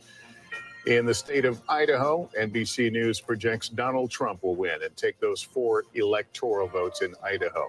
Here's the map where it moves in the road to 270. Donald Trump with 214. Harris now with 145. So things certainly becoming a little more interesting as the evening progresses. Okay, for the 11 o'clock poll closings, we have a couple of uncalled races, Oregon and Wisconsin. We just called California. Now let's go to our battlegrounds. Pennsylvania, too close to call, 11 o'clock Eastern, 8 o'clock in the West. Same story in Michigan, too close to call at this hour, with about a third of the vote counted there. In Wisconsin, it is too close to call. You knew it would be a tight election. The polls all showed it, and that's certainly being borne out tonight. 60% of the vote in there. In Georgia, it is too close to call, getting closer to that final number there, but we're still, the margins are just too close to make a call in that presidential race. Same thing in North Carolina. In fact, it's too early to call. We are still awaiting vote there. In Arizona, let's go out west. We've got two battlegrounds out west. We've got Arizona and Nevada. Polls closed there about a couple of hours ago. Well, 2 hours for Arizona, last hour for Nevada. Both of these too early to call. And Tom Yamas over at the board. And we talk about Arizona. We haven't given its due tonight in Maricopa County. And don't forget the great county of Pima County, home to Tucson, Arizona. And give some credit to Arizona. Already 50% of the vote is in. I mean, they're doing their job there. So congrats to them. Maricopa County, this is the big swing county that we're going to be watching here. This is going to be about 60% of the vote in the state of Arizona. So important. If you want to win Arizona, you got to win Maricopa. You can see Trump won it in 2016. Biden won it in 2020. Tonight, with 50% in, Kamala Harris is on top right now. Phoenix, one of the fifth largest city in the country, one of the fastest growing areas in the country. Something else interesting about Maricopa, it's not so much people from other states moving there for the jobs. It's people from all over Arizona moving to this area. You have Mesa, Tempe, Scottsdale, a lot of growth there. We're going to go to this other county here, Pima County. Savannah, you've heard of this county? Maybe, maybe not. 50% of it is in. This is Tucson. This is a Democratic stronghold, but it's not like Cambridge, Massachusetts, right? It's not 60-40 split. It sometimes is, but not really. Tonight, she's doing well. She's turning out the vote there, about 30% Hispanic in Pima County as well. It's on the border. Just next door to Pima is Yuma. Now, this is majority Hispanic, an interesting county, but this is a place where Republicans can run up the score. Trump overperforming right now. Only 35% of the vote is in. Arizona, still very, very early, 11 electoral votes. As we get information, we'll sort of dissect it and figure it out, but it's going to be a while before we call Arizona, Savannah, as you know. All right. Thank you, Tom. We got our panel here. We got Chuck. We got Savannah Sellers over here. Chuck, what are you making of what we're seeing, what the trend lines are? There's a reason why there's anxiety in the Harris camp and growing enthusiasm and optimism. I mean, all the trend lines, this looks a lot more like 2016 to me than it does 2020. And you're seeing whether it's rural turnout surging up, but we've had to up our projection of total turnout in Georgia than what we saw. And as we'd been saying, and we'd seen this, higher turnout was always going to be better for Trump. Not, there's always been this pre-Trump era conventional wisdom used to be Democrats would perform better, but he has the sort of the occasional voter. And it looks like, and we're actually even seeing evidence of what I call these shotgun Trump voters. They come in, they vote Trump, and they leave because there's about 100,000 vote gap. I mean, the Democratic Senate candidates in the blue wall are all in better shape right now than Harris. And did Republicans crack the code of early voting and finally glomming onto that, even though Donald Trump is sending a separate message? Well, one might argue now, if you look at the 3 Trump elections, 1, he obsessively made sure people didn't vote early. 2, he didn't. 1 was at 16, and then it's this one. So you may be onto something, but I do think the bigger story is their ability to expand the electorate. He used to have a ceiling of about 47, 48. That's not the case tonight. He expanded it another point or 2. That's significant. As we know, in a razor-thin environment, even if you're just adding 50,000 to your voter rolls, well, that's the difference between winning and losing half the blue wall. I heard your Dallas Cowboys thing. I mean, there you go, right? Want me to do it again? Yeah, I mean, it also works for Lambeau Field. That the last 4, literally, a better stadium to pick. You don't want to have losing team. Yeah. Oh my gosh. Losing record. Here we go. No, just that our elections, our last election was decided by 80,000 voters in 4 states that would fill. But can we also remember one other thing here? Because she was trying to do something as a sitting vice president that had never been done before. Succeed an unpopular president. Okay? Hubert Humphrey tried to do this, and he came 1 percentage point short. It was a very close election. The electoral vote wasn't close, but it was a very close election. But he came up short. Al Gore tried to do this. While Bill Clinton's presidency was popular, Bill Clinton, the individual, was not. we all know he came up 537 votes short, as Lester will tell you over and over again. So the last sitting vice president to win was George H.W. Bush, with an outgoing president that had a 60+ approval rating. He was at 41%. I mean, that is, you are asking somebody to overperform in a way that we may find out was politically impossible. This sounds a little bit like a postmortem, so I want to make sure we No, and I don't think we're there. We have not called. And let me give you the view any from the of these Harris races. campaign. And by the way, they know if they win, it's going to be like this. Like their path is razor thin. That's exactly what they're saying. There's this new memo that is out now from the chair of the Harris campaign that was sent to staffers, obtained by our Monica Alba and our team that covers the Harris camp. And this is exactly the point, right? Which is why I wanted to jump in here on this. They say that the closeness of this race is what we prepared for all along. They still see data trickling in from Sunbelt, but all along they knew it was going to be blue wall. I mean, listen, to a degree, of course, this is what they're going to say, but they say they think they're still feeling good about Pennsylvania, overperforming turnout in Philadelphia and some of these areas. In Michigan, they say there's still a lot of vote to come in. In Wisconsin, there's still a lot of vote remaining. General O'Malley Dillon says in this memo, we've been saying for weeks this race may not be called tonight. Here, because we do have an NBC News projection in the state of Oregon. NBC News projects that Kamala Harris will win in Oregon when the votes are counted. Here's where there's the breakdown right now. 220,000 vote difference, 45% of the vote in. But again, Kamala Harris, the projected winner there. In our road to 270, you see it there on the screen, 214 for Donald Trump, Harris with 153. The big prizes, still no calls. We continue to wait. Interesting that memo is focusing on the blue wall. That's all but saying they're not expecting a North Carolina victory or a Georgia or... Those are two states. I'm just looking at this on my computer. I don't see either of those two states mentioned here. They do talk about Nevada and Arizona. It's going to be a bit, but the bottom line is they feel like this race is not going to come into focus until the early morning hours. The fascinating thing about what Hallie just read, Chuck says this feels like 2016. That's almost verbatim a memo that we got in 2016 saying we're focused on the blue wall. Everyone's focused on the blue wall. No one panic. And we have a lot more vote to count. So I want to be very cautious in saying this, but tonally, it is fascinating that is the message that they're sending. Well, not for nothing. They did their last rally, Kamala Harris in Philadelphia on the eve of the election. All she did was focus on which is exactly what they had their eye on the ball. I mean, you can't say, right, they didn't do that in 2016, right? She was doing Arizona, she was doing Texas, and she sort of... The night before was in Philly. True, but they sort of didn't do the blue. To their credit, I mean, she lived in Pennsylvania, but I'll tell you this, we'll see. There's probably a lot of people wondering who should be the running mate?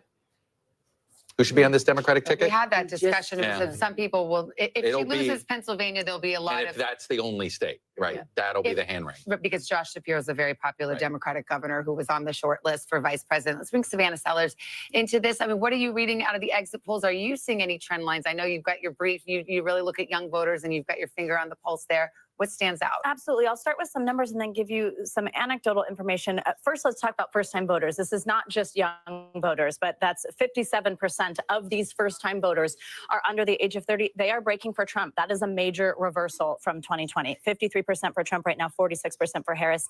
Back in 2020, 64% went for Biden. Something that I've been tracking, and I've been even watching it tonight on apps like TikTok, on apps like Instagram, when you just talk about like who's popular, who do people like?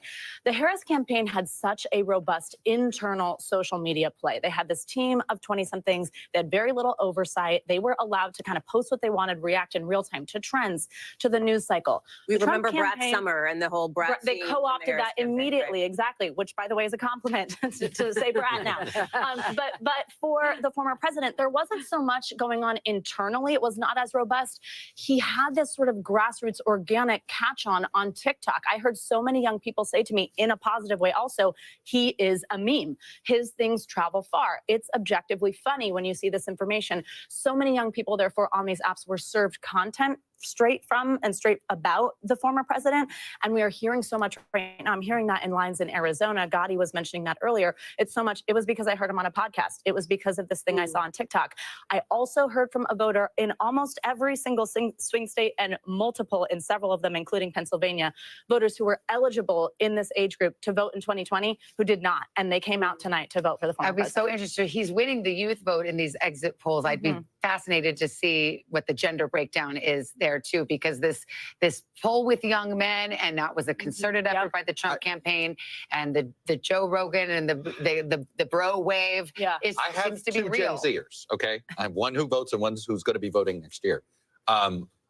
one in each gender, and I see it with their friends. You see it. It's real. This gap, this is not about Trump and Harris. There is a growing cultural gap, if you will, between young men and young women. I have that It number is too, really if you there. want it. The gender gap on this: first-time men, Trump 62%, Harris 36%. First-time women, the gap is less here. Trump 46%, Harris 53%. Yeah, so I that mean- young men turnout is real. Well, people who thought that young women would be Right. voting in droves for Kamala Yeah. Harris, especially because of reproductive rights. I mean, that exit Yep. poll does not suggest that. Absolutely. It doesn't, and this goes back to what Chuck has been saying, which is that the person who ultimately winds up winning this war of the sexes is the candidate who does a better job appealing to the weaker gender for them, whoever is weaker for them. And so we've seen Trump not only clearly energize, drive up young men of various different racial backdrops, but also chip away at Vice President Harris's lead. I mean, her lead among women continues to be, based on what we're seeing so far, less than his lead with men. The gender gap is interesting, but also, as we've alluded to here on the table, the education gap is also becoming such an interesting storyline here, as Chuck talks about kind of a realignment in this moment and where we are. That's another thing to be watching for tonight. Again, it is 11:11 Eastern time, but there's still plenty of vote to come I in. want to go to Tom right now. Tom, I'm looking at Wisconsin. Looks like 62% of the vote in there. You're picking up some things. Share them with us. Yeah, too close to call right now. Trump on top 50%. The difference is 39,000. Remember, the last two elections in Wisconsin, presidential elections, 20,000 votes was the difference between both candidates here. We want to go back to Madison, the capital of Wisconsin, Dane County. This is also the site of the University of Wisconsin as well. 92% of the vote in. Harris doing a little better than when we last checked in with her. But again, she's slightly underperforming Biden. She still has time to catch up. There's still 8% of the vote that's out. We can actually know exactly how much of the vote is out. About 30,000 votes remain there. So maybe she picks up the margins there. We also want to talk about Milwaukee. This is the biggest population center in the entire state of Wisconsin. Right now, 54% of the vote is in. So a lot of that vote is still out. It's probably going to be a little bit later till we can call Milwaukee by itself. Biden was at 69. She's down about 2 to 3 points. Again, this would be concerning for Democrats. But look, there's still a lot of vote out in Milwaukee. Door County, if you've been following the presidential race at all, everyone's been talking about Door County in Wisconsin. It's this peninsula that shoots out into Lake Michigan. The last 6 statewide elections, presidential elections, I should say, they've picked a winner. This is a good sign for Kamala Harris. She's on top there, overperforming Biden just slightly. 95% of the vote is in. Again, Door, if we bring it out to past elections, it almost always picks the winner in the state of Wisconsin. So that's a good sign for her because it's a bellwether. I do want to check in some of these Democratic strongholds. Eau Claire, 92% in, kind of performing at the same level as Biden. That's good news for her. She wants to keep it there.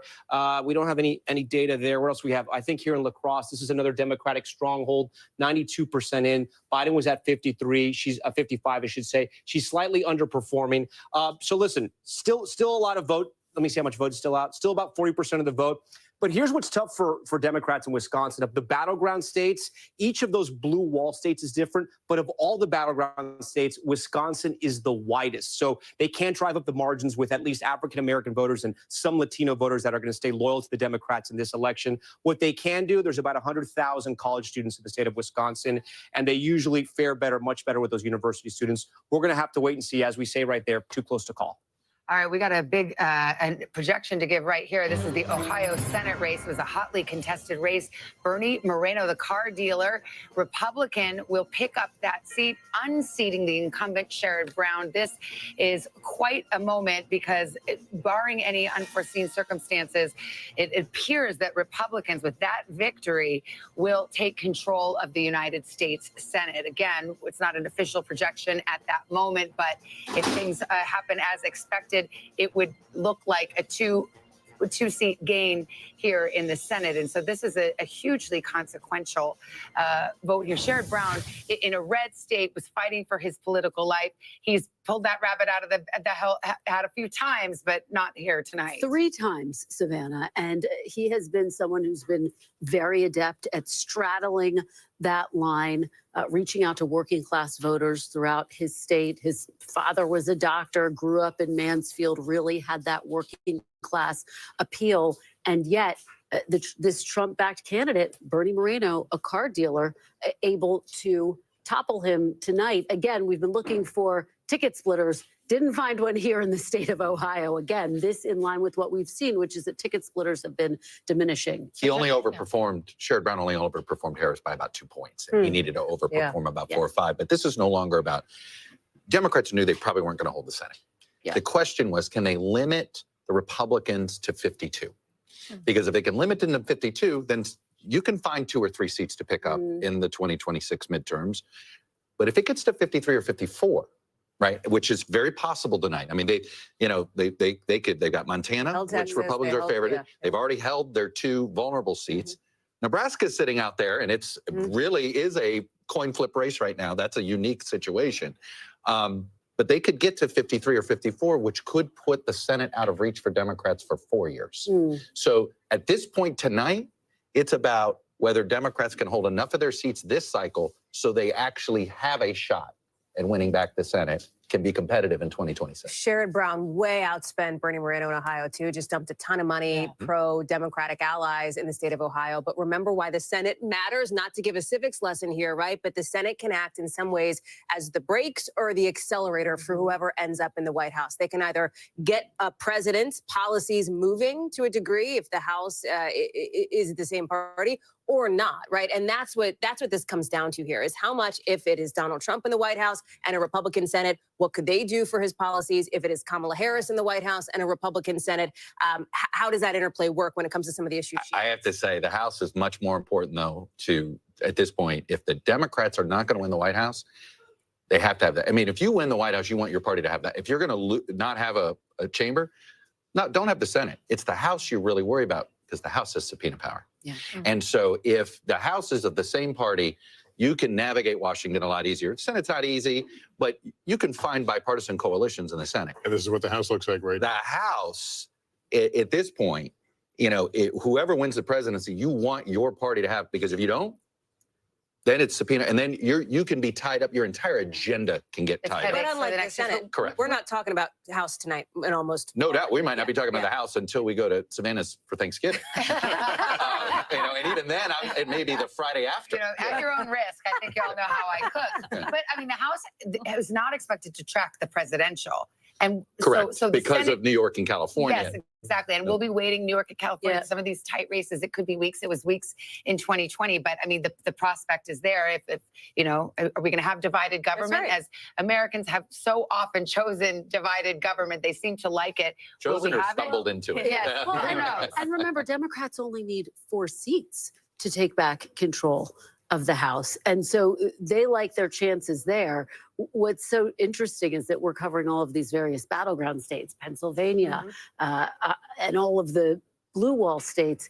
The House is really going to be won and fought in New York, in California. So it's a very different terrain. And again, could be over a week, if not longer, before we know. Let's turn to NBC's Garrett Haake. He's at Trump headquarters in West Palm Beach, Florida. Garrett, what's the former president doing now? And I'm wondering if there's been any reaction to what appears could be a change of power in the Senate. Not to that specifically, Lester, but let me set the scene for you here, just to get the lay of the land down here in South Florida, because some of this will matter later on tonight, perhaps. We are in West Palm Beach right now at the Convention Center, which is the giant party headquarters media center for the Trump campaign tonight. Donald Trump is across the Intercoastal Waterway at this hour at Mar-a-Lago, his home and private club, where for a portion of the night he was doing, I think, what many people sort of imagine candidates do on election night, meeting with advisors, watching the returns come in, checking the numbers. At some point this evening, according to multiple sources who are there and have laid eyes on him, he has transitioned into essentially party mode already, down in the ballroom at Mar-a-Lago, shaking hands, thanking supporters, participating in the celebration that has begun among his closest supporters, his family and friends, despite a race that remains uncalled. I'm also told, NBC News can also report, that he's in discussions with his aides and advisors about when he might make the trip across the bridge here to West Palm Beach to give some form of speech tonight. Now, we have been asking him about this day after day. Would he declare victory early? Would he rule out the possibility of declaring victory early? We all remember him doing exactly that in 2020, when so much of the vote remained to be counted. He has refused to take an early declaration of victory off the table. And it's our understanding now that conversations are underway for him to make some kind of address here tonight, regardless of where we are on the path to 270 votes. All right, Garrett, thank you so much. And we're joined now by podcast hosts John Lovett and Dan Pfeiffer, both White House veterans. I believe we have them right now. Oh, not yet. We're going to go to, that they're coming up. We're going to We'll go to Peter Alexander. Peter first. Alexander, for get the view from the Harris headquarters. It sounds like Donald Trump is talking about coming out and saying something. What are you hearing from the Harris campaign? Yeah, well, I always defer to the Pod Save America guys. If they want to go, you let me know when they're ready. But we are waiting to hear, of course, from Kamala Harris at some point over the course of this evening. No indication when that would happen. Some early indications it might happen in the course of this hour. No confirmation on that at this time. We'll keep you posted as we know. I will tell you, though, in the course of the last 15 minutes, NBC News did obtain a memo that was sent out by the chair of the Harris campaign, Jen O'Malley Dillon, the woman who orchestrated Joe Biden's victory in 2020. This was sent to staff, and it gives you a sense of where they are heading into this evening. They expect nothing will be determined until late into the night, and certainly they say they're going to be at this again tomorrow. But as she notes in this memo again, she says that they have always said that the clearest path to 270 electoral votes lies through the blue wall states. And here's what she says specifically about Pennsylvania.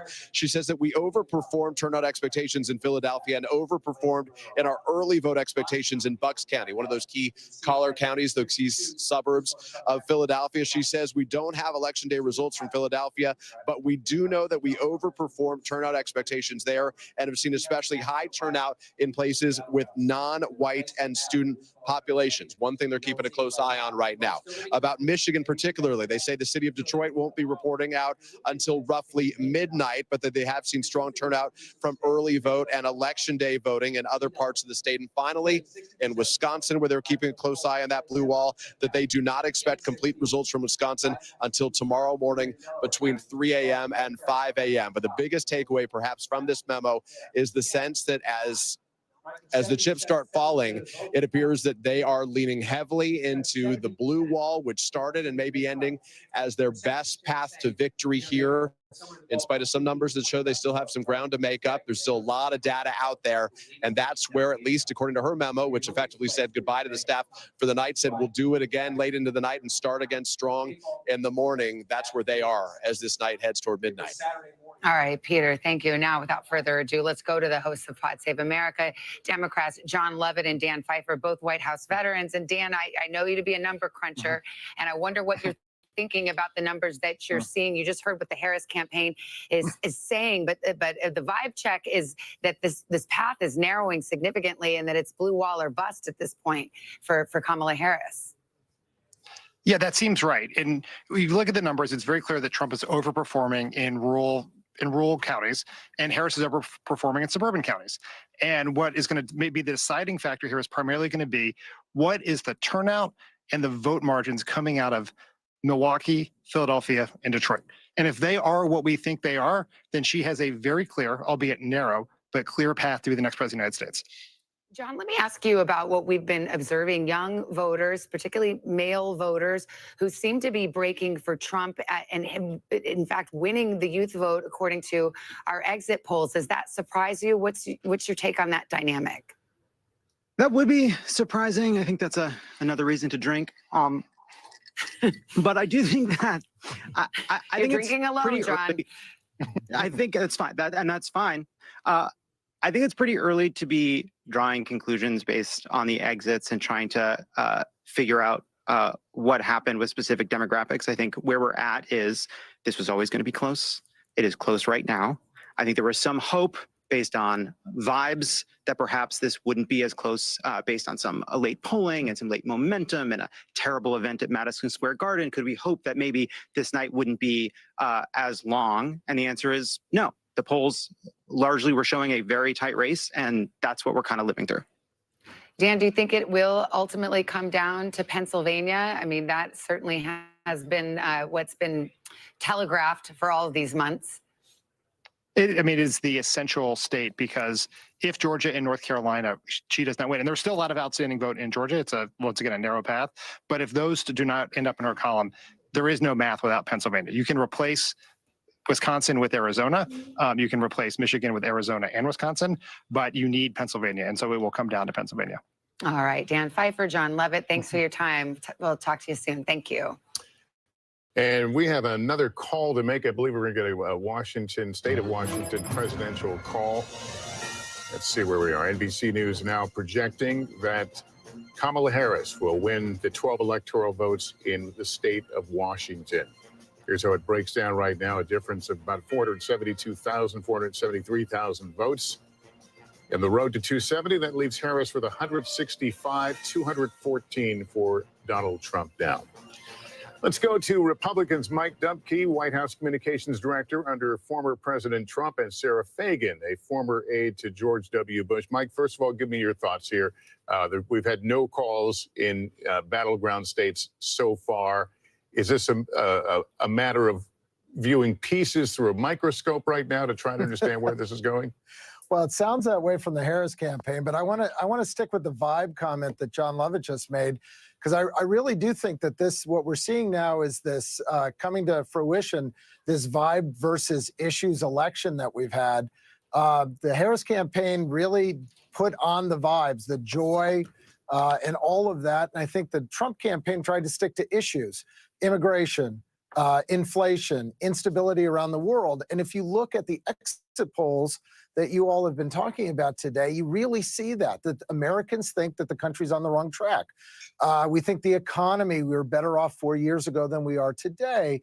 And when you look at the way Harris tried to distance herself from Biden, I think this all came down to whether she'd be successful with that, and it looks like she wasn't. Hey, Mike, let me just ask you to bear with me for a second, because we have another projection we're going to put up here on the screen. And this is the state of Connecticut. NBC News projecting that Kamala Harris will win in Connecticut when all the votes are counted. 7 electoral votes. There's the breakdown right now, about a 10-point difference between the two of them. And here's where it takes us in the road to 270. Donald Trump standing at 214. Harris now with 172 electoral votes. We'll get back to our conversation. Sarah, let me turn to you. You've heard a little bit about this memo now with this campaign memo. What do you make of it? Well, I think it's a campaign doing what it can to try to keep hope alive. Look, I don't see any good news for Democrats in these results. Donald Trump is running about a point or a point and a half ahead of where he was in 2020. And in these counties, in these blue wall counties that 75% of the vote is in, and Kamala Harris is running behind in these urban areas by 1 or 2 points compared to where President Biden performed. You look at that coupled with Donald Trump's overperformance with Hispanic voters, with young voters. I don't think they have a lot to hang their hat on. And it's not over. There's votes to be counted. We should point out that these blue wall states tend to be red mirage. They go red and then they tend to go, the race narrows as these big urban areas come in later. But when you just look at the underperformance of Kamala Harris and the overperformance of Trump, it's going to be pretty hard, I think, for her to catch him. Yeah, the Harris team is saying they believe they overperformed in Philadelphia. Does that give you pause? I don't see where they're saying that. Now they're looking, I'm sure, at precinct analysis, and we're looking at a county total. So we should give that caveat. But, Joe Biden got 80% of the vote in Philadelphia County, and she's not running at 80%. I think the last I looked was at 77 or 78%. So that's a pretty significant difference when a race is as close as it is. All right, Sarah and Mike, thanks to both of you. Tom Yamas has more from the big board on Georgia. Yeah, Georgia, but I also want to give us just sort of a vibe check of where we are. It is still very early in the night, right? And even though people may be claiming they've won certain states yet, we still haven't called any of the battlegrounds here at NBC News. And a reminder, Harris's easiest path is to hold the blue wall. If she wins Pennsylvania, Michigan, and Wisconsin, remember, she gets to the White House. Even if she loses Georgia, North Carolina, the entire Sun Belt, she still gets there. Let's talk about Georgia, though. Let's find out where we are there in the Peach State. Still too close to call for NBC News right now. 91% of the vote is in, but let's talk about where the vote remains. Look at, the giant circles, remember those giant bubbles? That's the vote that still is outstanding. We're still waiting on this vote to be counted. And we know the exact number, or we can estimate the exact number. We think it's going to be about 487,000 votes. There's still almost 500,000 votes out in Georgia, still up for grabs here. Let's make some comparisons here. Remember, I told you Harris has to drive up the vote in the Atlanta metro area. 50% of the vote is going to come from this area right here. First county, Cobb County, she's performing just like where Biden is, slightly better. Fulton County, performing a little bit lower, but slightly, and there's still 7% of the vote out in Fulton, where Atlanta is exactly.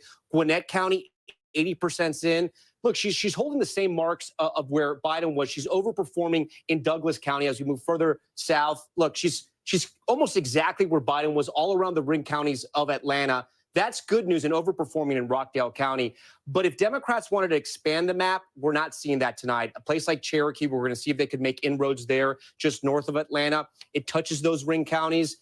Trump was at 68% in 2020. Tonight he's at 69, and they've almost got all the vote counted there. I want to move down, though, because there is something interesting happening in the Black Belt of Georgia. I was talking to you guys about the Black Belt of North Carolina earlier and how she was underperforming there. Remember, this was Biden's number. This is her number tonight. Watch as we go around here, okay? These are counties where it's a majority African-American, 52%, 50% for Kamala Harris. This is a rural county. Trump is overperforming here. We go to another rural red county, overperforming here. We come down here to Doherty County. She's slightly overperforming Biden there. But again, if she wants to win the state of Georgia, she's got to be doing better than Biden. It seems like she could be doing that in Atlanta. The numbers are good for her right now in the metro region, but it's still really too close for us to call here in Georgia. So guys, I'm going to send it back to you. Okay, Tom, thank you so much. I want to go to Chuck because, Chuck, we were talking about Donald Trump getting new voters, people that didn't vote in 2020, and those voters breaking for him. And you're seeing some pretty astounding numbers. Well, you are. You know, it's interesting. Well, first of all, look, Georgia is going to shrink. You got about all of this vote is going to be Democratic vote. She's got to win the remaining probably 2-1. That's like a reasonable thing. I mean, Georgia's probably going to be decided by 4 or 5 digits. And where the vote is outstanding, exactly. you think there's a shot? I think we will be. I think we might be sticking around Georgia for a little while. Just it does. If you're them, you can't totally write it off. There's a path there. But our pollsters did some noted some comparisons to 2020. Just simply Trump margins. These are not in the battleground states, but it gives you a hint of the possibility Donald Trump could actually win the popular vote if he wins the Electoral College tonight. So, for instance, in Texas, he only won Texas by a little over 5 points in 2020. He's won it by 14 points tonight. In Iowa, it was 8 points. It's nearly 15 points tonight. In Florida, it was 3 points. It's nearly 13 points tonight for Trump. Not only gave you some blue states, Virginia, it was a 10-point Biden victory. It looks like it's going to be somewhere between 2 and 4 this time in Virginia. New Jersey, 15 points Biden. Right now, it's 5 for Harris. Illinois, another state, is little under 10. It was at 17 points for Biden. So Trump has improved his standing in a lot of blue states. We'd seen that in our own polling, but it is why this time we are unlikely to have a split between the popular vote and electoral. Whoever wins the Electoral College is probably going to win the popular vote. Those are pretty dramatic margins. I mean, we're not nitpicking about a point or two here. You're talking with Texas 5 points, 5, 10 6, points, 7, 8. I mean, that's this is the Hispanic shift in the Southeast. It's clear. Florida and Texas, that's the massive Latino shift that we've seen tonight in those 2 states, but it may be spots of it everywhere. So I'm getting reaction in from Democratic lawmakers, from Democratic operatives. Some are still saying, look, we could still win this thing. We can hold on to the blue wall. And that's absolutely accurate because we're still tracking the vote. But one Democratic lawmaker, sort of to the point that Chuck is making, saying, if this race does not go Kamala Harris's way, this is a moment of reckoning for the Democratic Party. This person saying there needs to be a hard look at what went wrong and potentially really a real passing of the baton when it comes to leadership. And of course, the attention will turn to President Biden. And when he stepped aside, 72% in our exit polls saying the country is headed in the wrong direction. That's the backdrop to all of this. President Biden and this immense dissatisfaction with the direction that the country's headed. It could be the Democratic Party allowed itself to just organize itself being an anti-Trump party. And in some ways, so focused on creating an anti-Trump coalition, they stopped being a political party, right? To come up with a basic agenda and again, right now, I get what that lawmaker is telling you, because if you look at the whole Biden wasn't a pick of the future. It was a whatever you can do for Trump. All right, we're gonna pause for a moment to welcome back some of our stations on the East Coast. It is just past 11:30 here in the East. Welcome back to those viewers rejoining us on this exciting night. I'm Lester Holt. And I'm Savannah Guthrie. Glad you're along with us. This is NBC's election night coverage, and we've started to fill in that map at those all-important 7 battlegrounds still in gray. We have not called them yet. We've been getting minute-by-minute projections, all leading up to this road to 270, which is the magic number needed to win the White House. So let's go through some of the boards here. This is Pennsylvania at this hour. 79% of the vote in, too close to call. We've talked a lot about the different counties and whether there's enough for Kamala Harris to make up where she's lost in some of the rural areas. Let's go to Michigan, too close to call there as well, but a lot more vote to be counted. In Wisconsin, let's see how much we've got there. About 2/3 of the vote or so, too close to call. In Georgia, we're getting close to a close there, but they do count their votes fast there, and it's 91% in, but we will see what happens. Too close to call. North Carolina, too early to call. We will wait and see what happens there, but again, starting to see 88% of the vote coming in there. Let's go out west. Arizona, too early to call. Polls closed about 2.5 hours ago there. What looks like we have a projected winner. This just came in right now. Okay, North Carolina, Donald Trump is the projected winner. You see the margin there, 136,000. So Donald Trump improved on his margin by back of the envelope math, 50,000 votes there in North Carolina. That's going to be a real disappointment for the Kamala Harris campaign. They had hoped that if North Carolina could be clawed back into the blue column, perhaps that would open up other paths for them out west, the Sun Belt path.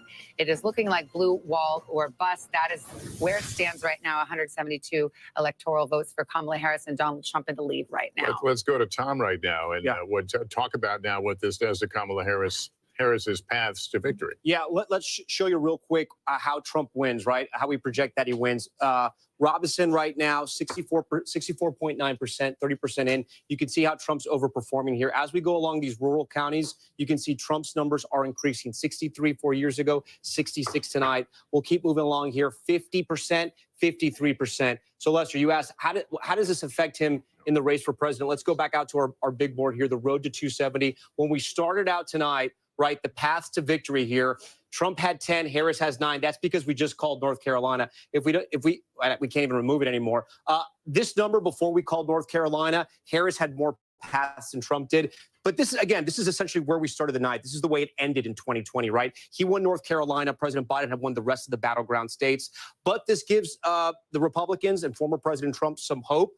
We now move to Georgia. We're going to be looking at the vote in Georgia. But as Chuck mentioned, very, very close in Georgia. And we're going to be waiting on that vote, the full vote to come out of Atlanta in those ring counties right now. But a big win for former President Trump. It's the first battleground we're calling tonight.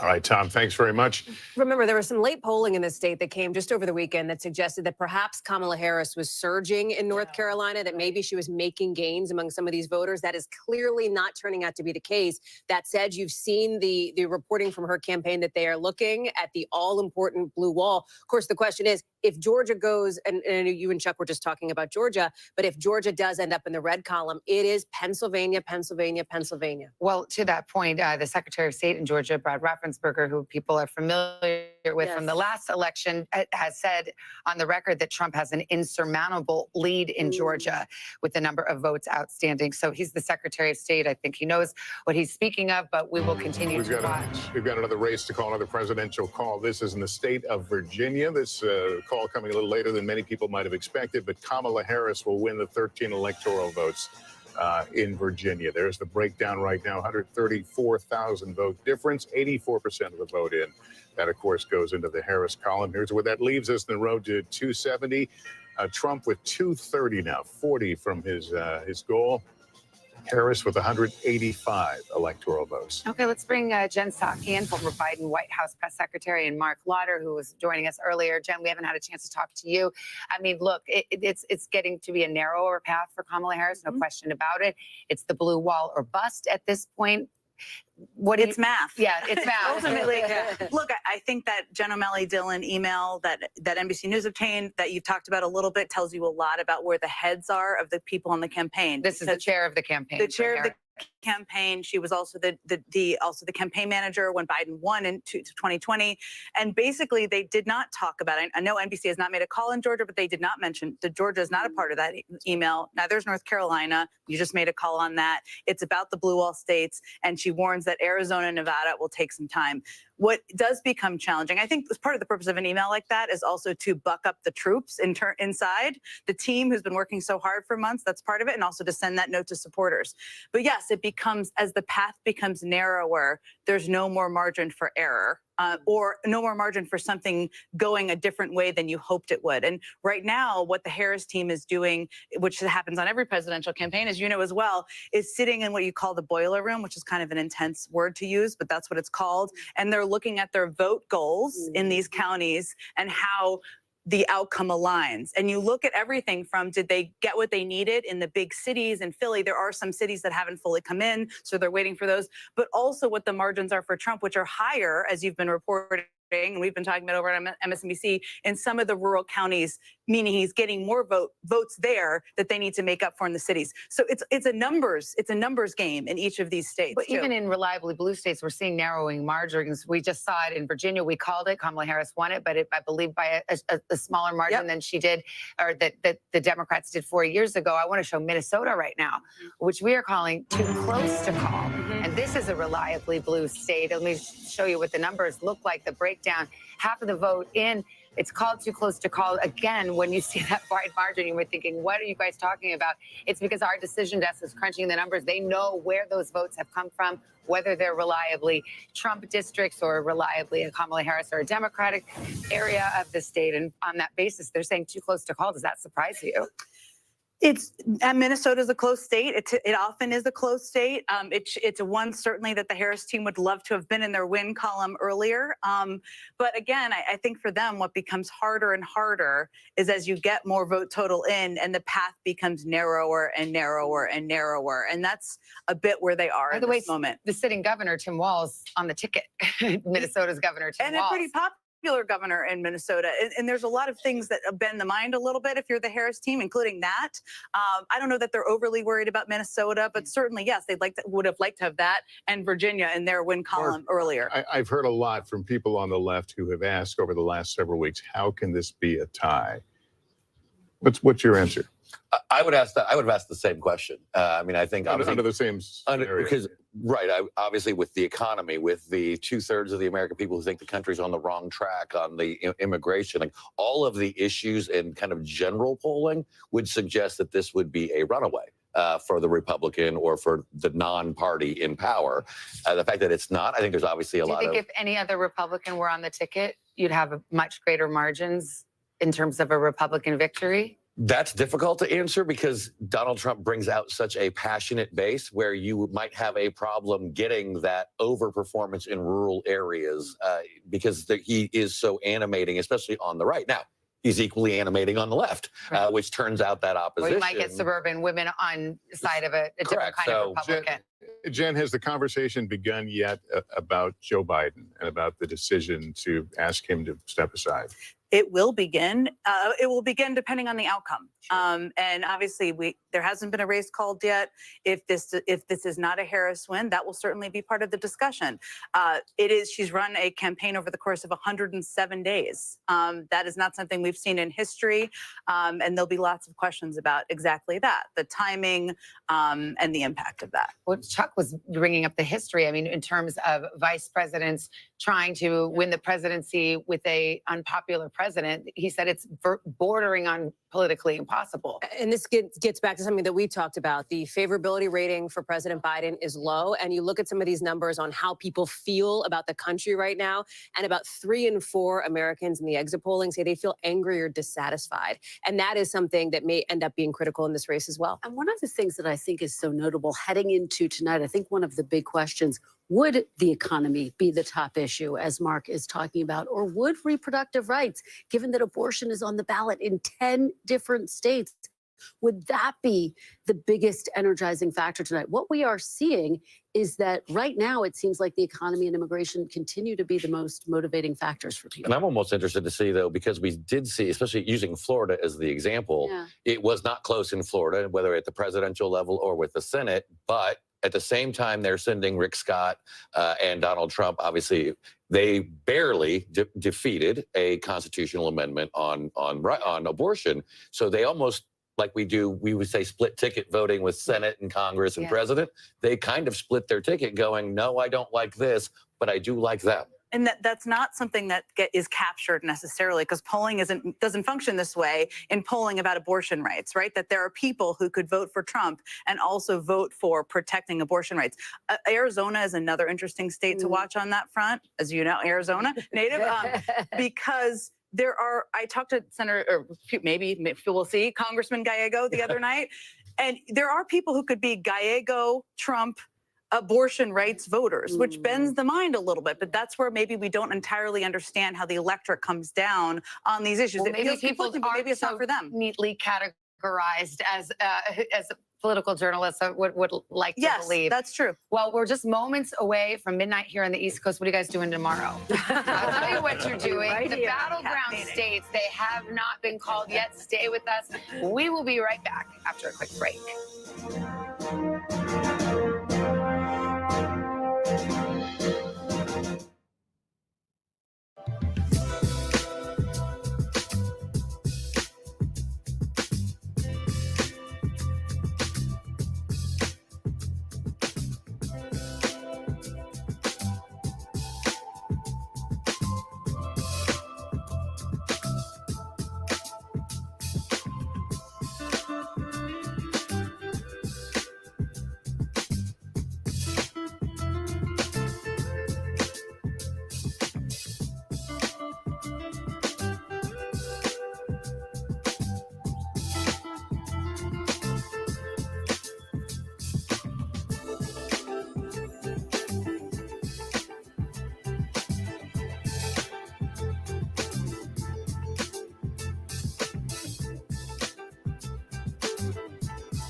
Closer to the Gaza border. A story of resilience and hope. Please take care of yourself and each other.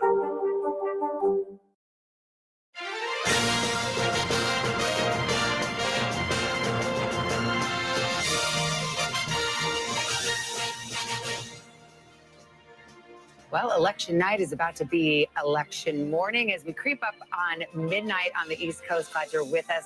We are moments away from getting more polls, more vote, and more closings as we get new numbers minute by minute. And we're watching not just the presidential race, but of course, we're watching the balance of power. The United States Senate, the United States House of Representatives, also up for grabs tonight. We've got Kristen Walker keeping an eye on that. We just in the last hour or so made a crucial Senate call in Ohio. I know you've got some results. Absolutely. So we called Ohio for the Republican. Let's head over to Pennsylvania. Just as we await the presidential results in the great state of Pennsylvania, so too we are waiting for the results of this very close Senate race. Too close to call. Senator Bob Casey looking for re-election against Dave McCormick. 81% reporting right now. Now let's head over to Wisconsin, where we have Tammy Baldwin looking for another term. She is trying to fend off a challenge from Eric Hovde, businessman Eric Hovde. Let's head over to Montana now. Michigan. We're going to go to Michigan first. Alyssa Slotkin trying to win a Senate seat against Mike Rogers. This race also too close to call. And now let's go to Montana, This is one of the seats that Republicans are eyeing as a potential pickup. John Tester looking for a fourth term against Tim Chi. This race too early to call. Let's take a look at the map.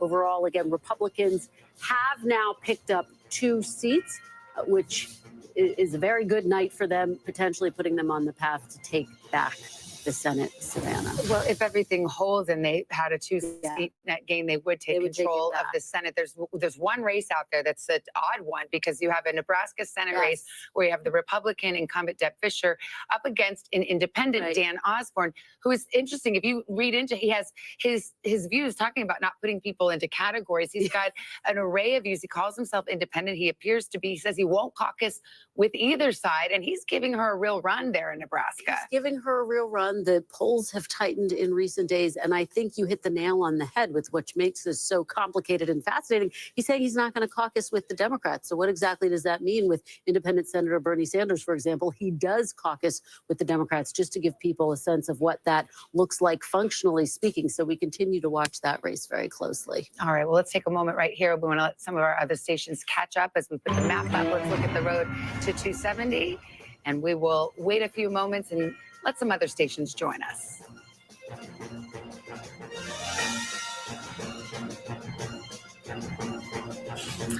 That is where the map stands at this hour, about 10 minutes till midnight here on the East Coast. And we've got a lot to get to. We want to go to Sam Brock in Asheville, North Carolina. Of course, the western part of North Carolina, hard hit by Hurricane Helene. We've got, if you're just joining us, we've made a projection in North Carolina. Donald Trump will keep North Carolina in the win column, which significantly narrows the potential paths for Kamala Harris to take the presidency. We've also had a governor's race decided there. Sam, what you got? Yeah, that's very apropos, actually, Savannah. I'm going to talk about the governor's race in a second, but a few reflections here. First, the Democratic strongholds in North Carolina, Buncombe County and Asheville being one of them, Mecklenburg with Charlotte, of course, and Wake and Raleigh were almost identical in terms of the splits. 60-38 for Democrat versus Republican here, 66%, I believe, in Mecklenburg and Charlotte, 63% in Wake. That's almost identical to what it was 4 years ago, but it's the margins in the rural parts of the state that really drove this victory, at least by a couple of percentage points for Trump, which sounds pretty familiar. Tom was talking about that a second ago. That's thought one. Thought two is the Democratic race, the governor's race, excuse me. There was a lot of thoughts about split tickets and whether Mark Robinson would be potentially dragging down President Trump or even affecting the down ballot races. We have updates here, and it's not just Mark Robinson losing convincingly to Josh Stein, 55 to 39% with 85% or so of the votes in so far, but it's also the lieutenant governor's race, the Democrat up a couple percentage points there, Rachel Hunt.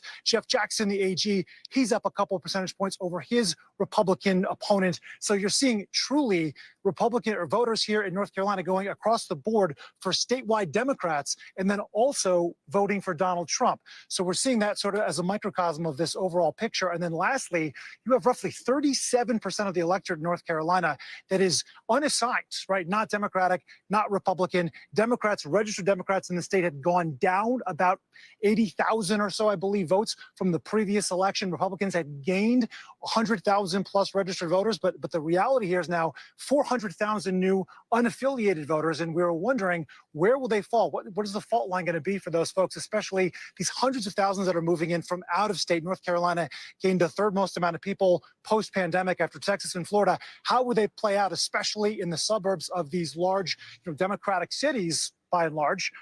And what we're finding out right now is that the exurbs did really lean more Trump, and that a lot of these folks in the unidentified category were going more red than blue, at least in this election. That's what the early results appear to show, Savannah. All right, Sam Brock in Asheville for us. Thank you. Let's go over to Tom Yamas, who's looking at Minnesota. We were just talking about Governor Walz, the sitting governor, on the top of the ticket here, and it's too close to call. Too close to call right now. Democrats, though, are okay with this margin right now. About 50% of the vote is still out. This is how it ended up in 2020. You can see Harris is overperforming slightly. Biden right here. I wanted to look at Minneapolis, Hennepin County. This is the largest county in all of Minnesota. She's doing fine. She's tracking just like Biden did. So this is not really a worry for them. I did want to show you something, though.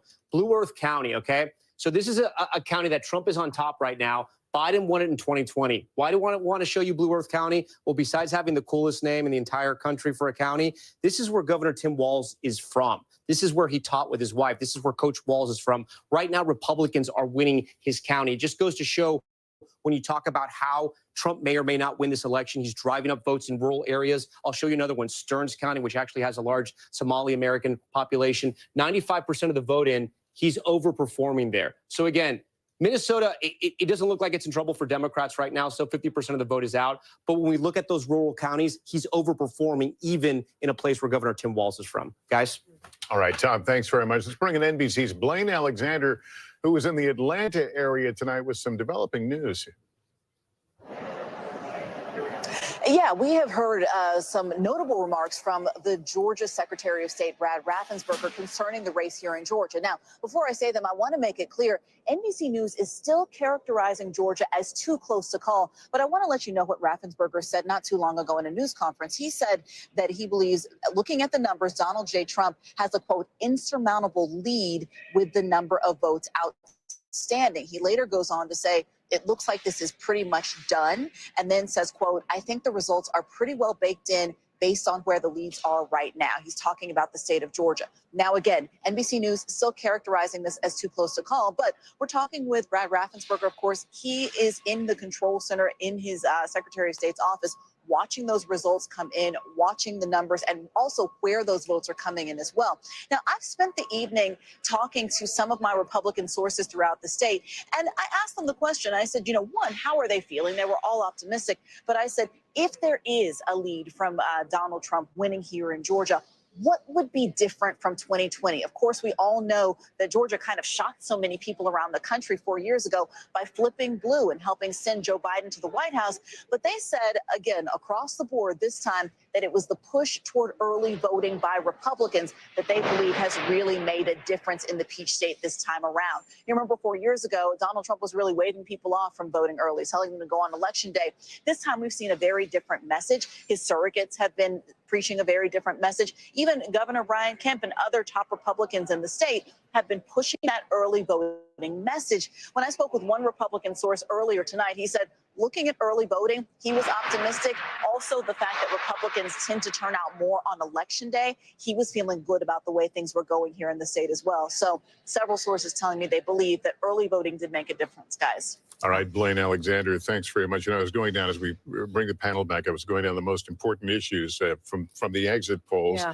Immigration was number 4. That's right. And that was Donald Trump's closing message, right? I mean, it was his message since he's been in the race. Think about his biggest day one policy priority, mass deportations. He's talked again and again with very few specifics on how that would be implemented about deporting people who have come into this country illegally here. It's always been a big issue for him, dating back something like 8 years now, 4th on the exit poll list. But look what was up there at number 2, the economy. And remember, just because a candidate were to win on the top issue, which this year, based on the exit polls now, is state of democracy, doesn't mean they're going to win overall. And state of democracy is complicated as the top issue because Republicans and Democrats see it different ways. Yeah, I mean, both sides think there's a threat to democracy for different reasons. Can we go over to Tom Yamas? He's been pacing over there by the Georgia map. Because it's interesting. I mean, we have the Secretary of State, Brad Raffensperger, a Republican, but who has certainly shown his independence, saying that Trump has an insurmountable lead. I believe you and Chuck have said there's still some vote out there. It's not over yet. What do you see? I'm going to give you point counterpoint. First off, let's see where that remaining vote is so far. Again, the giant bubbles, that's where the vote still needs to be counted. It's all over the Atlanta metro region. This is where Democrats are going to run up the score. This is where their base is, where they've been able to expand. So I'm going to click on a county here like Cobb County. I'm going to bring it out to compare to Joe Biden in 2020. Remember, she wants to perform over or at where Biden is right now to kind of see where her watermarks are. I'm going to highlight this so you guys can see the numbers to follow. Remember, on the left-hand side, she wants to be at where he is or higher. So let's see where we're at here. Fulton County, 71-72, slightly under. We move over to Gwinnett, a little bit under, 73. She's overperforming in Rockdale County. We'll come to DeKalb here, a little bit under. We come over to Douglas County. She's overperforming. But here's the flip side of all this. Let's throw a dart to the east side of Georgia. Any county, I'm going to pick a random county. Look how Trump's overperforming, 68% to 71. Again, I'm going to just touch random counties here, 65, 69. These aren't big counties, but any county I touch, he's going, well, except for that one, any other county. Well, actually, no, he flipped it. Actually, this any county you come here in rural Georgia, he's flipping all these counties. And like Jen Psaki just said, it's math. Can they run up the score here? Is this what the Secretary of State is talking about, that the numbers are so high in the rural counties, Democrats won't catch them in the Atlanta metro region, but there's still a lot of vote out in this area. So that's one of the reasons why we can't call Georgia just yet. Let me go, election alert. Okay, where you have polls closing at the top of the hour and the beginning of the morning. It'll be midnight in the East Coast, and we await the results from Hawaii. The polls close there in about 10 seconds from now. So we'll take a pause here so our other stations can join us or head to their local news.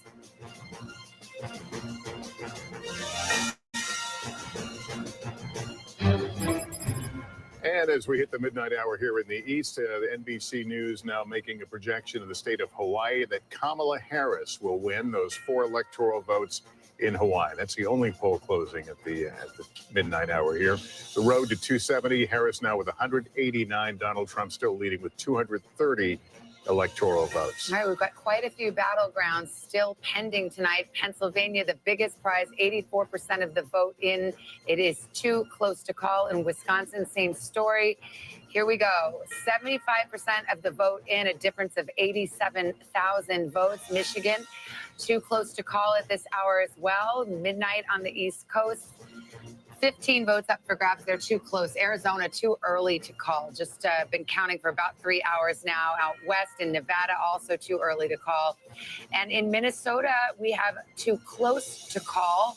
Democrats still feeling very good about their prospects there, but the margins are not at a place where we are ready to call that. Georgia, too close to call at this hour, too. We just discussed that. So that might be a ray of light for Kamala Harris, or perhaps a very narrowing of her path to victory. We should mention, Tom, we have called North Carolina. That was the first battleground to call, and it stays in the red column for Donald Trump. Yeah, and I want to go through Pennsylvania now because we're starting to get more vote in Pennsylvania, and I want to focus on the east side of Pennsylvania here. This is 2024 right now. Look, a lot of the vote is still out, but let me show you 2020. You can see how much of this section was blue in 2020. Again, Biden won these counties. Now this is 2024. He's flipping counties like Monroe. Again, it's about a 200 vote difference there, so we can't really put too much in that, but he's ahead. Northampton County, remember, this is the one that has picked the president, or at least picked the winner of Pennsylvania, going back to the Kennedy years. This is Easton. This is a fast-growing area, suburbs. It used to be the people that used to work at Bethlehem Steel. It's now changing. Again, fast-growing suburbs in south central Pennsylvania. 52%, he's on top. Again, a reminder here, this is a county that Biden won in 2020. And this is new right now. This is Bucks County. 56% in. Still a lot of the vote is out. There's only about a 400 vote difference there. We're still waiting on 183,000 votes. So Republicans can't really draw too much out of this. But Democrats would rather these counties were all blue. Let's move a little further south around the collar counties of Philadelphia here. Montgomery County, this is where Governor Shapiro is from, 61%. Performing slightly under Joe Biden, but not too bad. Chester County, 58 to 54. That's a bigger gap there. Again, remember, Joe Biden wins Pennsylvania because he does better than Hillary Clinton in those suburbs around Philadelphia. And let's take a look at Philadelphia right now. Okay, 81 for Biden, 77 for Kamala Harris. There's still about 30% of the vote is out. But again, these aren't the trend lines that Democrats are going to want to see. Look, it could all change when that vote comes in. This is where we are right now. This is a snapshot in time. It could all change. Erie County is another swing county that we're watching. About 75% of the vote is in. She's overperforming Biden there. That's a good sign for her, especially in Western PA, where Democrats knew they were going to have some trouble because of the issue of fracking. And let's look at Allegheny County real quick. This is Pittsburgh. 94% of the vote is in, and she's about at the same mark where Biden is. That's where we stand right now, guys, in Pennsylvania. How about Wisconsin? Can you do Door County? Because as you well know, fun fact alert, Door County has, do you like the fun fact alert? It's picked the president the last 6 elections. Yeah, so right now, if that's what you're betting on, Door County is blue. Democrats are on top there. But look, guys, this is a very small number. Door County is not a big county, but it's one that all the political watchers look at because it usually picks the winner almost always of the statewide race in Wisconsin. Right now, it's blue. That's a great sign for Democrats. I'm going to look at another one, like I mentioned, Sauk County. This is another one that usually picks the winner. Trump is on top here.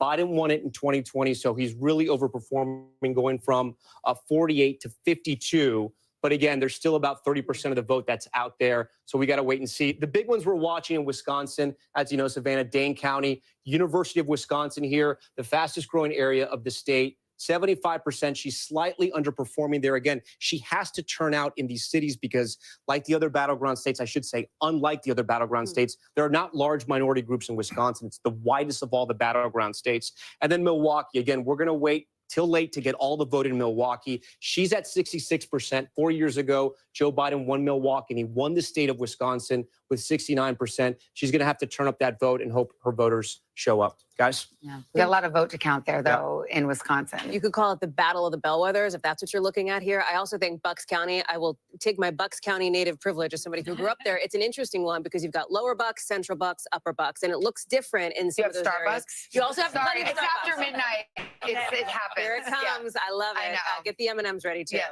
But it looks different than like Montgomery County, Delaware County demographically here. And I was in touch with a good Republican source there who thinks that Donald Trump is going to do better. And we're seeing it, starting to see it in some of these numbers in Bucks than he did in 2020. That said, remember, this was a +4 county for Joe Biden back in 2020. It is represented by a Republican in Congress. So it's one of these places very, very swingy and a place that a lot of folks are watching. And I see you nodding your head, Jen. Yeah, well, I did not grow up in Bucks County, but I've spent a lot of time thinking about Bucks County over the course of many years in politics.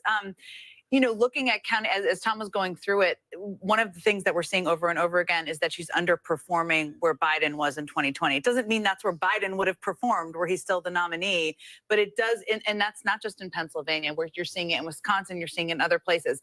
One of the things as we've watched this results that I've been thinking about that Democrats will have to think about, depending on what happens here, is there's been a realignment of states Democrats focus on. And, you know, Georgia and North Carolina are in many ways like baby blue. And I mean that because they've only been blue for one cycle, right? So they've done that because of organizing on the ground, but they're not reliably blue. And the problem is Ohio and Florida are gone. Well, in the case of North Carolina, it was baby blue in 2008 and not since. It hasn't been since. So that's, I don't know what color it is. It's lavender.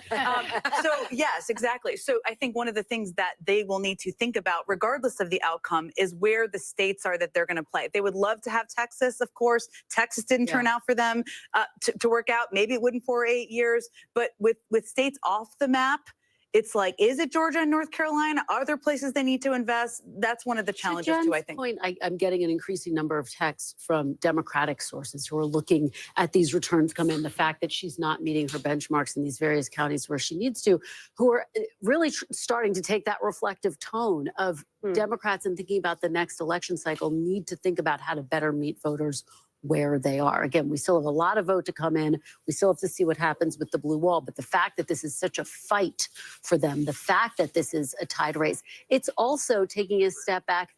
Voters saying so far, at least, they like Trump. Well, it's so interesting, too, because I remember in our earlier days in politics, after Republicans lost to Barack Obama, there was the famous autopsy commissioned by the head of the RNC that said and gave some tough love to Republicans saying, listen, this country is changing demographically. And if you don't get a piece of that pie, you're going nowhere. Well, how interesting that we actually are seeing tonight Donald Trump getting more of the Latino vote. We'll see if he, got a better share of the black vote. I don't think we've seen that in the exit polls yet, but you're starting to see that. Yeah, that is true. And I also, though, will say it wasn't a policy campaign, right? There weren't policy proposals that were dueling. To me, it seems much more cultural, what you're seeing. Well, isn't that the note for Democrats? That is a harder thing to grapple with. That's my point. It takes a lot of deep soul searching. We don't know what the outcome is going to be. But if you look again to the breakdown, college versus non-college educated, rural versus urban, those are big cultural issues that are beyond whether somebody has an 81-page economic plan or what their other plan is. And that's a different I disagree conversation. with you a little bit, Jen, on that. I do think Love a little disagreement. Go ahead. I do think there was policy, but it was more around the record. So, I mean, Donald Trump was running as the incumbent president without being the incumbent president. He was running on his record, primarily prior to COVID, and reminding people, whether it was on the immigration, the economy.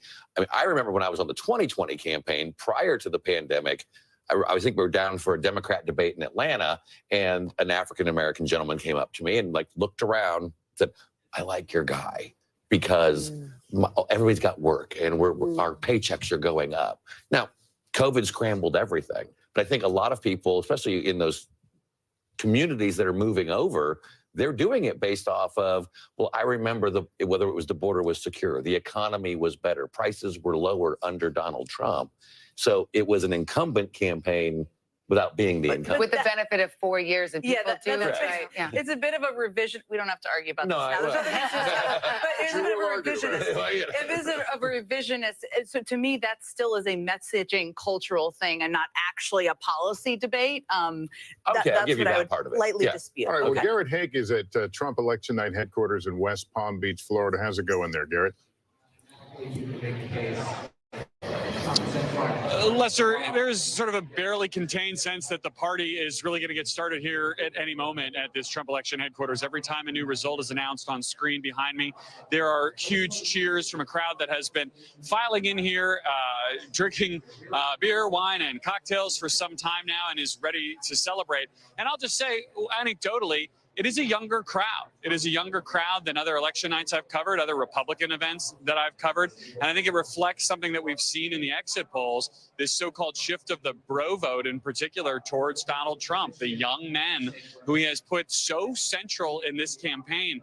You know, I think about the fact that just today when he was voting, he was asked by another reporter about what he thought one of the most important moments of this campaign was. And he mentioned Joe Rogan, the podcaster, and the fact that he did that podcast interview and then subsequently got Rogan's endorsement, which he made a big part of his closing remarks just last night. Feels like a week ago now. Trump is talking to a different segment of America and has created a different electorate for Republicans than has existed in any other Republican race that I've covered. It's reflected in this room. I think we're seeing it reflected in the states he's putting together, just as you guys were just discussing about kind of what states are in play, what the map is going to look like now, and potentially for cycles in the future.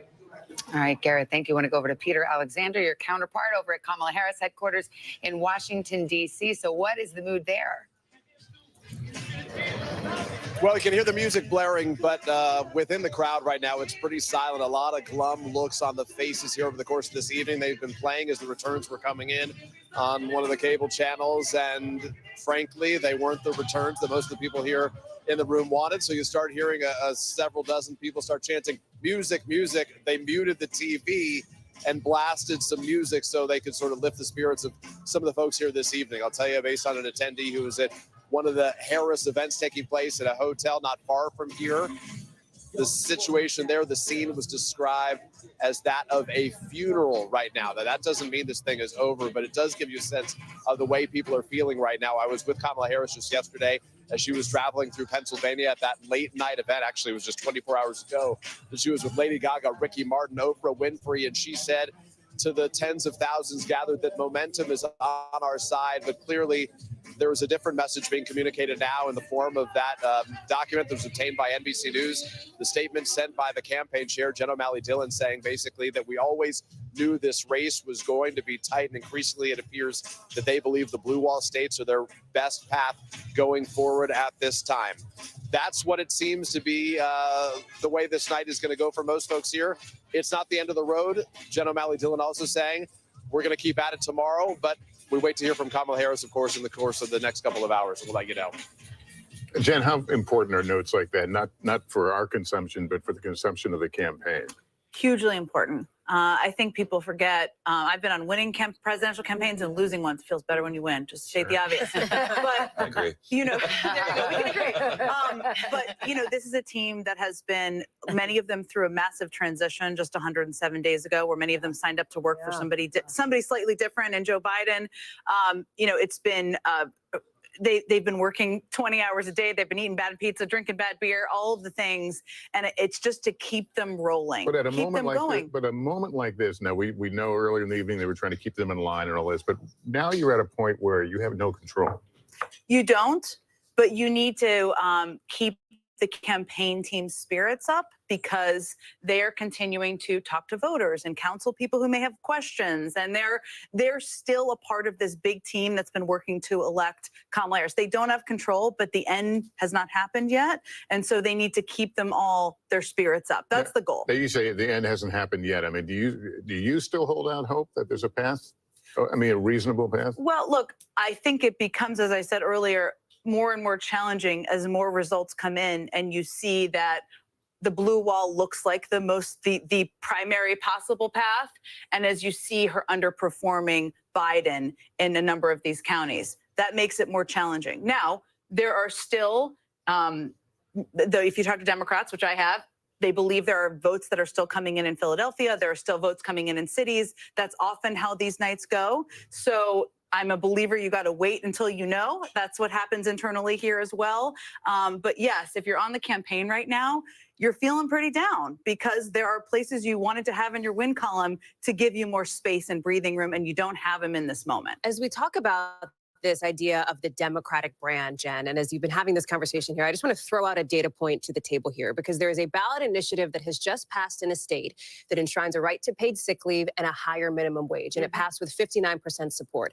If I were to say that, maybe you'd say blue state probably, right? California, right? Missouri, right? A state that we called almost right away for former President Trump here, which I think speaks to what you're getting at here, this idea of a realignment in this moment. You've talked about it. Chuck's talked about it. We've had that conversation here at the table. I also think Hallie had the opportunity to interview Vice President Kamala Harris, and you asked her a fascinating question. Do you think the country is ready for a Black woman president? And she said yes. And depending on how this night goes, I think that will be one of the questions that gets asked This is as well. the piece that, and again, we don't know what the outcome is yet. But I think when Hillary Clinton lost, a lot of people felt like, a lot of women, a lot of Democrats felt like there's never going to be a woman in my lifetime, right? And I think one of the things that is going to be a challenge if Harris loses is that there will be Democrats who will not want to take a risk on a woman, on someone who's diverse, because they'll think, I like that person, but the country's not ready. Here's the thing. The country's not ready until the country is ready. With Barack Obama, there's a range of factors that lead to the win or loss of anyone, and we don't know what's happened yet, that will all have to be delved into, but I do worry about that if she loses. We do know it is something that she leaned out of in her campaign, unlike Hillary Clinton in 2016. It was not something, she didn't open her stump speeches with that idea. I mean, she talks about it, and she talked about it with me. She's talked about it with all of you here too, that it would be the president for all Americans, and that she is sort of putting her head down and grinding it out. But her if she loses, it won't be because women didn't turn out. It won't be because of women, right? It won't be because she pulled back a lot of the Democratic base that had gone away and were double haters, as we called them for a long time, before there was a switch at the top of the ticket. And that is actually how Barack Obama also ran and won, which he didn't lead with the historic nature of his candidacy on his sleeve. There will be a lot of people who second guess that if she loses. But if she loses, it may also be because there are tremendous headwinds in terms of an unpopular incumbent and people feeling terrible about the economy. And even if inflation is down to 2%, sometimes the stuff you feel, your gas prices, your groceries, it doesn't feel that way. So that may also be the rationale. That's exactly my point. I was trying to make earlier, and you just did it in a more articulate way, which is that there will be there are always leaps to conclusion in both parties when your candidate loses, or if they lose. And again, we don't know yet, but and people will leap to different ones, right? The country isn't ready for a woman. The country isn't ready for a Black woman, all of these things. But there are a lot of factors that play into the win or loss. And I think if she loses, I'm hopeful people will look at the broad scope of where the country is, the cultural divides, the rural-urban divides. The education divides. The education divides. There are just a lot of factors at play in presidential races. I'll give you something that may be positive for you going forward. Should this all end the way we were talking, that's a possibility. You still have a very young, good bench in Governor Shapiro, the governor of North Carolina, the Gretchen Whitmer, who could possibly bridge that gap. And as opposed to saddling them with the L, if they would have joined the ticket with the vice president, or if they had replaced the vice president and become the nominee with 100 and some days out in a very difficult situation, I think you would have been weaker as a party for it. Well, yeah. I mean, look, I think that if she loses and Donald Trump wins, there will be millions of people in this country who voted for her who will feel like we're in the state of an emergency. And I think that is how people will respond and feel. And they will be looking for hope, a resistance, an opposition. And there are a lot of people in the Democratic bench. You mentioned some of them were in the deep stakes. We all, lived through this summer. Some of them were not. who I would expect would all be out there on everybody's shows in the coming days. Well, and that's what makes the timing, I think, of President Biden's decision to step down after the debate something that, if she does in fact lose, will be under a microscope, because of course there was so much discussion even over the summer about potentially having an open primary and having that fight play out within the Democratic Party. So I think it's one of the big questions moving forward. And you mentioned debate. We haven't really talked about that. There was no second debate. And and you That's have to right. wonder how that affected the trajectory of this race, because by most accounts, he didn't perform well in his first debate with Harris. True. And I also think that it throws into question a lot of things. I mean, I think anybody who watched that debate objectively felt she outperformed him in that debate. If she doesn't win, yes, there should have been a second debate, but do debates matter? They should matter. They're the public being able to see the candidates. She has a far superior ground operation that has been invested in across the country. The Republican state parties, you can disagree with me here, of course, are falling apart in many states in the country. That will throw into question, does that matter? It should matter, but it will throw that into question. So yes, not a second debate, not an opportunity for people to see them person to person. The first one definitely benefited her, but if she doesn't win, it didn't benefit her enough to put her in the White House. Well, we've got a lot to talk about. We're still waiting on a lot of numbers from the battleground states and the road to 270. We'll be right back after this break.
News lives in the now.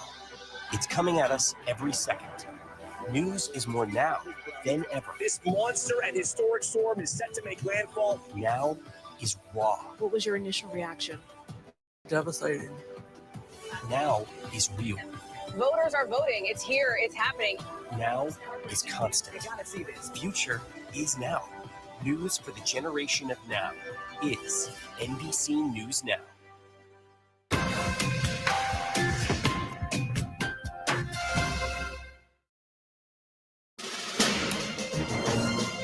Welcome back. If you have stepped away or heard parts of the conversation, know that this race is not over. This is the road to 270. That, of course, the magic number.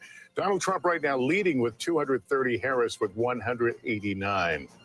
All right, here's what we have from the state of Nevada. It's 6 electoral votes. It's too early to call. That's NBC News characterization of the race. You can see Donald Trump appears to be well out in front right now, but again, too close to call. Georgia. That is also too close to call, a 118,000 vote difference. Let's look at the other battleground. Michigan, 15 electoral votes in play, too close to call. Donald Trump with a narrow lead of Kamala Harris as we continue to watch this one unfold. Let's zoom in on Michigan with Tom Yamas. What you got? Hey, guys. Okay, so we have now more than 50% of the vote is in Michigan, as you mentioned, Lester, 15 electoral votes. This was Biden's largest margin of victory in 2020 when it came to the battleground states. The Almost the whole game is Wayne County. It's Detroit, not enough vote there. About a quarter of the vote is in. We can't really make any projections or calls here because so much of that vote is out. But just to give you an idea of where Biden was in 2020, again, a lot of this vote is out, so I don't want to spend too much time on this, but 68% tonight, right now, Harris at this point in time is at 58%. Not a great number for her. It is a tale of two suburbs in Michigan, right? You have Oakland County. This is where Kamala Harris did that rally, or I should say that town hall with Oprah Winfrey. This is one of the wealthiest counties in all of Michigan. Pontiac, Michigan is here, the suburbs of Detroit. This is where Biden was in 2020, 56%. This is where Harris is tonight, 53%. There's still about 20% of the vote. Just over Macomb County. Now, this is a little more middle class, a little more working class. It is a suburb of Detroit as well. Republicans do very well here. Trump was at 53%. There's only about a third of the vote in. He's at 57, so he's overperforming there. Some of the other areas we want to watch: Grand Rapids, Kent County. This is the last place where Trump held the rally last night, and or I should say, yes, on Monday. Sorry, getting my days confused here. Biden was at 52. She's overperforming there. That's good news for the Democrats. I also want to talk about Washtenaw. This is the University of Michigan. Go Big Blue if you're a fan out there. 71% of the vote is in. Remember, this is a college county. Democrats have to do very well here. Biden, 72%. Tonight, Harris is underperforming right now with almost three quarters of the vote in. Ingham County, again, another college county. This is where Michigan State is. Half the vote is in. Biden was at 65. Harris is at 56.9. I want to see some Trump barometers right now. Cass County, Trump's at 66%. 4 years ago, he was at 63. So again, the story of Trump overperforming in those rural counties, we're seeing it as well in Michigan. Still, a lot of the vote is out, though. Look, we still need half the vote to come in. A lot of that's going to be Detroit, as we know. I'm going to look at Saginaw. This is a battleground county. This is where she toured that semiconductor plant. We don't see much there. There's only 1% of the vote in. I don't want to draw anything from there.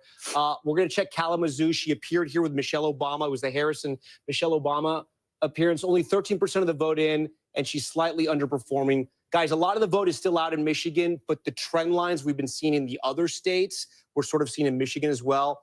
But again, I don't want to draw too much from that because there's a lot of that vote that's out. So interesting to see you do those university towns because it's shocking. Well, yeah. Because there was a lot of turnout and Democrats early in the day were kind of giddy about that. But I think this might be a function of what we've been seeing, which is young men turning out for Donald Trump and maybe skewing what you normally would expect from a university town. And something we haven't mentioned just yet, because so much of the vote is out in Wayne County. You have Detroit and you have Dearborn. That makes up Wayne County, that Arab American Muslim vote. We're talking about more than 200,000 voters there. Again, it's probably not going to be monolithic, but they're uncommitted votes as well. The question is what happens? Do they not show up? Do they vote third party? Do they vote for Trump? Or do they stick with Harris? We still don't know. Okay, Tom, hang tight there. We want to go right to Detroit, actually. NBC's Jesse Kirsch on duty there. Hey, Jesse. Hey, Savannah, I know we're wondering when we're going to have those votes from Wayne County, specifically Detroit, where I am right now, as Tom was just mentioning. Here's what we know from officials.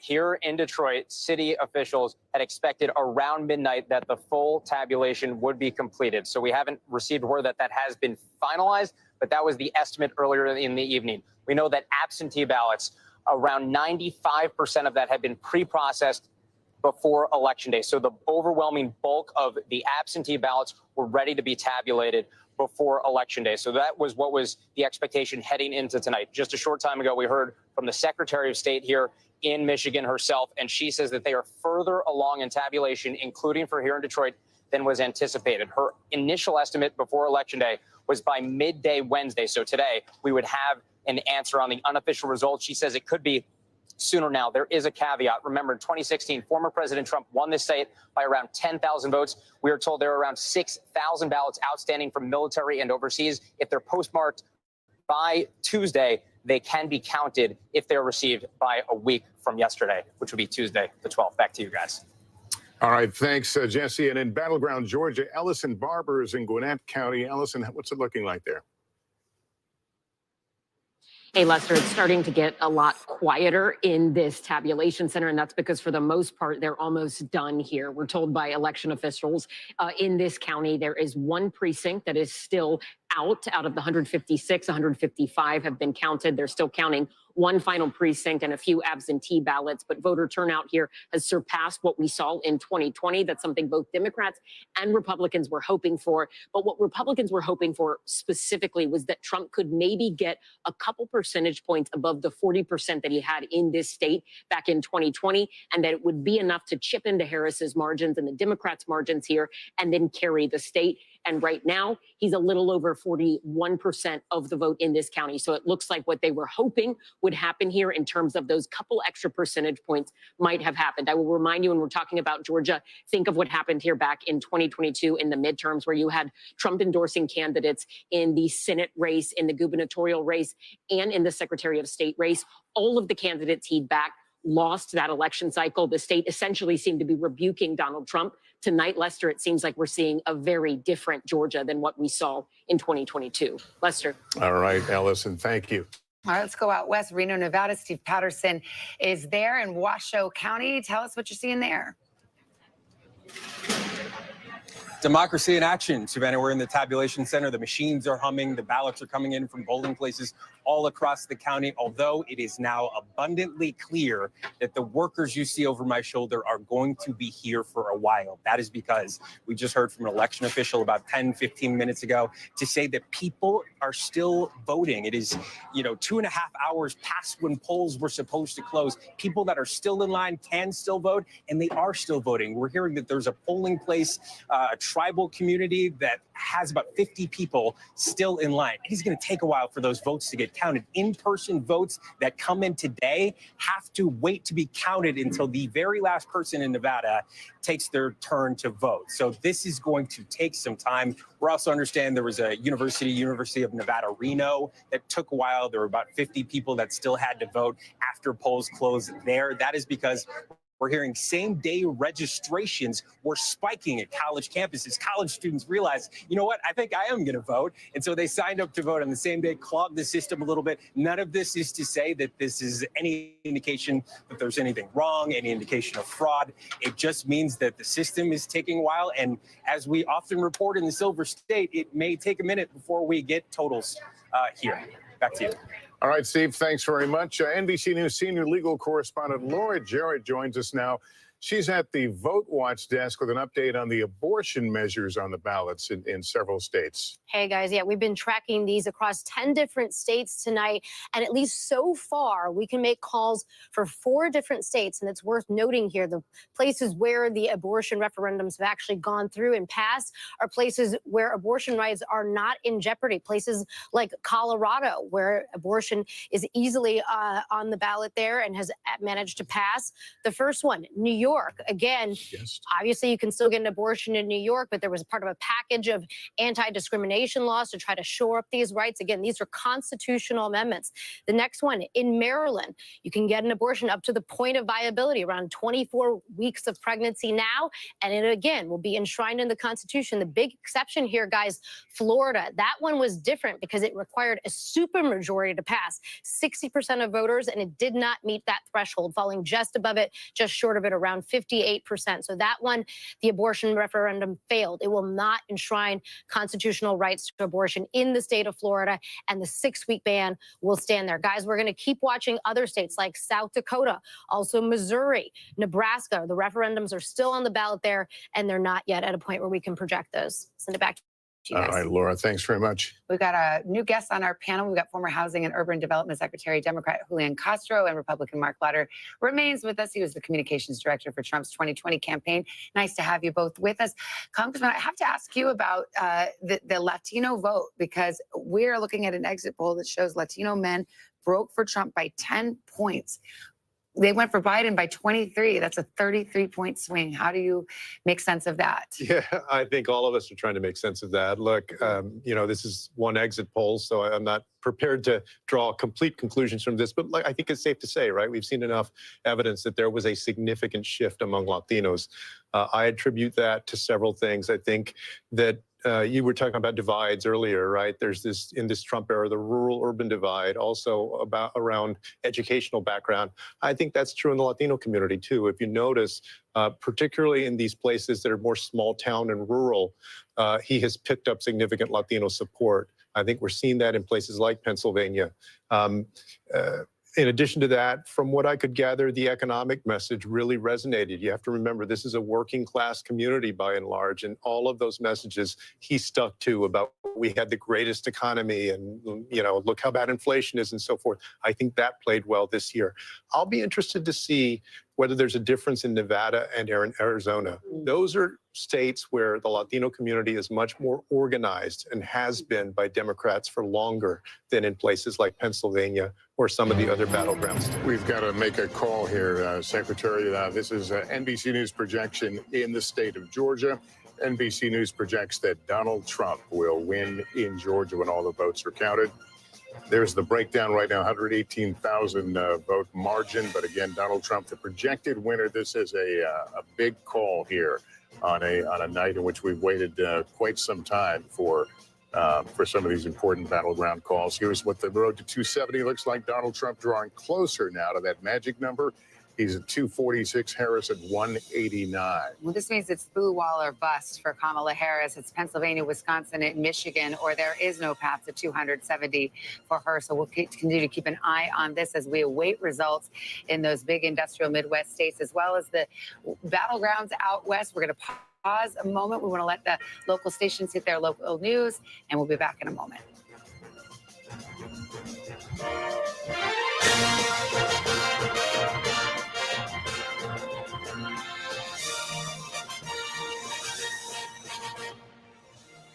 And welcome back. That news is sinking in that Georgia will go into the Donald Trump column here tonight.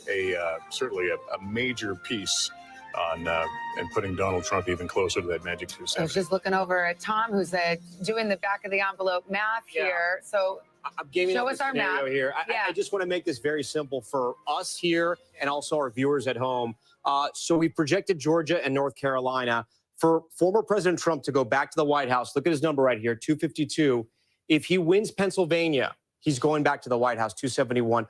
It's coming down to Pennsylvania right now for Republicans. What the math changes now for Kamala Harris, right? Because now she no longer has a Sun Belt strategy. She's lost Georgia. She's lost North Carolina. If she wins Nevada and Arizona, she's still going to have to pick off 2 states in the blue wall. She no longer has that path. Listen, if she wins the entire blue wall, yes, she'll go back to the White House. That is still an option for her. Listen, Wisconsin, Michigan, and Pennsylvania, she has to win all 3. But it looks like this is the entire game for her right now, guys. By losing North Carolina, losing Georgia, things have just gotten much easier for former President Trump. We're going to be watching Pennsylvania more than ever before right now because those 19 electoral votes will put him over the top if we project that state for him. Guys? All right, Tom, thanks very much. So we'll turn to Secretary Castro here. Your thoughts on, at this point, where we are and where this is going to go? It feels like 2016. Honestly, it feels like 2016. And just the path becoming smaller and smaller. There are still votes to be counted, and we saw a lot of enthusiasm today. And so it's possible that you have significant election day voting that could change this. But what I've noticed is just in county after county in Pennsylvania that he's been overperforming and that she's been underperforming what Biden and Trump did in 2020. And that's, for Democrats has to be worrisome. What do you attribute that to? I mean, it's early. I mean, but when you look at that, you can't say they didn't park in Pennsylvania. They did. And they have this superior organization, most analysts think. What do you think was the difference maker? I think she was put in a very difficult position by President Biden. Hate to interrupt you, I'm sorry, but we have a call in the U.S. Senate that will change the balance of power in the U.S. Senate. NBC News now calling GOP control of the Senate. That's with the victory of Deb Fischer, the incumbent in Nebraska, who was given quite the run for her money from an independent there, Dan Osborne, who said he wouldn't caucus with either side. But it went down to the wire. But in the end, the Nebraska Senate goes back to the Republicans, and that gives a leg up to Republicans and the gains they need to take control of the Senate. They should have won it based on how the map looks. And it obviously, we are now projecting that they have it here. You've got that Nebraska pickup. Montana is still hanging out there. I'm also looking at some of these other races that are very, very close where There are Democratic incumbents in the Senate. So this is significant, obviously, for the balance of power in Congress and for whoever ends up in the White House, especially if it is former President Trump.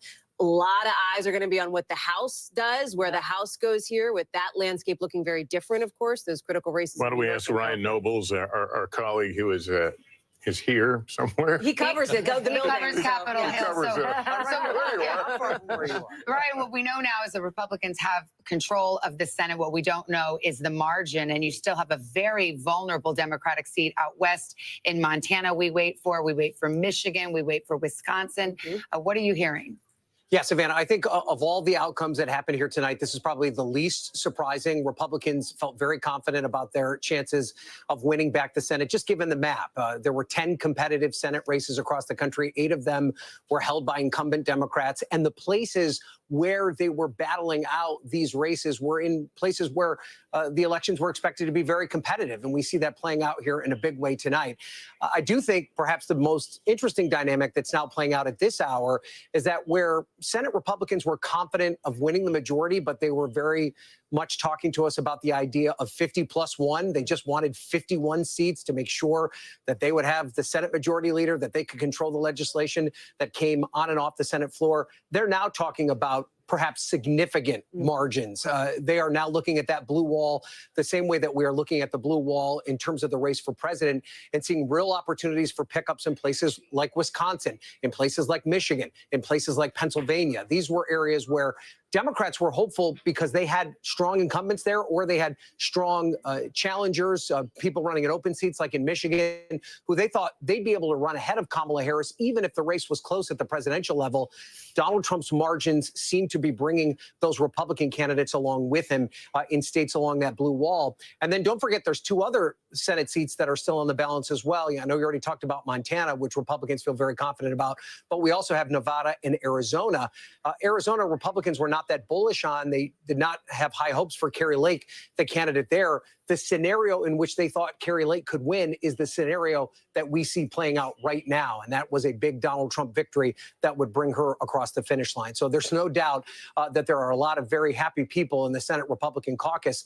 And this is going to be a very different looking Senate Republican caucus, one that might look a lot more like the House Republican caucus that we've covered over the past couple of election cycles. So there's no doubt that there's going to be a lot of change in Washington as a result of what we see playing out here. Yeah, different leadership, too. Senator McConnell stepping aside there. Let's go to Kelly O'Donnell, who's also there, certainly is a veteran of the Hill. We await who will control the House of Representatives, and we may be waiting for weeks for that one. But Kelly, what's your takeaway here? Well, certainly if the Senate Republicans have this way of reshaping themselves, and it is without Mitch McConnell, who's decided he's not going to be in leadership. And so it will be more in the form of Donald Trump. And if Donald Trump becomes president again, then you have that kind of partnership where he will have more of an opportunity to drive the agenda. Now, if the House goes to the Democrats, then they have the counterweight, and they have the power of subpoena and the power to be an agitation to a Donald Trump if he returns to the White House. For Republicans, as Ryan mentioned and as we've talked about tonight, the expectation was that this was likely because there's a third of the Senate that is up every 2 years, 34 seats this time, and it was favorable territory for Republicans. But for the partnership between a White House and at least one chamber of the Senate, of the Congress, it makes such a difference.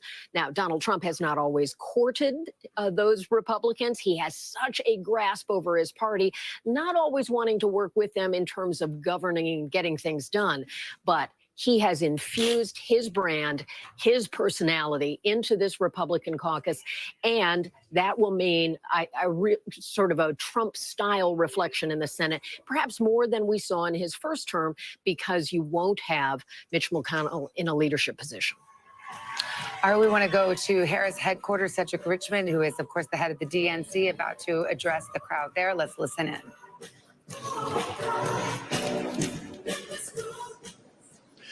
Good evening, Howard. Good evening, HU. I want to say good evening to all of the Harris campaign, the campaign family. Thank you for all that you have done. Thank you for being here. Thank you for believing in the promise of America. We still have votes to count. We still have states that have not been called yet. We will continue overnight to fight to make sure that every vote is counted, that every voice has spoken. So you won't hear from the Vice President tonight, but you will hear from her tomorrow. She will be back here tomorrow to address not only the HU family, not only to address her supporters, but to address the nation. So thank you. We believe in you. May God bless you. May God keep you. And go HU and go Harris. Thank you all.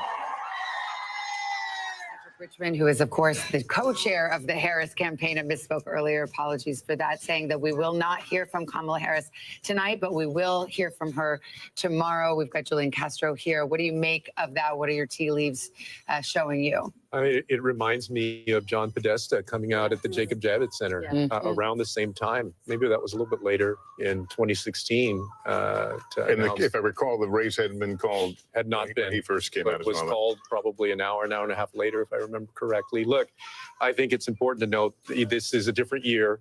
There are still votes to be counted.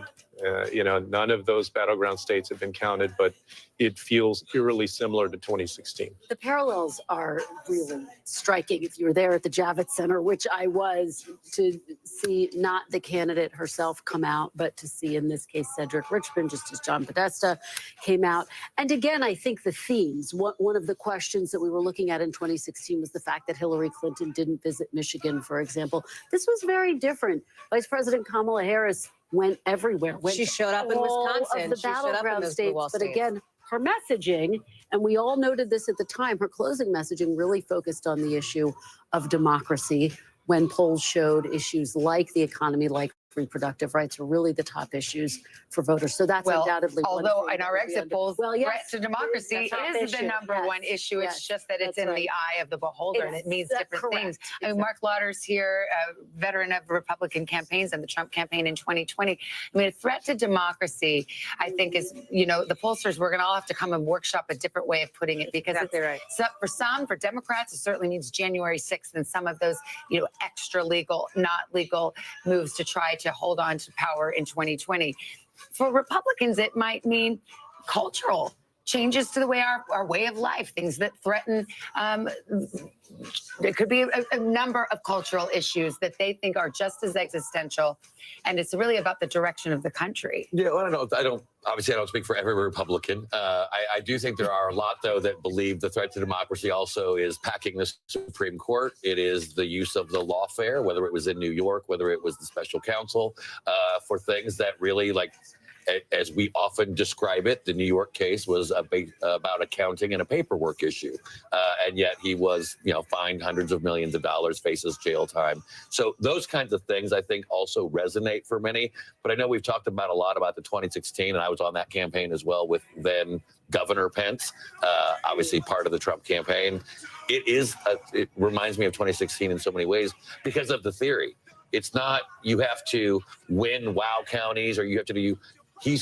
I'll use the McDonald's reference because it's an iconic photo. He supersized 2016 and said, I'm going to grow my rural numbers, and then I'm going to take them up in another level even more. Well, as we go to a commercial break, there's the side-by-side picture. If you were just tuning into all this, I think the pictures speak loudly.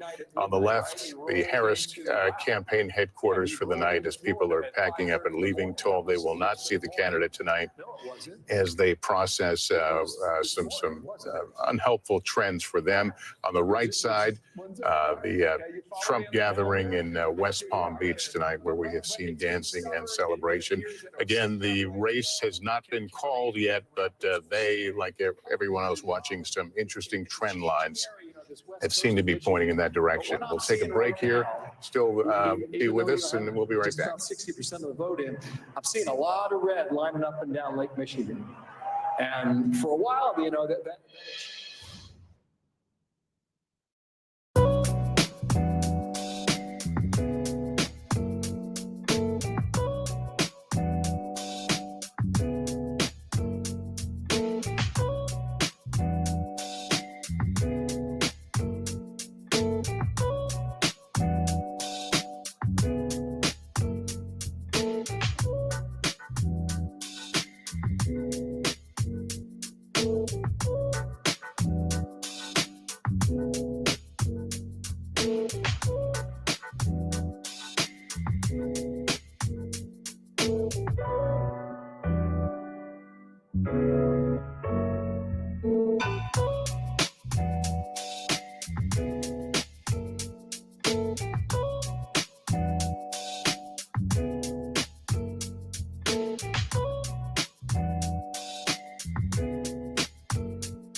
More Americans turn to NBC News than any other news organization.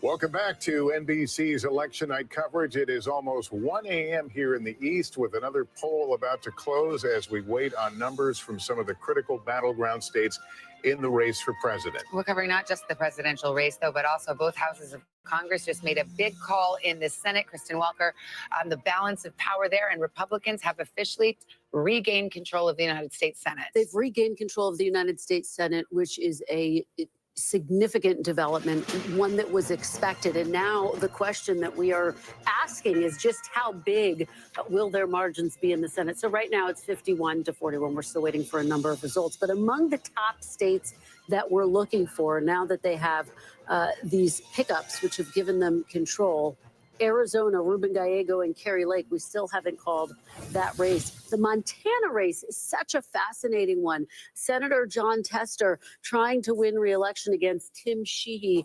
Tim Sheehy is a somewhat controversial candidate, and yet it looks like John Tester could potentially be poised for defeat. We'll have to see how that race goes. It's a very red state, Montana, so he was one of the most vulnerable incumbents. Absolutely. And when Republicans were eyeing how are we going to win the Senate, this was the race that they continued to reference. We're also waiting for Pennsylvania. Senator Bob Casey looking for a fourth term against Dave McCormick, Trump-backed businessman Dave McCormick. So we're watching, and Tammy Baldwin, by the way, also in Wisconsin is looking for re-election. How about Michigan? We've got an open seat, a Democratic retirement. In Michigan, absolutely. You have Alyssa Slotkin and Mike Rogers running very close. And again, I keep making this point. Some of these Democratic candidates actually looked like they had a good shot at winning re-election.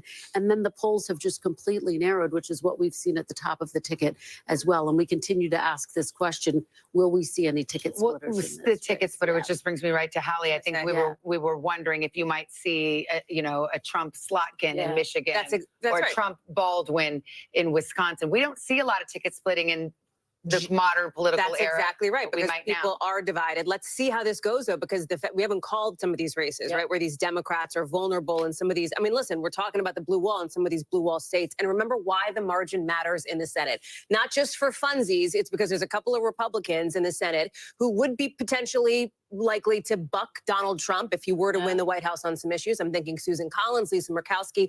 If Republicans can build up that margin, that won't matter quite as much. Yeah. All right, well, we're still waiting to see how this all plays out tonight. We've got more ahead. Let's check back right now with the presidential race and the road to 270.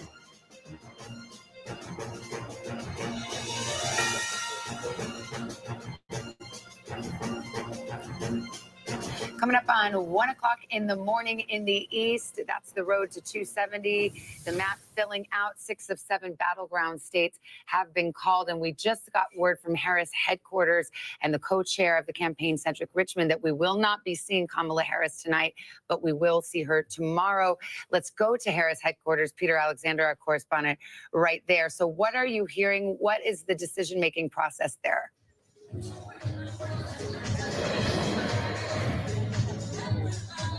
Savannah, we did just hear from Cedric Richmond making the announcement to the thousands who had gathered here. Frankly, many of them had already left as we approached 1 o'clock, saying that they would not hear from the Vice President Kamala Harris tonight, instead saying that she would speak to her supporters, not just here at Howard University, her alma mater, but to the nation as well, in an address that would take place at some point tomorrow. No specifics on when that would occur. For those who have kept track of the Trump era, you'll remember in 2016, a very similar circumstance there at the Javits Center in New York City at Hillary Clinton headquarters, where one of her top aides, John Podesta, came out and spoke to the crowd saying she wouldn't be speaking. Ultimately, she conceded the next morning, Wednesday morning. So a lot of votes still out there. No plans for any concessions, certainly at this point. But I can tell you, in conversations we've had with a series of individuals, including a Democrat who was attending a donor event that was taking place at one of the glitzy hotels not far from where we are here in Washington, D.C., they say the atmosphere there was like a funeral. Another person said that the situation, in their words, was just, quote, not good right now. We did hear earlier from Jen O'Malley Dillon. She is the campaign share. She had what was in effect a sort of pep talk for the forces, the campaign staff, telling them all to get some sleep and that they would come back and finish this off strong tomorrow. So that's effectively where things are at the end of the evening. But I got to tell you, Savannah, on a day when so many those close to Kamala Harris really felt like they had the momentum, they felt like the vibes were on their side, it quickly appeared clear that, you know, despite her effort to say that we're not going back, that they may be returning to the figures that haunted Democrats back in 2016, where they just didn't have enough to defeat Donald Trump that go around. So many blank stares, glum faces, people not so much holding back tears, but certainly unable to crack a smile here. They had been handing out American flags early on. As some of the early numbers were out, they were cheering and waving those flags. But as the night progressed and they watched the returns come in, no more waving flags. In fact, they asked for the television to be muted here with the returns, with the exception of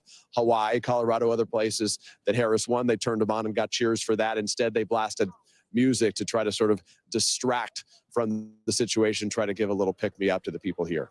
All right. Peter, thank you so much. I want to go over to Garrett Haake, who's at Trump headquarters in Florida, where it looks like the party is still going. And of course, the question is whether or not we will hear from the former president tonight.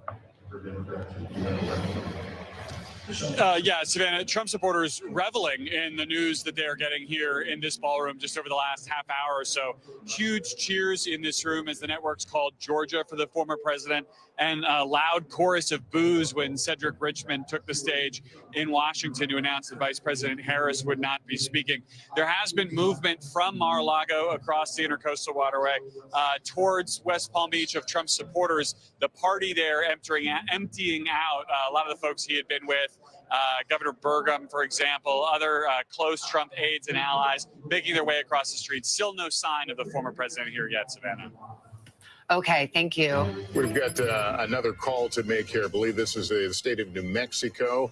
NBC News projecting that Kamala Harris will win in New Mexico, 5 electoral votes. Here's the breakdown right now. You see the difference, 43,000, 95% of the vote in there, so very little left to count. Where does that bring us to in the road to 270? Donald Trump at 246, Harris now up to 194. Let's go over to Tom Yamas, who's at the big board of Pennsylvania, and you've got some bellwether counties that are reporting in now, and it's a good news for Donald Trump. Yeah, one in the east, one in the west. Let's start in the east. Northampton County, this is Easton, PA, right here, south central suburbs. 95% of the vote is in. Trump is there with 51%. Remember, Biden won this in 2020. So Trump able to flip that bellwether county. There's still some vote out, but it's unclear if Harris can catch up. Erie County. We haven't talked enough about Erie County tonight. This is one of those swing counties that we watch in Western PA. Biden won it in 2020. Tonight, Trump is on top.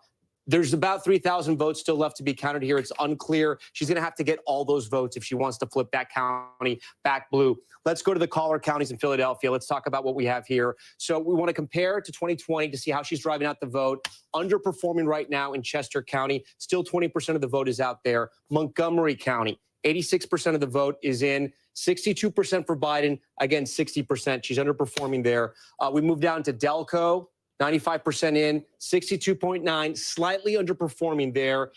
Philadelphia County, this is where she closed out her campaign with Lady Gaga and Oprah as well.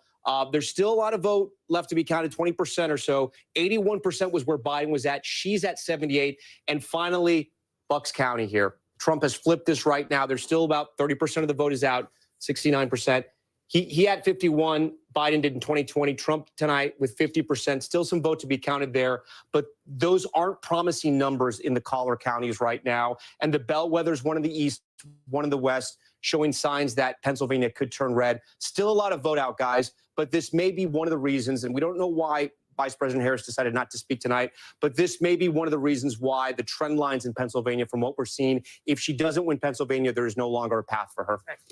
And you're seeing some of these same patterns in other states as well. Wisconsin and Michigan as well. We're starting to look at the counties there. We walked you through Michigan and Wisconsin. Still a lot of vote out in those two battleground states. But again, those trend lines that we're following, we're searching these maps to see if there's any positive signs for the Democrats. And I got to be honest with you, the more I go through these counties, through all the battleground states, more and more what you see in the rural counties, Trump is overperforming. Harris is underperforming the counties she needs to win, guys. Remember, if she doesn't win Pennsylvania, the other states don't matter. If he wins Pennsylvania, he goes to the White House. Right. Whether it's a call or not, it functionally is. I don't know. The minute if we call Pennsylvania tonight, does he get to 270? I think so. Yeah. That's right. That's it. That's right. So That's right. It's ball game. I mean, that's yes, it. So. And they're counting fast in Pennsylvania tonight as well. We're coming up on the top of the hour. I think we're going to have some projections to make. Yes. And don't forget, we are going to hear from one more state to go here. Alaska right now. Yes. And NBC News projecting that it's, well, not projecting at all. We're saying it is too early to call on Alaska. And here's where the road to 270 stands right now. Harris with 194. Trump gaining ground now at 246 as he looks forward to scoring 270 electoral votes. Okay, let's see the battlegrounds. Pennsylvania, we just discussed it. Too close to call right now with 92% of the vote in. Same story in Michigan, but we've been discussing how some of the trend lines are not positive for the vice president tonight. Michigan too close to call. Minnesota still too close to call at this hour. Of course, that's the home state of Governor Tim Walz, but too close to call right now with the what we have in here. Arizona too early to call. And in Wisconsin, too close to call. So I think, Tom, you've got Wisconsin. Yeah. We'll give you a chance to do the bow and the wow counties again. Bow, wow, wow, yippee-yo, yippee-yay. Okay, Madison, this is Dane County. For Democrats right now, she's doing just fine here. 75% is where Biden was in 2020. With 95% of the vote in, she's at 75%. That's fine for her. Milwaukee, we're going to be waiting on the biggest city and the biggest county in Wisconsin for a few more hours, I would say, maybe more than that. She's at 66%, but again, 40% of the vote in Milwaukee is not in. This is a big Democratic county, so maybe she can run her numbers up there. But then when we look at the wow counties here, Ozaki, this is the O in the wow, 81%. Trump was at 55.2. He's almost matching where he was 4 years ago. Let's go over to Washington County, 68, overperforming there. Let's go down to Waukesha. Slightly underperforming, still some of the votes out there. But these two counties just south of Milwaukee, they're still part of the Milwaukee media market. Racine, 51%. He's overperforming there, but still half the vote is out there. And then Kenosha, 95% in, overperforming there as well. These are counties that were blue under Obama. Trump was able to flip them over and then hold them as well. We can go to the bow counties now. This is around Green Bay. 56% Trump overperforming there. We'll come down. Sorry, let me go over here to Winnebago. 50, again, overperforming. And we go to Outagamie, again, slightly overperforming. Guys, so as we study this map, let me go to some of the Democratic strongholds, see how she's doing. La Crosse, 95%.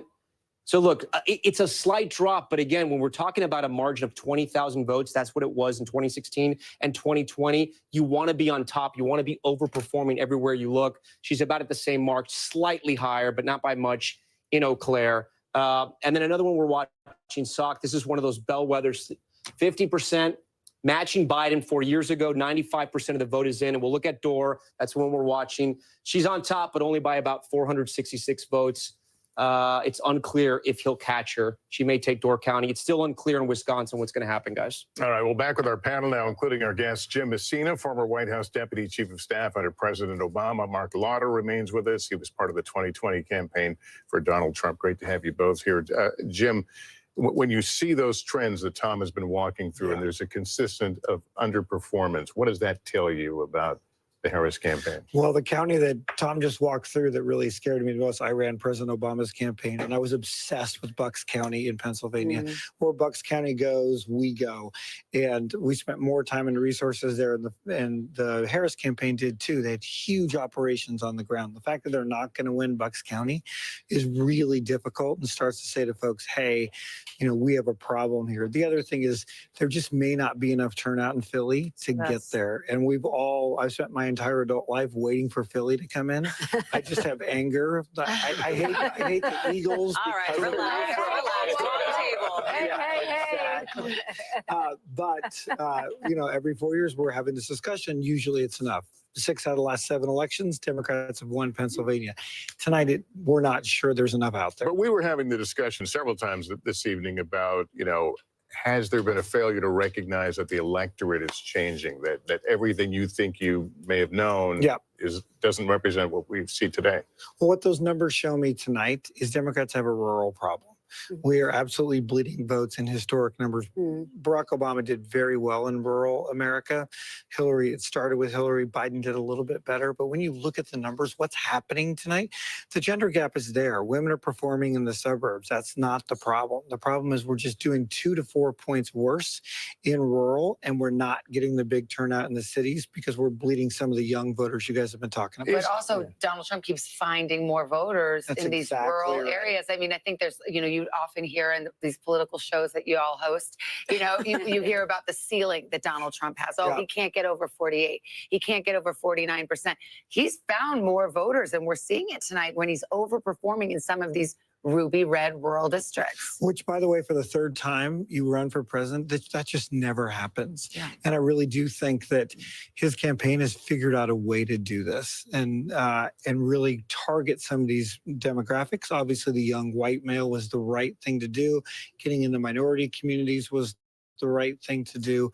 Democrats need an entire autopsy if it goes the way it looks like to say, what do we need to do here? But does Trump transcend politics as we know it? I mean, that he was able to be as successful as he had by sticking his finger in the eye of the political establishment, of going where no other candidate could or had gone before. What is true is Donald Trump has always been underestimated by Democrats and has always figured out a way to juice turnout in ways that we thought were both abhorrent and didn't make sense to Democrats, but clearly has worked tonight. And this is that was a story of 2016, and it is a story of tonight. You know what's interesting to me? I'm thinking back to the Republican National Convention when we were all sitting there and Hulk Hogan came and ripped off his shirt in sort of that moment of sort of super masculinity. And one of the conversations that we had at the time was about this, and it just, as it's named, so-called bro vote, right? The young male voter. And the Trump strategy all along had been supercharge the base, boost that turnout, crank it up big time, get those so-called low propensity voters. People, listen, young guys typically don't show up to vote all the time, and they typically don't show up to vote consistently. I will tell you that the Trump campaign has, for a bit now, been feeling good about being able to get those low propensity, those people who don't typically vote, out to the polls, specifically with young people. What's so interesting, because we heard anecdotally, again, from some of our correspondents about frat houses, fraternity brothers getting really into voting for Donald Trump. So I don't know if this is, we call it the bro wall, is that somehow Donald Trump has gotten these low propensity young male voters to come out and vote for him. It is the hardest demographic in American politics. Males under 30 to turn out. They're the lowest turning out segment. I've spent hours on your show, you and I, talking about running up the numbers with women. And, the Harris campaign did some of that tonight. The Trump campaign decided, let's just give her that and let's go grow our electorate differently. And it looks like tonight that worked. We've got another result on one of the abortion referenda. Well, let's go to Laura Jarrett in the newsroom. Laura, what do you have? Yeah, Lester, this was another ballot measure, this one in Arizona, where overwhelmingly by a vote of 62%, that ballot amendment has now passed. Again, this would be a constitutional amendment that would enshrine a right to an abortion up to the point of viability, which is roughly 24 weeks of pregnancy. Obviously, a big difference in this battleground state, where currently it's a 15-week restriction on the right to abortion. So a big difference there. Again, we haven't yet made a projection on the ultimate race for president in that state. But again, the ballot amendment we can project has passed there, Lester. All right, Laura, thanks very much. And what's interesting on that front, there's also another ballot initiative in Arizona that has to do with immigration. And the thinking was that maybe that would turn out, if people were going to turn out based on this abortion ballot initiative, maybe they would also turn out based on the immigration ballot initiative, that those would maybe lean Trump. But the Trump campaign has thought that there would be quote unquote ticket splitters or ballot initiative splitters, people who would back former President Trump in Arizona, but also back this ballot initiative that, as Laura reports, has just passed. One of the things that I think is so interesting is we're talking about expanding the amount of voters who came out to vote for Donald Trump is this decision that he made not to campaign with Nikki Haley.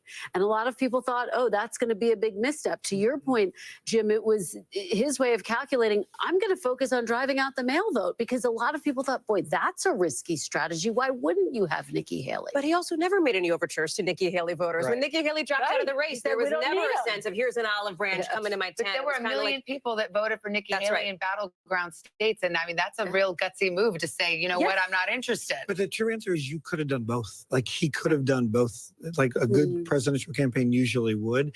In a race where 70-some% of Americans say we're on the wrong track, this race was really close because Donald Trump couldn't ever grow his vote past these young voters we're talking about. Had he been able to do both those things, to your point, 1 million people voted. They were just sitting out there. I remember Nikki on one of your shows this week saying, no one's called me, no one's asked. Because they decided, to your point, they were going to go jack up low propensity white males, and it may have worked. Let's go check in on Battleground Michigan. NBC's Jesse Kirsch is in Detroit. Are they still counting into the night there, Jesse?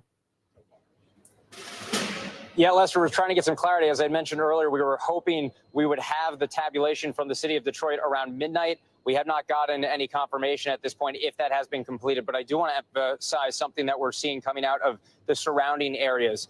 Dearborn, Michigan, that is a community that has a large population of Arab Americans. And what we've been watching for is the potential impact of the war in Gaza, the situation in the Middle East that has been going on for months, and how that might impact the vote here. And we're starting to get some early indicators. At this point, this is not the complete data. Of course, we're still waiting for more votes to come in, including the absentee for Dearborn. But when we look at what we know so far, the breakdown we're seeing is former President Trump has 47% of the vote in Dearborn. Vice President Harris has 27.5% of the vote so far. And third-party candidate, Green Party candidate Jill Stein has 22%. The warning signs around this issue go back to the Democratic primary. President Joe Biden, when he was still at the top of the ticket for the Democrats, he had over 100,000 people vote uncommitted in protest of his administration's stance on the war in Gaza back in the primary. We've seen both campaigns make a concerted effort to make outreach to this community on this issue. Vice President Harris over the weekend at a rally in East Lansing, Michigan at Michigan State University on the campus singled out the war in Gaza at the top of her remarks. We saw President Trump in his final campaign rally of this cycle, potentially his last ever as a presidential candidate in Grand Rapids, Michigan on Monday night, really into early Tuesday morning. At that event, he had a Muslim mayor, a Muslim American mayor from a community in Michigan speaking there. Both campaigns have been making a push there, but we also know Jill Stein has made a very concerted effort to reach out to that community. In fact, she had planned to be in Dearborn tonight, and we have confirmation from a group known as Abandon Harris that she did, in fact, spend the night, the election night celebration with that organization. And they are, we're told, happy about what they're seeing from the results. And I just want to read part of some comments that someone gave to me when I interviewed them after they voted, or around voting, I should say, in Dearborn over the weekend. And he said that as it comes to both major party candidates, he hopes that they will, quote, recognize that we don't have these people in our pockets. My vote is up for grabs. It's a wake-up call. And it certainly seems at this point that the positions of both major party candidates, or the lack thereof of a reach out in the way that some people wanted, may be influencing the vote here. And again, in a state that was so razor thin back in 2016, only around 10,000 vote margin in favor of former President Trump. We'll see if this could be the difference maker in the state with 15 electoral votes up for grabs. All right, Jesse, thank you. And we've got an alert here. This is Nevada, moving from too early to call to too close to call. And they're counting fast. They're 70% of the vote in. Too close to call in the western battleground of Nevada. And Tom, let's zero in on what you're seeing there. Yeah, some interesting things happening in the Silver State. If the trend is your friend in Las Vegas, the trend is your friend if you're a Republican tonight. Here's why. Look, a lot of the vote is still out in Clark County. There's still about 23% of the vote that's out in Clark County. But this margin right here at this point in the night is way too close. This is how Clark County, Vegas ended up 4 years ago. You can see it was almost a 10-point split here. It was a 10-point split there. And now we're talking about 2 percentage points tonight in Clark County. Again, a lot of the vote is out. That vote could come in and those numbers could change. Reno, Washoe County, more reflective of the entire state vote. This is the battleground county. Biden won this in 2020. Tonight, Trump is on top. Still, a lot of the vote is out. He's only on top by about 200 votes, so not much to say there. But what we can point out, in the Trump counties, like Elko County here, 64% in. Trump is overperforming tonight. He was at 76. He's almost at 80% right now. And Democrats aren't going to find votes here. I mean, these numbers aren't going to swing a lot in the Democrats' way. This is Trump country here in the middle of Nevada. Douglas County is another, I should say right down here, Douglas County. This is another Trump barometer that we watch. Again, overperforming. 66% of the vote is in. He was at 63 in 2020. He's now at 66. But the big story for me right now, and a lot of the vote is out, Clark County, I mean, this is 3/4 of Nevada right here. If Democrats hit certain margins where they're 50,000 or 60,000 votes ahead of Republicans, Republicans will never catch up in Nevada. Again, there's a lot of vote that's still out. We can find out exactly how much is out. 223,000 votes. So still a lot out there. Democrats won't get all of those, but they'll get a large chunk. Again, this is still a little too close this early in the night, guys. All right, Tom, thanks very much. I want to go out to Steve Patterson. He is in Reno, Nevada, where they had long lines into the night. How are things going there now? You know, Lester, really an experience, a process that is sort of winding down in most counties across the country is only just spooling up here in Nevada. As you mentioned, you know, voting really ended just a few minutes ago with some of these counties sort of ending the process. People were still in line hours after polls closed. And so the count couldn't really start until it happened, which is why Tom Yamas reporting, obviously, that it's still too close to call, too early to call at this point. Several counties still need returns to come back. It is still very early on in the process, but we saw almost immediately Republicans sort of jumping out to this early ballot lead when it came to turnout. That was sort of the reading on the wall that I think a lot of folks had, and specifically in those counties in which, you know, Tom Yamas was pointing out that are red, they're going to stay red. This sort of map, the math doesn't change in those areas. There's really only 2 population centers in this state, which is Washoe and which is Clark, Vegas and Reno. If she doesn't build up a big enough firewall that we see these returns happen over the next few hours, then it's going to be very tough for Democrats to make up that ground. I spoke to both campaigns. They both feel like they still have a good shot. Obviously, Democrats and Republicans both aiming for another subgroup here, nonpartisan voters. It is a huge, huge segment of the electorate here in Nevada. It is larger than Republicans, larger than Democrats. Of course, they all have their opinions about which way they break, different leanings. And I think both campaigns feel like they're seizing on that. They feel like they know their voters in that group. But that's what makes it so notoriously hard to read in this state. Which way are these nonpartisan voters going? And I think that's sort of what we're going to be focused on within the next few hours. It may not be until 2 o'clock, 3 o'clock tonight before we start seeing legitimate, solid returns that'll tell us one way or another how the state is going to go. All right, Steve, thanks very much. That's mountain time, too, by the way. So even later here on the East Coast, let's go to Garrett Haake. He is at Trump headquarters in West Palm. Any word on whether we will hear from the former president? We will, Savannah, and soon, I'm told by a campaign official, Donald Trump is on his way across from Mar-a-Lago to here in West Palm Beach. And he is expected to speak soon. Now, what soon means is a little bit of a open to interpretation, but Trump himself made it very clear earlier today. He does not have a lot of patience with this vote counting process. He wants this to be over tonight. He thought earlier today it would be over tonight. It was his desire to speak tonight. Now you see that picture breaking up a little bit as he makes his way across the bridge to West Palm Beach. This ballroom is full. Secret Service starting to kind of close the doors, urge people to get in. They're cranking up the music, Savannah. I do not think it will be long until we hear from former President Trump. And that will be an interesting situation because if assuming the status quo exists, he will not have been called as the next president. Well, we will recall that he declared victory in 2020 when, in fact, he lost. So we'll see what his verbiage is here.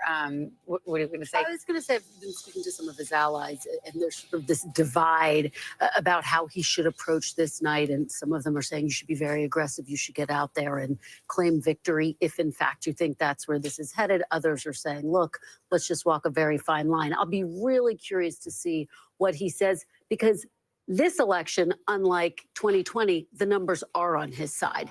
And again, we still have a lot of votes that need to be counted, so we don't know what the ultimate conclusion is going to be. But it's notable he's coming out in Harris. Yeah, to be clear, in 2020, he declared victory. The race hadn't been called one way or the other. He hadn't lost yet. He lost Garrett 5 days later. You've got some new information, Garrett? Well, Lester, I just want to add that Trump was asked about this earlier today, and I think we have 2 things from him and from his campaign. First of all, his campaign has made it very clear that he would speak when they felt he was well on his way to 270 electoral votes. They were very clear that they didn't feel compelled to wait until the race had been called, but when they felt confident in his path, he would speak. And so I think that's what we're going to see now. Secondly, Trump was asked today what his message is going to be to the millions, tens of millions of people who will have voted for Kamala Harris if he speaks after a victory. Would he give a unifying message? Trump said that he would, but described this as a broken country and said it would be important to try to fix it. Unifying message has not been Trump's strength, candidly, across his political career. But he and his campaign are keenly aware of the expectations of this moment, especially if he speaks before the race is called. Lester. All right, Garrett. Thanks. And stay with us. Our NBC News election coverage returns right after we take a quick break.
Kristen Welker hosts Meet the Press every Sunday on NBC. NBC News Daily is #1 for afternoon news across all of television. I'm Morgan Radford. I'm Vicki Wynn. I'm Kate Snow. And I'm Zinklaya Samwat. What's happening around the world? Israel's military is building up there along the border. And what matters here at home? New numbers are out today showing more encouraging signs for our economy. Let's zero in on exercise. We know we're supposed to be doing it. What does it do for our health? What needs to change for social media to be a safer place? NBC News Daily, weekdays from 12 to 4 on NBC News Now.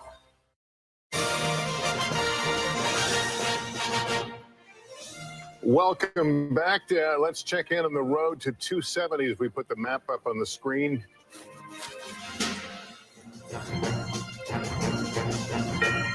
All right, there's the road to 270. Donald Trump inching closer to the magic 270. Harris with 194. Let's take a look at Pennsylvania, the important battleground state, maybe the most important.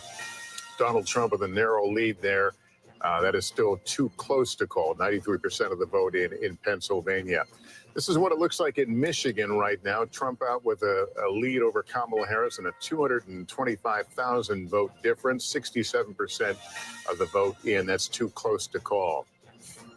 Wisconsin, another key battleground state in play, too close to call there. 89% of the vote is in there. And we can show you Nevada with its 6 electoral votes, too close to call, 37,000 vote difference.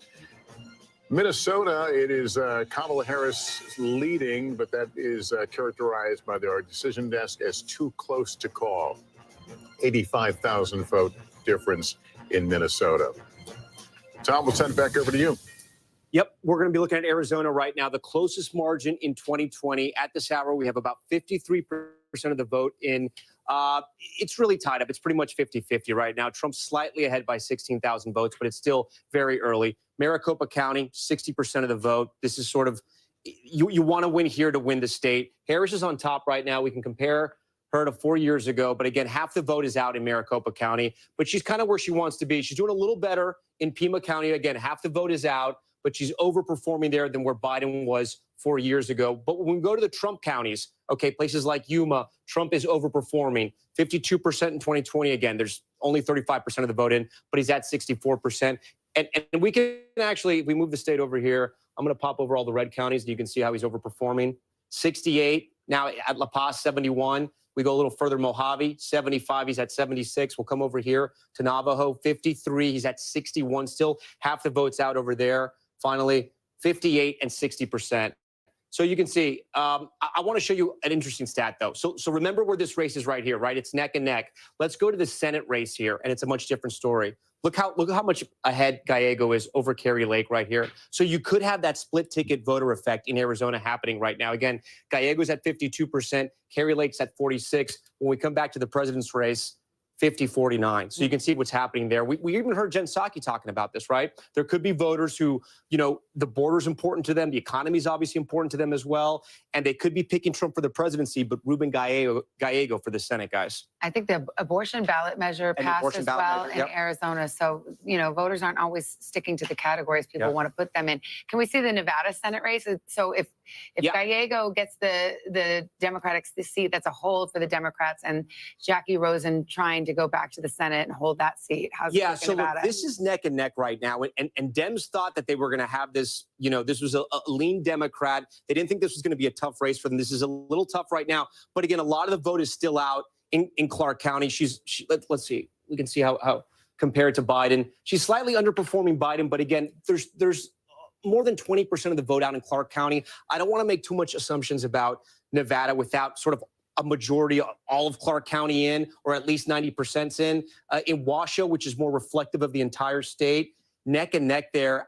I would say, I think it's fair to say at this point with the vote where it is, Sam Brown is overperforming Jackie Rosen, of course, the incumbent here.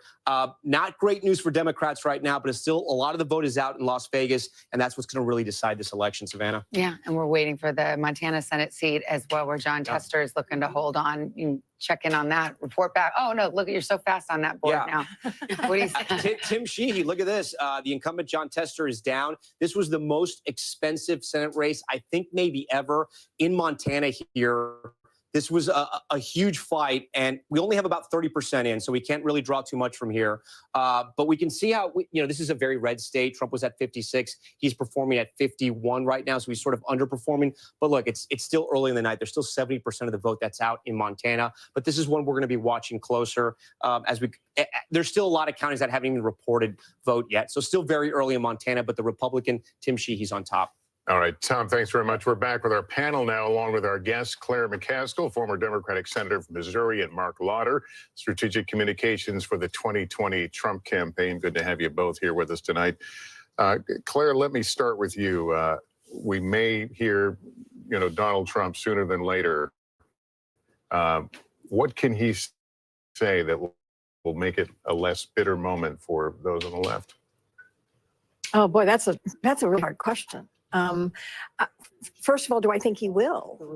Will he try to reach out and be a unifier and try to acknowledge that this country is divided, incredibly divided?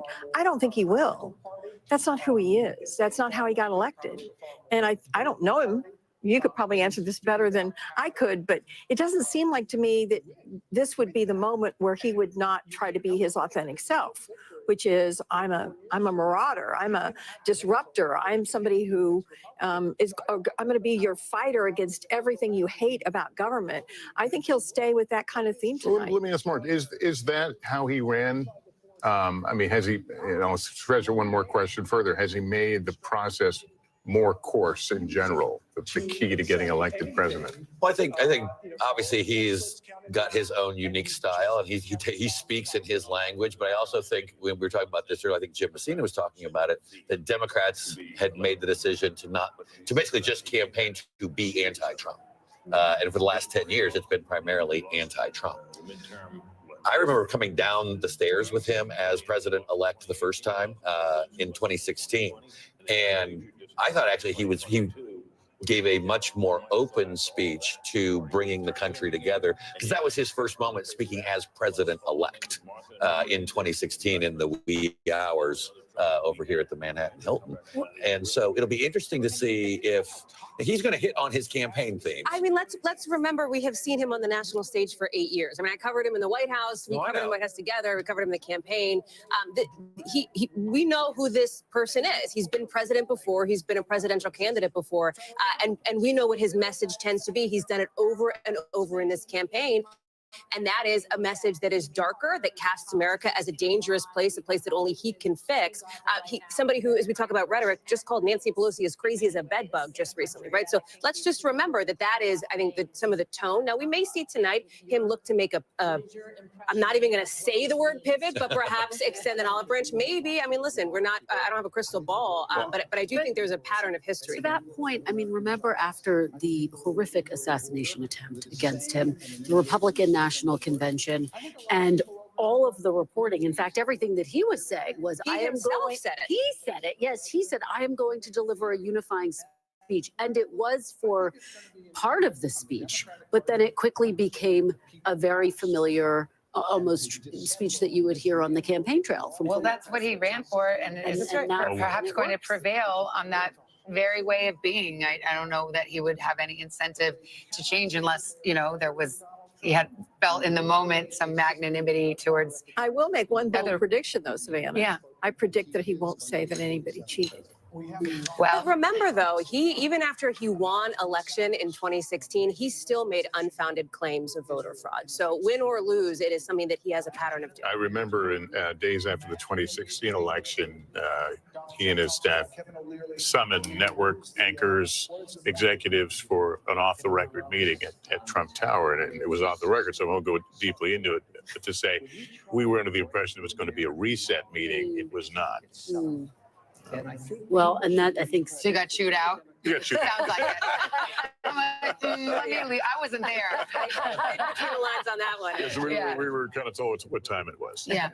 Well, just to speak to that, I mean, again, we don't have to rehash all of it here, and we're still waiting for Pennsylvania to be called, but he is somebody who has called journalists the enemies of the people. Just at a rally recently, he talked about being surrounded by bulletproof glass, and that if somebody wanted to come after him in a attempted assassination, again, they'd have to shoot through the media first, and he'd be okay with that. His campaign tried to suggest that's not what he said, but that is the kind of language that we have heard from him consistently. And remember how he launched his campaign vowing retribution. And in recent weeks and days, we've heard him talk about his political rivals as being the enemy from within. His vice presidential nominee, J.D. Vance, has spent a lot of time answering for that in interviews that he has done. Well, just to bring everybody up to date, 1:30 on the East Coast, and we are awaiting Donald Trump, who's expected to speak at the Trump headquarters in West Palm Beach, Florida. Battlegrounds remain to be called, and so there still is a narrow path, Michigan, Wisconsin, and Pennsylvania for Kamala Harris. But the trend lines, and the reason you're hearing this tone from Democrats and Republicans alike, is the trend lines are indicating that it will be a Trump victory, but this has not been called yet. So you have the audience there waiting to hear from the former president. These are the uncalled battleground states. Those are the trend lines that we're talking about. Pennsylvania, a healthy Trump margin there with 94% of the vote in. Those states out west, Arizona and Nevada, we may not know about those for several hours now, and we are waiting. Wisconsin and Michigan kind of bringing up the rear there in terms of these Midwest, East Coast time zones. So we will continue to follow this, but Kamala Harris, I should mention, has gone home for the night. Cedric Richmond, who is the co-chair of the Harris campaign, came out and addressed the crowd at Howard University in Washington, D.C., letting them know that she would address them and address the country, he said, tomorrow morning, Wednesday morning. Well, it is Wednesday morning here on the East Coast, but in a few hours from now. Yeah, and we should, it's worth noting in 2016, after his victory, he appeared in the 2 a.m. hour to make his remarks. And we are in the 1 a.m. hour, and we saw that motorcade a bit earlier crossing the bridge in West Palm.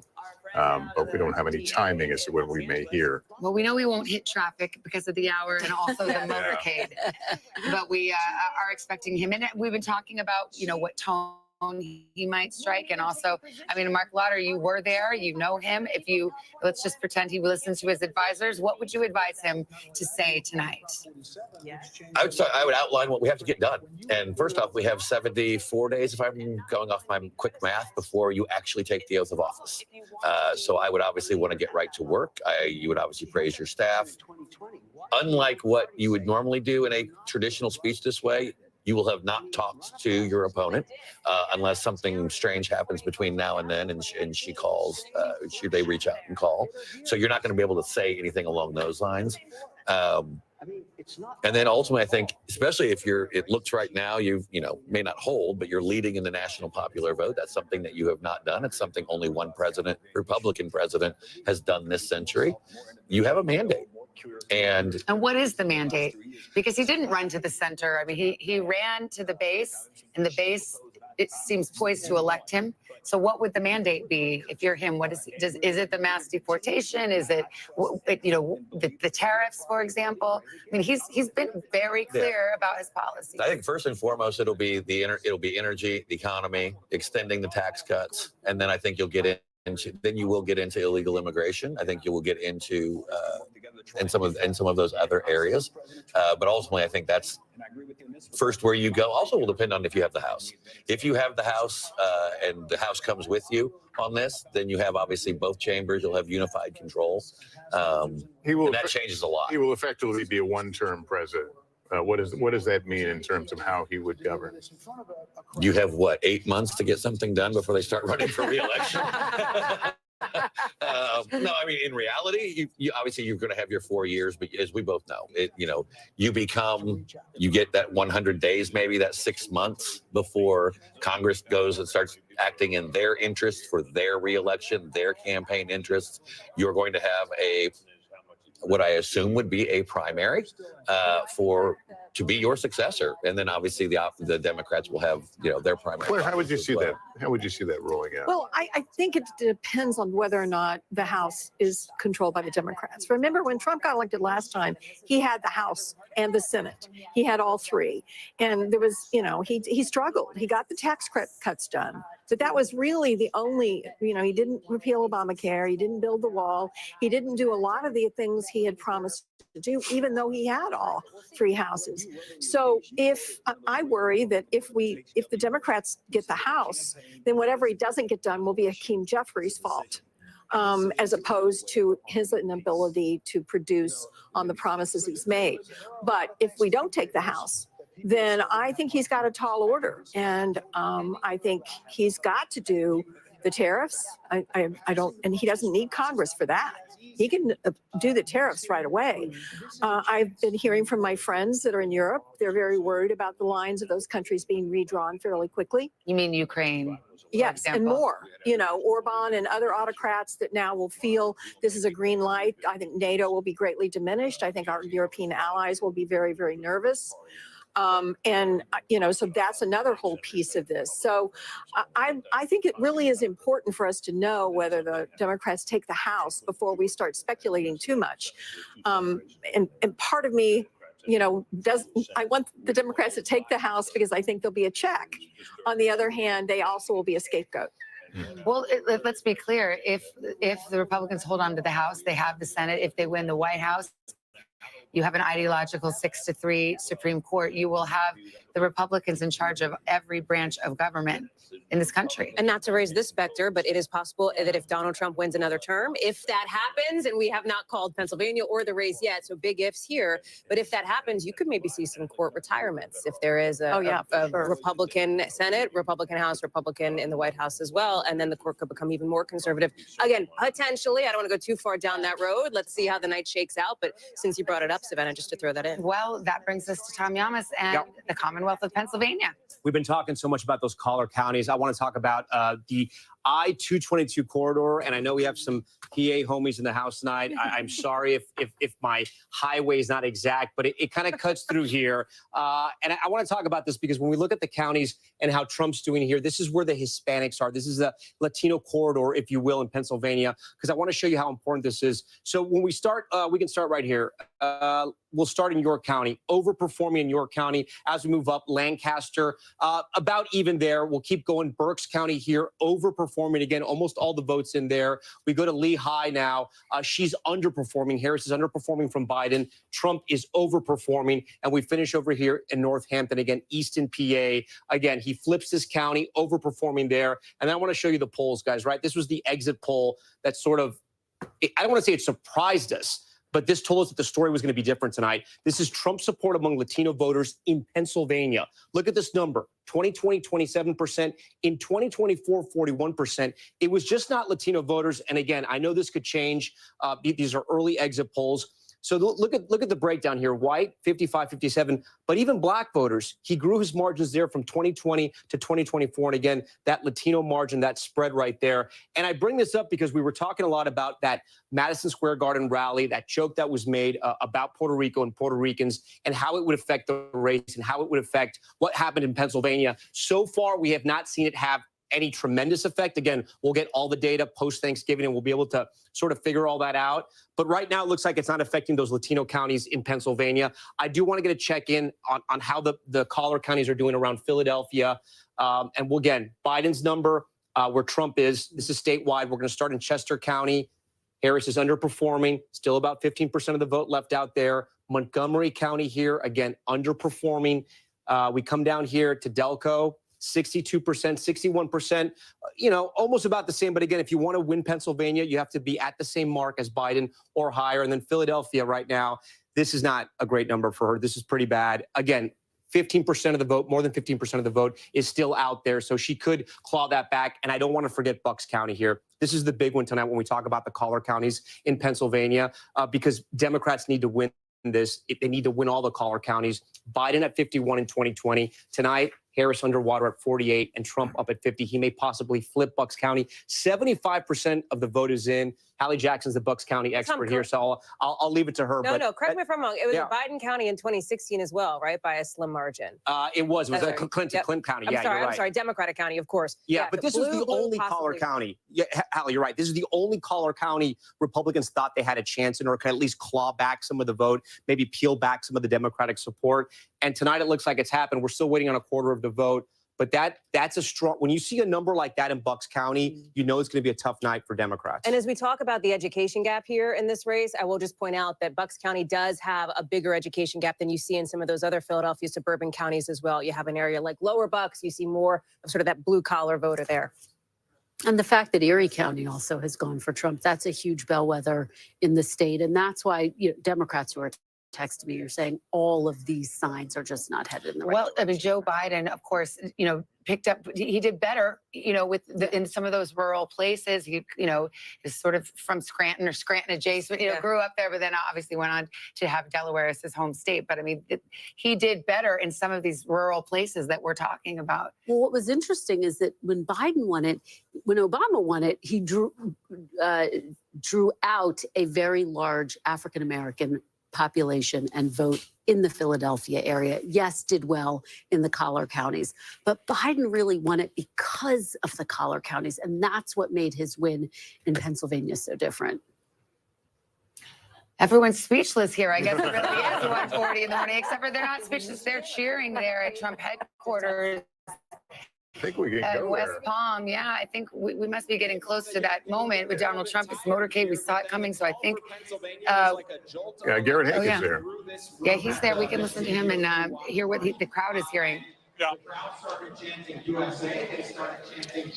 Savannah, I can tell you right now, the anticipation far outpaces the available information about what Donald Trump will say and when he will say it. They're broadcasting another network in here, and we're getting a lot of cheers from a crowd who is anticipating a victory speech. I can tell you on the platform behind me, you probably can't quite see it, but the glass is up. The teleprompter glass is up for prepared remarks.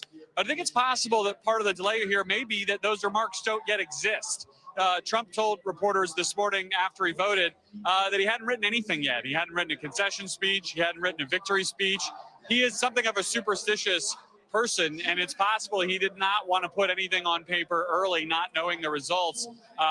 For right now, I'm like tapping through my phone. We're reaching out to campaign sources, but I think part of the problem is Trump himself may not be entirely clear what message he wants to give to the country when he decides to step forward and give it. Savannah? All right, Garrett, thank you. Let's go over to Peter Alexander at Harris headquarters, where they're shutting it down. Cedric Richmond had just came out a little earlier saying that we will not hear from Kamala Harris tonight, but we will tomorrow. Any further word there, Peter? Right now at this hour.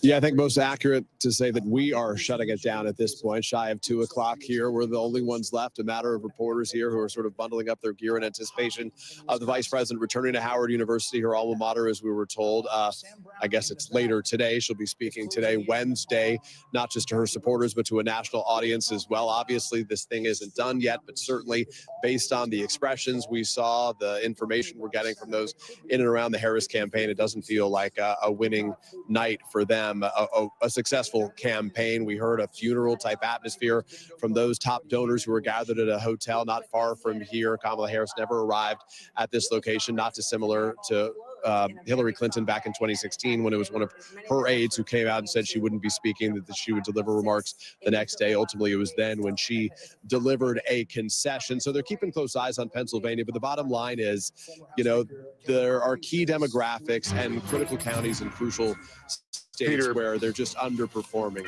Peter, I'll ask you to stand by right now. We have another call in Nebraska in the split electoral votes. NBC News projects that Donald Trump will win 4 of the 5. There's the difference. This is District 3. Donald Trump, the projected winner. And you can see 58% of the vote is in there. And District 2 remains outstanding. That's the one in the Omaha adjacent district that usually goes blue and is expected to tonight as well. I think we await District 2. think we just saw that. And you can see Donald Trump drawing closer to the magic 270 that would put him over the top and hand him the White House once more. Yeah, we await his comments. Stay with us. NBC News election night coverage continues right after this short break.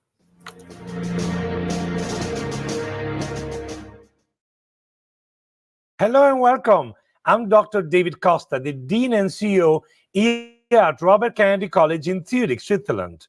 And I'm here today to introduce the University of Cambria online master programs. You can now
Mornings are full of possibility and energy, and how you get set for the day ahead matters. It's about getting caught up and getting ahead, because every day deserves the best start.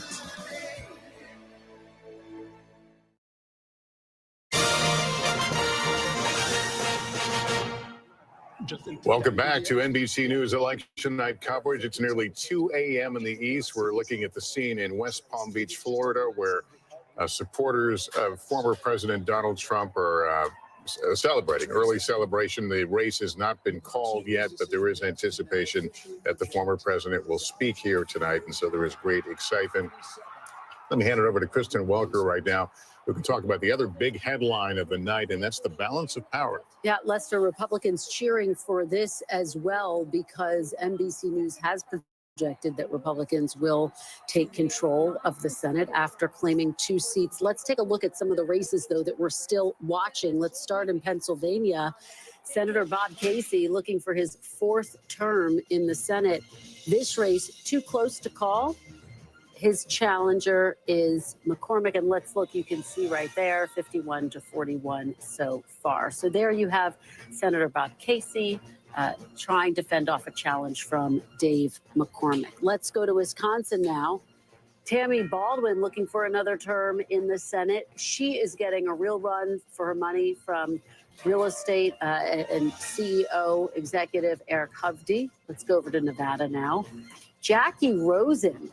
A couple of months ago, it looked like this was going to be safe for her. This race now too close to call as she is trying to fend off a challenge from Sam Brown. Let's go to Michigan now, this open seat, Alyssa Slotkin and Mike Rogers fighting for this Senate seat in the great state of Michigan as we wait for a call at the top of the ticket in that state. So we already know that the Senate is in Republican hands, and now where the question is of the margins, and the remaining incumbents holding on to Democratic seats have always been on defense there, but those are very tight races, and in the case of Nevada, tighter than I think was expected. Way tighter than expected in Nevada, and quite frankly, in Michigan, in Wisconsin. All of these races have gotten much tighter in these recent weeks. But look, if former President Donald Trump does, in fact, win the White House, having a Republican Senate undoubtedly would pave the way for him to clear at least part of his agenda potentially more easily. Now, of course, he might be dealing with the Democratic House. And I'll tell you, the Republican, I just got a text from source,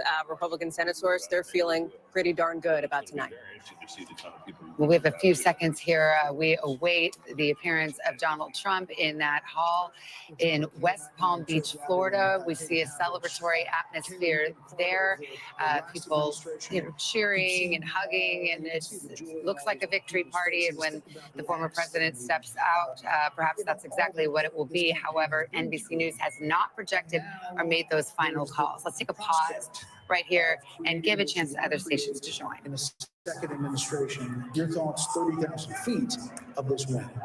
Indictments, 2 assassination attempts. Welcome back to NBC News Election Night coverage, 2024 election. This is the scene at Trump headquarters in West Palm Beach. Celebration has broken out. The crowd now eagerly awaiting what they hope and believe will be an appearance by Donald Trump. The stage is set. We understand the glass teleprompter has been installed around the podium, so all seems to be in readiness. By the way, we saw the crowds cheering a few moments ago. Another network has called the race for Trump, which explains the cheers inside the headquarters. We have not. Just a reminder, our decision desk, which is in Philadelphia, crunches those numbers. And the motto there is they don't need to be first, they need to be right. And we really do exercise an abundance of caution. Somebody I'm looking for here, and I don't know if he's in this convention center or if he's still at Mar-a-Lago with former President Trump, is Elon Musk, because he potentially may have ended up being a factor in this race if, in fact, we do call Pennsylvania for former President Trump. He created this super PAC, put a ton of money behind Donald Trump in this state, did that very controversial $1 million a day giveaway to people who would sign a petition arguing for, First and Second Amendment rights, et cetera. I think it was something like $118 million that he poured into this race behind former President Trump and has become a very close ally of his. It speaks to what we've been talking about. Young men, there's this picture, Mar-a-Lago, Elon Musk, Dana White, UFC guy, out there with Donald By the way, Trump. Speaking of, first of all, Elon Musk hours ago tweeted, or X or whatever you call it now, game, set, match. So he's already been feeling that victory. But let's talk about RFK. Robert F. Kennedy Jr. Has stated that Donald Trump promised to give him everything having to do with health care in the government. So we'll see if he keeps that promise. And he is, again, a very controversial figure here, talking about children's health. He's big in the sort of anti-vaccine movement. Former President Trump has said just recently that he would be in favor of him sort of being in position. Remember, there's also this interesting dynamic where RFK ended up on the ballot in one of these blue wall states points. You saw former President Trump traveling with him to Michigan and Wisconsin. It seems like to remind people, no, he's with me, right? Put my name at the top of the ticket, not RFK Jr.'s, but he has been brought into the Trump fold as well. Well, Elon Musk is so fascinating because he was actually in charge of part of the Get Out the Vote effort.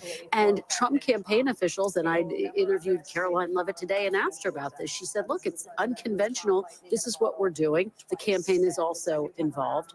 But the bottom line, it seems to have worked, at least in some of these states that we've called so far. We just saw the actor John Voight among those gathered waiting to hear from President Trump. I think we have former President Trump, Garrett Haake at Trump headquarters in West Palm. Are you getting any guidance on the timing? Savannah, I've got nothing but bad news for you. I have no guidance. In fact, Trump campaign officials who are texting me back have no guidance. So we're all in a bit of a waiting period here for the former president, I think, to make the decision to come speak. You mentioned another network having called this race. Obviously, not a decision we have made. NBC News not making any projection, but I do think that will weigh on Trump's thinking now that his audience here in the room believes he has won. I've not laid eyes on Elon Musk yet, but I have seen Tucker Carlson, who was part of the sort of core group of folks at the Mar-a-Lago party earlier this evening. Everyone who was there has decamped for the convention center. So really, the stage is set for Donald Trump's moment whenever he chooses to take it. And this crowd is ready. I've been watching people who in many cases have been here for hours and enjoying the cash bar quite thoroughly, hugging and smiling and dancing along to the program, ready for a victory celebration that for them has been a very long time coming. Hey, Garrett, let me ask you, you know, we've been reporting for weeks that this is going to be a tie, and we've seen, you know, what Democrats now see. Yeah. Was there any expression of pessimism? Was there concern that, you know, there but for the grace of God go I, you know, Republicans could have gone in the same direction as the Dems? When I talked to people within the Trump campaign the last couple of days, there were a lot of nerves because what they were trying to do was very much unproven. They had a theory that they could expand the electorate, they could turn out all these new voters, they could convince young men to show up and vote, and it was totally unproven. And, you know, the Trump campaign ethos in general, from the top down, is to be confident, borderline cocky, until you are proven wrong. And so that's mostly what they projected. But in these last couple days, they saw the same polls we did. They saw, I think, the vice president's closing message. They saw Donald Trump at a lot of his rallies kind of failing to deliver the knockout blow with his own closing message. And they did get a little nervous. But their theory of the case was always that this electorate existed and they needed to prove it to be true. And I can tell you I have gotten several text messages from Trump campaign staffers and major donors basically saying, see, we told you so. I mean, for them, it was always going to be either a close Kamala Harris victory in their view or a sweep potentially of the battleground states if their theory was right. They have felt minute by minute and hour by hour tonight that the evidence is pointing towards their theory being right. And we won't know till all the votes are counted, but certainly it's starting to look that way as we approach 1:30, 2 o'clock in the morning. Yeah, we are approaching 2 o'clock in the morning and waiting to hear from the former president, or some words when we might hear from him. Again, this race has not been called by this network. This network's still going through its processes, and when it's ready to speak, our decision desk will speak. But as we look at where the numbers are and what the mood music is, if you will, I think one of the things that is on people's minds is who will be, if in fact former President Trump does well in Pennsylvania and we call that race for him, et cetera, who will be in his ear? Who will be in his inner circle? And as we're talking about some of this, it may be striking for some folks to remember back in 2016, Jared Kushner was such a presence on the trail, his son-in-law, Ivanka Trump, his daughter, Melania Trump has been a rare presence on the campaign trail, campaigning for her husband this time, and both Ivanka Trump and Jared Kushner have largely taken a back seat. They've kept an arm's length away from domestic politics here and have not been on the trail much. They may be here tonight if, in fact, he comes out and gives some sort of big speech. They may line up as part of the family, but they have not been a presence in the way that they were. Well, let's also not forget that 40-year-old J.D. Vance, who served in the United States Senate for 2 years, is on the precipice of becoming the vice president of the United States for a man who's 78 years old. So, I mean, this is a moment. Yeah. The one thing I'd say about who would serve in the administration, I think this is actually a better opportunity for him coming back after the 4 years in between. Because normally when you have the second term, you just shuffle the chairs on the deck. You've got the number 2 person was really good, so we'll move them up to number 1, and maybe I'll move you over to another. He's cleaning house. I mean, the house got cleaned, and now he's able to rebuild the entire thing. I think he will, but for example, Robert F. Kennedy Jr. Do you think he says, you know what, I'll give you the FDA or the health department? Or Yes, exactly. Those are Senate confirmed, and so unless you went with an acting role, Which he would be, himself has said he doesn't mind having acting heads in well, there. I mean, I'll leave that to him. But what I'm also going to say, though, is that when it comes to, whether it's in the national security space, in the all the other spaces, he's learned from that.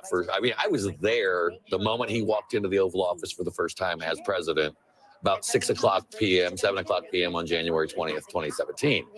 And most of the people we did not know, because he wasn't the politician. Reince was doing all of this, who was the person of Washington, D.C. You're taking Talking about his from former Congress. chief of staff, Reince Priebus, yeah. And so now he's got that knowledge. Well, and it's striking because so many of the people who served in his administration have said he's unfit to serve. And so they won't be returning, obviously. And we spent a fair amount of time talking about that in recent weeks. All of the people who called him, for example, a fascist. I do think it's worth zooming out a little bit and just acknowledging the history-making moment that we are witnessing. The fact that he's only the second president in more than 100 years, if he does in fact win, to go back to the White House and serve non-consecutive terms. What do you think of your old boss, former Vice President Mike Pence, is thinking? He did not endorse Donald Trump, and of course, famously, did his constitutional duty on January 6th to the chance of hang Mike Pence. What do you think he's thinking right now? I think he's probably thinking about it from a policy standpoint. I mean, the campaign is over. That decision has been made by the American people. And so I think he'll look that if there's an area where they are in agreement on policy, he'll engage. If there's an area where he's in disagreement, he will decide whether he will make that known or just quietly wait and know that you've got actually another opportunity 4 years down the road, not to run, I'm not saying that, but to influence another set of policymakers. But there is a reason that he's seen so many of the people that worked under him leave and now speak ill of him. And so what does that mean for the future of his next cabinet? Well, I think a lot of times you have to realize how to communicate with him and also what your role is. I mean, I think this is one of the big disagreements I think we had in Washington, D.C. and with the bureaucracy in general, is to provide advice, to provide consent, to provide your best recommendation. But there's only one person who put their name on the line and was elected by the people of America to be the president of the United States. Claire, you had a thought, I'm sorry. Yeah, I think one of the things that a lot of people will be looking at is the military. We have a civilian-controlled military in the United States, but there is a deep ethos in the military, especially in the leadership, about the separation of politics and the military. And Trump at times tried to blur that line and was frustrated, I think, because he could not get the military to do what he thought they ought to do when they ought to do it sometimes. So I think it'll be interesting to see how the Pentagon handles this, because there are so many strong leaders in our military, and they have come up through the ranks, and they have transferred their families all over the world, and they have learned every part of military leadership. And I think there could be some bumps in the road as to how he handles the military and who he puts in charge.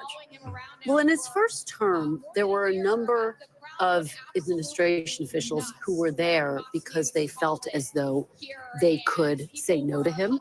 They felt as though they were protecting the government.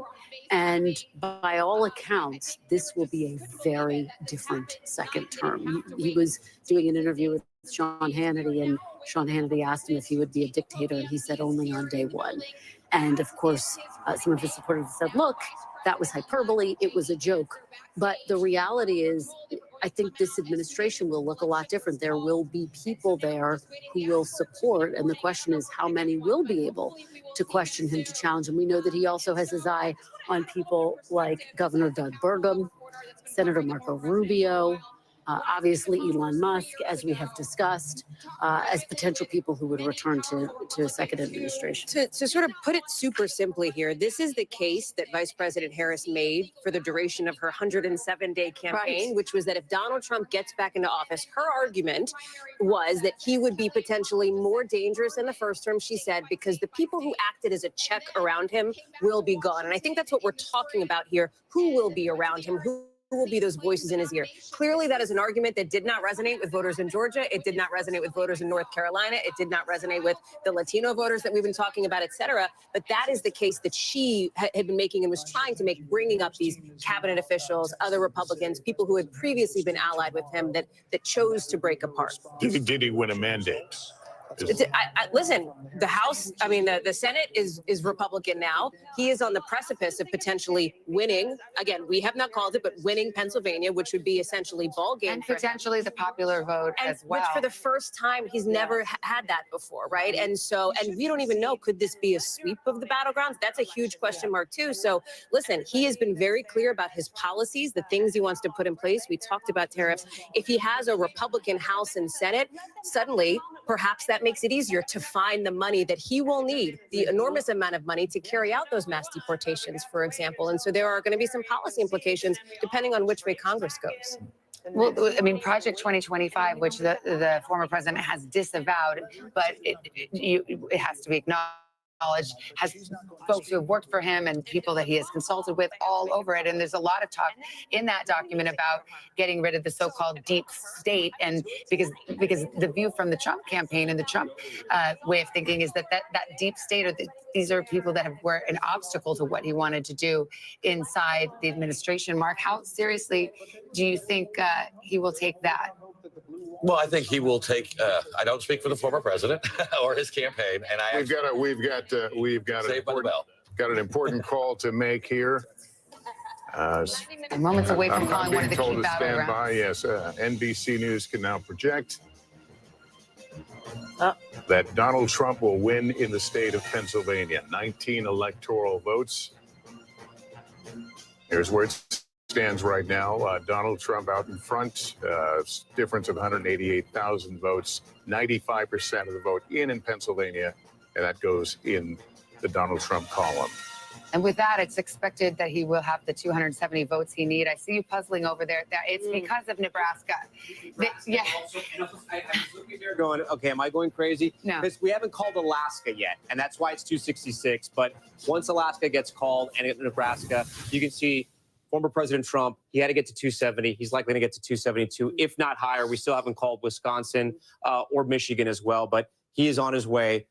NBC News projecting him on his way back to the White House. And we were told he is perhaps a minute away now from coming on the stage at the campaign headquarters in West Palm Beach and to make his remarks to the crowd. The crowd very silent right now. I'm not quite sure what they're listening to, but they have been partying for quite some time. Well, this is history. Not since Grover Cleveland in the 1880s have we seen a president return to office after that gap. So a second term after a gap of time. 4 years later, Donald Trump will be the 47th president of the United States, as he was the 45th president of the United States, with the convincing sweep of several battleground states. Several battleground states still not decided, but the magic number of 270 electoral votes has been reached, and we will have many hours and days to talk about the coalition that he put together. But this is the scene at Trump headquarters in West Palm Beach as Donald J. Trump once again will assume the presidency on January 20th. The United States Senate will be in Republican hands.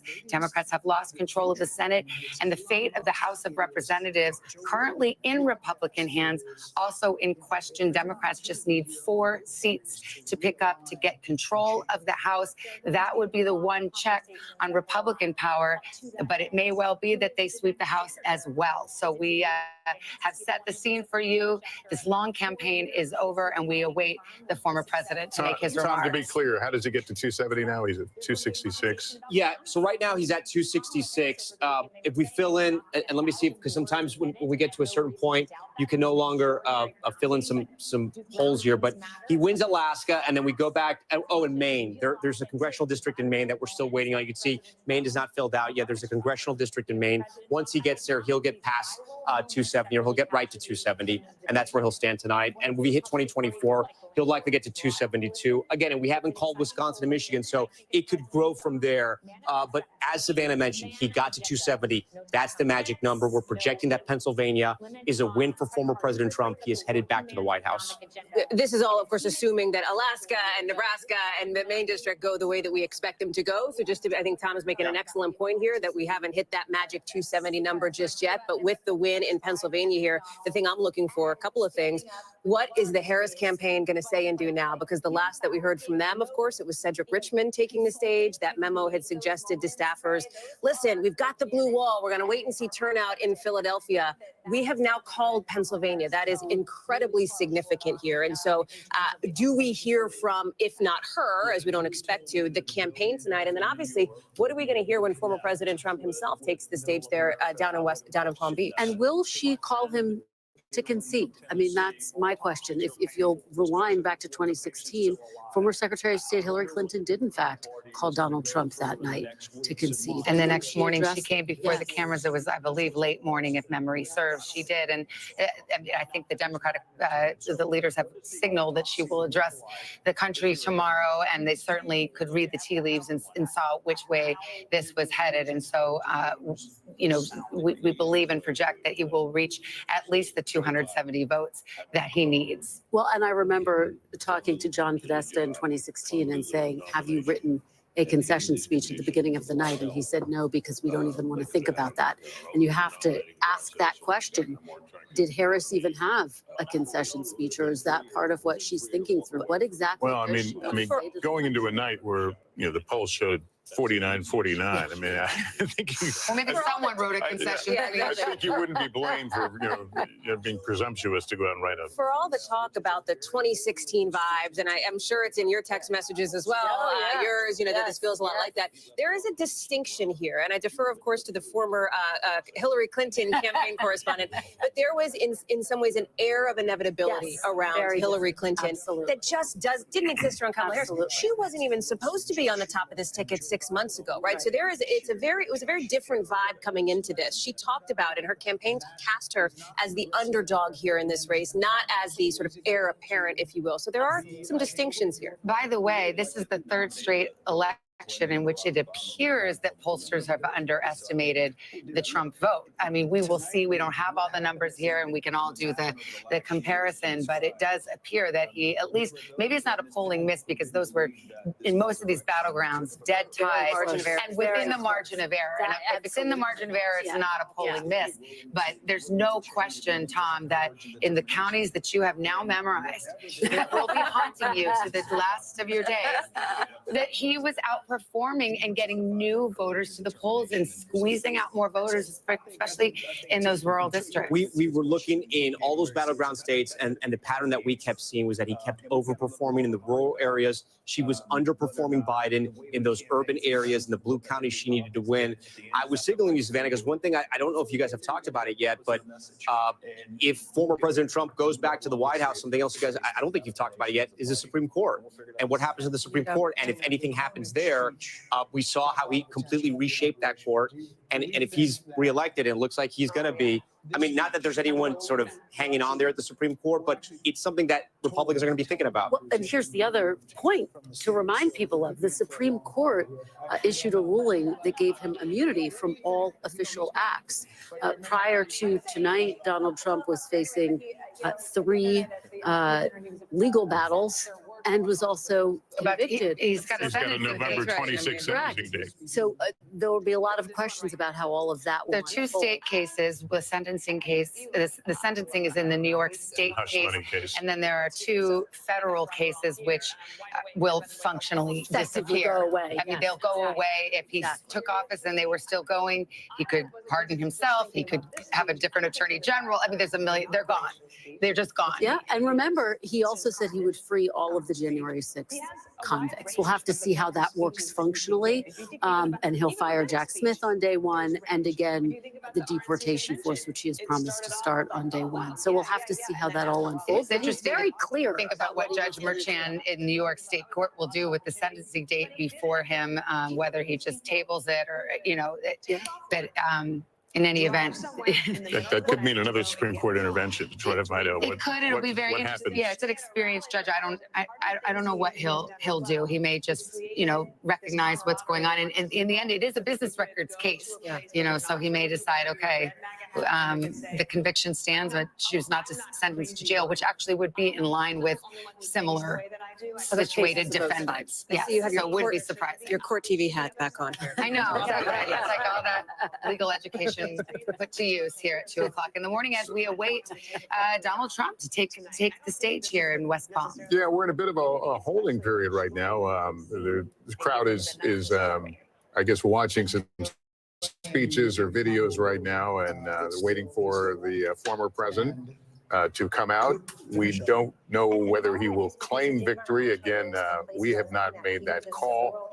At least one other network has, and the crowd reacted to that a bit early, but we make no statement from that other than the fact that we're our decision desk works along with its own metrics in making these decisions. So they will at some point make calls, and we'll see where the evening ends up. Yeah, well, barring an earthquake in some of these states, such as Alaska, I think that by calling Pennsylvania, it's sort of all over, but the voting. But we will wait for the official moment of 270 votes. But I can guarantee you Donald Trump is it. There's Vivek Ramaswamy, Doug Burgum. These are former opponents in the primary who were quickly dispatched and then came over to the Trump side, and perhaps they have stars in their eyes about what roles they may play in a Trump administration. There's another piece of history that if this goes the way that it seems likely to go here, and he does hit 270 electoral votes, he would be the oldest president ever elected. He would actually beat now President Biden by about 143 days. So he would make history in that setting as well. That is not something he prefers to talk about, especially as age has become front and center in this race, as Vice President Harris looked to cast him as sort of exhausted, questioning his fitness for office in those final days of the campaign. Again, an argument that clearly did not seem to resonate for voters in Georgia, in North Carolina, and Pennsylvania, those battlegrounds that appeared to be putting him over the edge. Let's go to Garrett Hake. He is there at the Trump headquarters. Garrett, can you tell what the audience is listening to right now, and any word on when we might see Mr. Trump? Lester, they're listening to a discussion of the race on Fox News. Beyond that, I'm still embarrassingly bereft of much programming information. The Trump team briefly took down the teleprompters that had been on stage for the last hour or so, leading us to believe that Trump was going to come out and speak off the cuff, which sort of tracks given that we knew he had not written any remarks earlier in the day. Then we just a moment ago saw staffers come back out and reassemble the teleprompter. Trump's son, Eric Trump, just posted a picture on social media of the former president backstage holding papers that appeared to be remarks, perhaps rehearsing, getting ready to come out. But the guidance we have gotten from the campaign remains unambiguous soon. And beyond that, we are left to wait and wonder with the rest of you as I'm watching staffers make yet another adjustment to the former president's teleprompter on stage.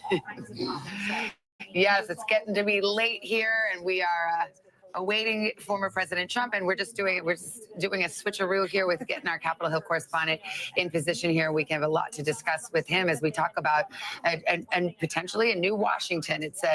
We haven't called the race yet, but we've called Pennsylvania, and that just about does it, as all of us who've been studying the map certainly know by now. A new Washington that looks a little bit like the old Washington, right? Yes. With Donald Trump back in office here. The dynamics different, especially with the way that the Republican Party has changed. Think about it, gone. And Ryan Nobles is joining us, knows this. Mitch McConnell will not be in Senate leadership anymore. I remember in 2017 when Kristen and I were, newly minted White House, or you were a White House correspondent, I came on board. There's a lot of discussion about the Republican establishment and Donald Trump, and would he bend to them or would they bend to him? We now have that answer 8 years later, and that is what Washington, it seems, if this goes the way, barring any big surprises, will look like. Well, and that's what we were talking about at the convention. This is Donald Trump's Republican Party. Yeah, and the type of new senator that you're going to see coming in and joining the ranks of the existing senators are all senators that are in what you call the MAGA mold, right? These are people that have run campaigns that are in the same vein as the type of campaign that Donald Trump has run. These are people that very much sought Donald Trump's endorsement, felt that it was necessary to connect with him and his base. The best example of this is Mike Rogers, right? Former congressman from Michigan, who at a certain point in his career attempted to try and break himself from Donald Trump, tried to be a part of this kind of anti-Trump establishment. Maybe he thought that was the future of the Republican Party. Went away from politics for a little while, came back when he saw that a seat was open in Michigan, and basically did everything he could to make himself in the MAGA mold. And now he's going to be a part of this new group. Oh, he could potentially be part of this new group of senators. We haven't called that. Yeah, I'm just peeking. He's leading him by a little bit. We have it as too close to call. Great. Well, I mean, you look at Senator Marco Rubio, who I just saw there. I mean, all of these former opponents, it's either get on board or get run over. And, that's kind of the way that it's been, and many of them have. I mean, former Trump critics, I might mention J.D. Vance, a former Trump critic who is about to be vice president of the United States. Yeah, I mean, and I've had many conversations with both senators and aides and people with a lot of influence on Capitol Hill, and they've talked about this metamorphosis. And they've talked about how maybe they don't like necessarily Donald Trump's personality or the way he presents himself or the way he talks about people. But they also realize that, and what is clearly evident tonight, that he has captured the pulse of at least half of the American people, and in particular, the American people that elect Republicans to office. And so you can try and fight against that establishment if you want to be a Republican, or you can get on board. And more you see these Republicans getting on board. The question, I think, becomes, does that translate into some sort of governable posture? They're very good at throwing pot shots. They're very good at complaining about things, turning that into actual action, because Donald Trump has laid out a long list of things he'd like to get done. Like, how quickly can he remove tax on tips or tax on overtime, which is something that he's promised? He may have the votes to do that. Now it's actually time to turn. But then you got to find the money elsewhere when you want money for other things. So budgets are budgets. I do think it's worth, just as we sit here and reflect on the history of this moment, thinking about not only is this historic because he's the first president to serve 9 consecutive terms in more than 100 years, but think about the political comeback that we are witnessing. Think about January 6th and the days after that, and the number of Republicans who wrestled with whether to impeach him again and convict him, and who tried to separate themselves from him, much like you're discussing, Ryan, and who'd written him off politically, who just could not conceive of this moment. And then he had this incredible showing in the primary. And now here he is tonight on the cusp of I think back, Kristen, going back to the White House. Often of that period of time where Mitch McConnell had that moment where he had to make a decision during the second impeachment trial as to whether or not he would lift his thumb and allow a whole group of Republican senators who were seriously thinking about voting to impeach him, and put Donald Trump in a position where he would not be able to run for office again. And at the time, Mitch McConnell's argument was that this was not a decision, a political decision, that this would be a legal decision. Decided in the courts, he would be prosecuted, and a judge and jury would decide whether or not he should be convicted of those crimes. I want to show you very quickly a photo of Donald Trump apparently taken backstage. This is not it, but there it is. So he's... I think that was posted by one of his sons, just mentioned by Garrett Hake a few moments ago. One of the other... I'm sorry, I was going to say, one of the other things, I think there is still some suspense to the evening as it relates to the margin here and to the popular vote, right? Because this is something else that speaks to this idea of a mandate. Because over the course of the last 8 years, one of the things that you often hear said about former President Trump as well, he doesn't have half the country, right? He's not there. He wins the electoral vote. What does the popular vote look like? And what do these other battlegrounds look like? Yes, we've called here at NBC News, Georgia, North Carolina, Pennsylvania, Michigan, Wisconsin, Arizona, Nevada, all still out there. His campaign, his allies would be thrilled with a battleground sweep if that's what this turns out to be, as a talking point that will drive them over the course of the next not only that, I mean, Donald Trump has been extremely clear about his agenda, whether it's no tax on tips or if it's tariffs, if it's, mass deportations, the war in Ukraine, cutting off the money spigot, trying to negotiate an end to it right away. I mean, so, if he wins a battleground sweep in the popular vote, it's not that people didn't know what they were voting Yeah, for. I do wonder, and especially when you put it in that context, that was one of the things that Vice President Harris struggled with to some extent. And they made the calculation that she wasn't going to get specific about every single potential policy issue. And she is someone who, of course, was thrust into this race with 100 days to go, who had frankly never won a primary. I mean, remember in 2019, she dropped out before Iowa. You know what's very interesting in one of the exit polls? Kamala Harris's favorable rating, 48%. Donald Trump's, 44%. That's right. People like him less, and it appears But the people who voted liked into him, an office. the people who liked him showed up here, and maybe others as well. And look at Joe Biden's approval rating too. I do think that comes into play here. His favorability at 41%. Well, they may not like him, but they like what he says. They like his I policies. talk to voters all the time that say, I can't stand him. I don't like the way he picks on people. I don't like his tweets. I don't like the way that he picks on people that aren't like him. But I love his policies. But in his mind, does that validate his worst instincts now? I mean, will the lesson for him of this election be, course works? Well, yeah, that and also it doesn't matter, Lester, right? Because he's not going to run for re-election again. That's it. He's going to have these 4 years, and he's the same Donald Trump, but he may govern differently. And what I mean by that is that he knows Washington now. The first time he didn't know Washington. Now he knows Washington. And also the people that are going to sign up for his cabinet, they know what to expect. You remember, all these people signed up, they got approved, and then they quickly were dismissed. What we saw with his campaign that was different from 2016 and really from his White House presidency, the team he assembled is the team that stayed, right? His campaign team, those around him, are the people that stayed. What's different this time around, though, Trump's inner circle is much different. You've mentioned this. No more Jared, no more Ivanka. There's much different people that have gotten close to him over these 4 years. So it may be a little different, and everyone that signs up sort of knows what to expect. I think when you talk about people like Senator Marco Rubio, Senator Tim Scott, these are people who stayed very close to him. They ran against him, but they stayed very close to him. You could see positions like Secretary of State and other cabinet positions being offered to these senators. Some of the OGs are still around, right? Some of those 2016 people who came in Think about early are still. Kellyanne Conway. I think it's Lori Lewandowski who's back in the fold. Steve Bannon, still an outside advisor. I'm told not planning to go back to the White House, but I think these are people who will continue to be in his He'll be in his ear. But I wonder, to your point, though, Lester, when we look at this campaign, one of the things that was much different than what we saw in 2020 and 2016, aside from the candidate himself, the operation was far more disciplined than what we saw in those previous two election cycles. Absolutely. Chris LaCivita, who I covered for a long time as a political reporter in Virginia, Susie Wiles, they at least kept the overall message of the campaign, very focused throughout the entire time. Now, he would get off the rails from time to time. That made their lives difficult.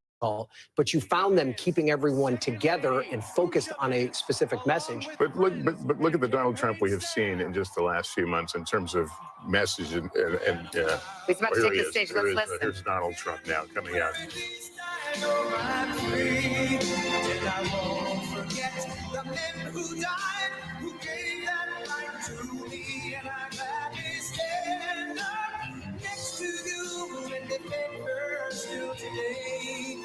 Cause there ain't no doubt I love this land. God bless the USA.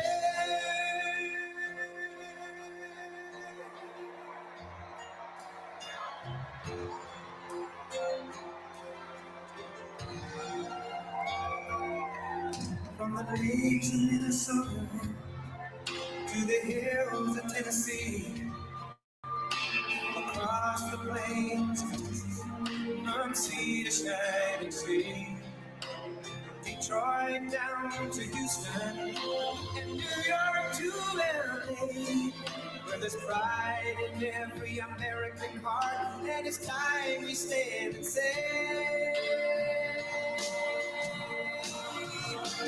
proud to be an American, where at least I know I'm free, and I won't forget the men who died, who gave that right to me, and I gladly stand up next to you and defend her still today, cause there ain't no doubt I love this land.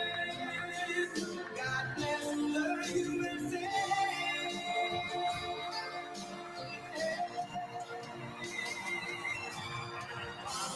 Be an American, where at least I know I'm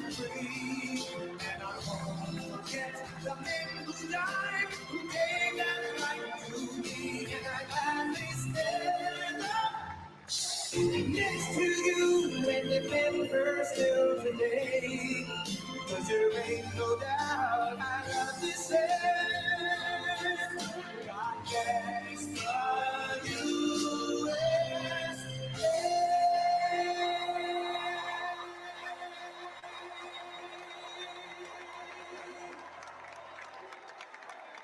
Thank you very much. Wow.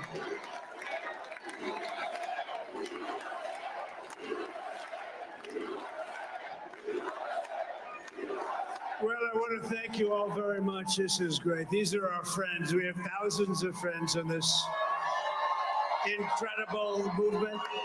This was a movement like nobody's ever seen before. And frankly, this was, I believe, the greatest political movement of all time. There's never been anything like this in this country and maybe beyond. And now it's going to reach a new level of importance because we're going to help our country heal. We're going to help our country heal. We have a country that needs help, and it needs help very badly. We're going to fix our borders. We're going to fix everything about our country. And we made history for a reason tonight, and the reason is going to be just that. We overcame obstacles that nobody thought possible, and it is now clear that we've achieved the most incredible political thing. Look what happened. Is this crazy?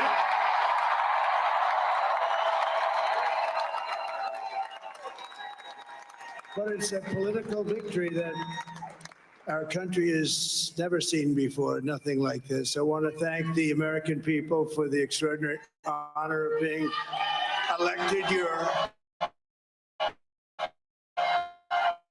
47th president and your 45th president. And to every citizen, I will fight for you, for your family, and your future. Every single day, I will be fighting for you, and with every breath in my body, I will not rest until we have delivered the strong, safe, and prosperous America that our children deserve and that you deserve. This will truly be the golden age of America. That's what we have to have. This is a magnificent victory for the American people that will allow us to make America great again. And in addition to having won the battleground states of North Carolina, I love these places, Georgia, Pennsylvania, and Wisconsin. We are now winning in Michigan, Arizona, Nevada, and Alaska, which would result in us carrying at least 315 electoral votes.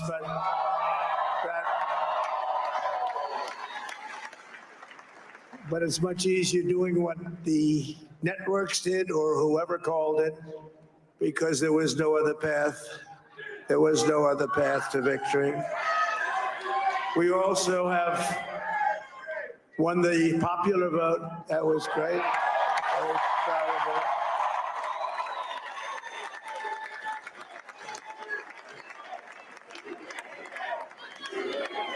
Thank you.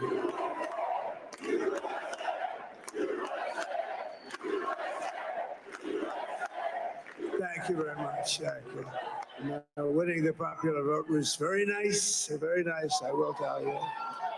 It's a great feeling of love. We have a great feeling of love in this very large room with unbelievable people standing by my side. These people have been incredible. They've made the journey with me, and we're going to make you very happy. We're going to make you very proud of your vote.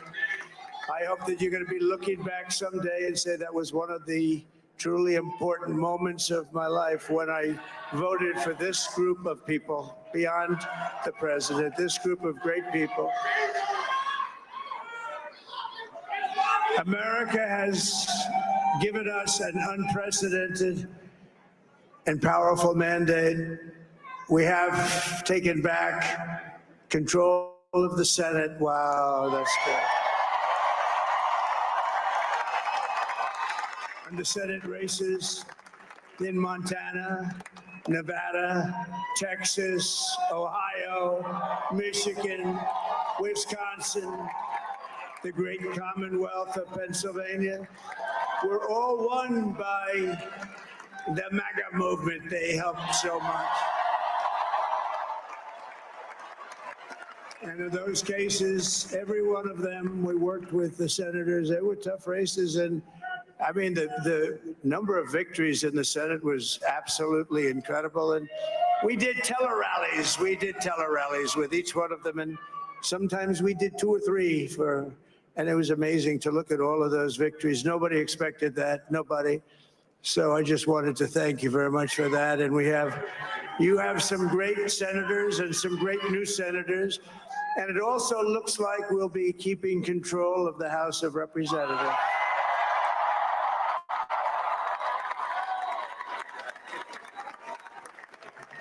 And I want to thank Mike Johnson. I think he's doing a terrific job. Terrific job. I want to also thank my beautiful wife, Melania, First Lady.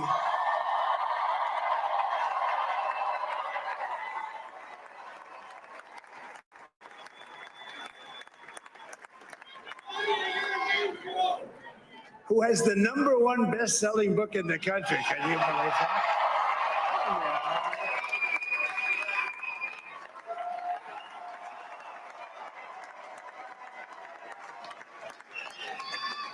No, she's done a great job, works very hard to help people.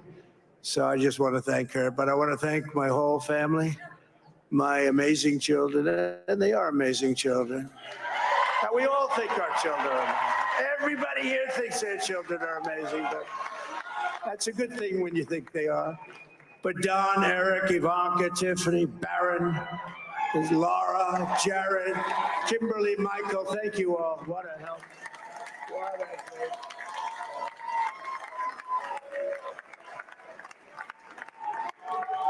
My father-in-law, Victor, is tremendous, and we miss very much Melania's mother, Amalia. We miss Amalia, don't we, huh? She would be very happy right now, standing on this stage. She'd be so proud. She was a great woman, that one. Beautiful inside and out. She was a great woman. I want to be the first to congratulate our great, now I can say, Vice President-elect of the United States, J.D. Vance.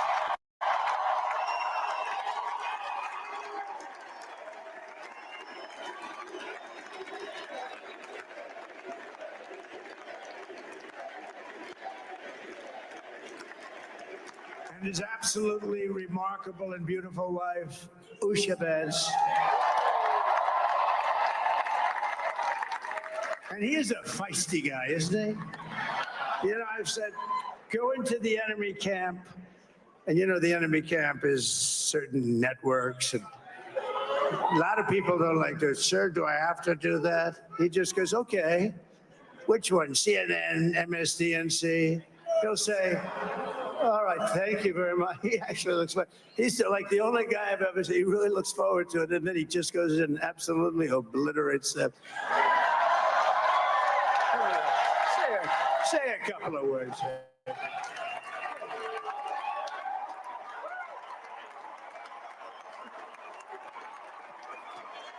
Wild.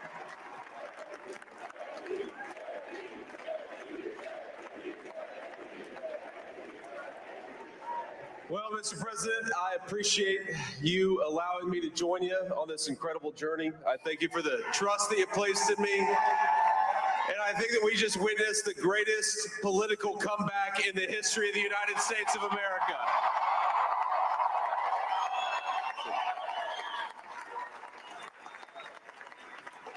And under President Trump's leadership, we're never going to stop fighting for you, for your dreams, for the future of your children. And after the greatest political comeback in American history, we're going to lead the greatest economic comeback in American history under Donald Trump's leadership.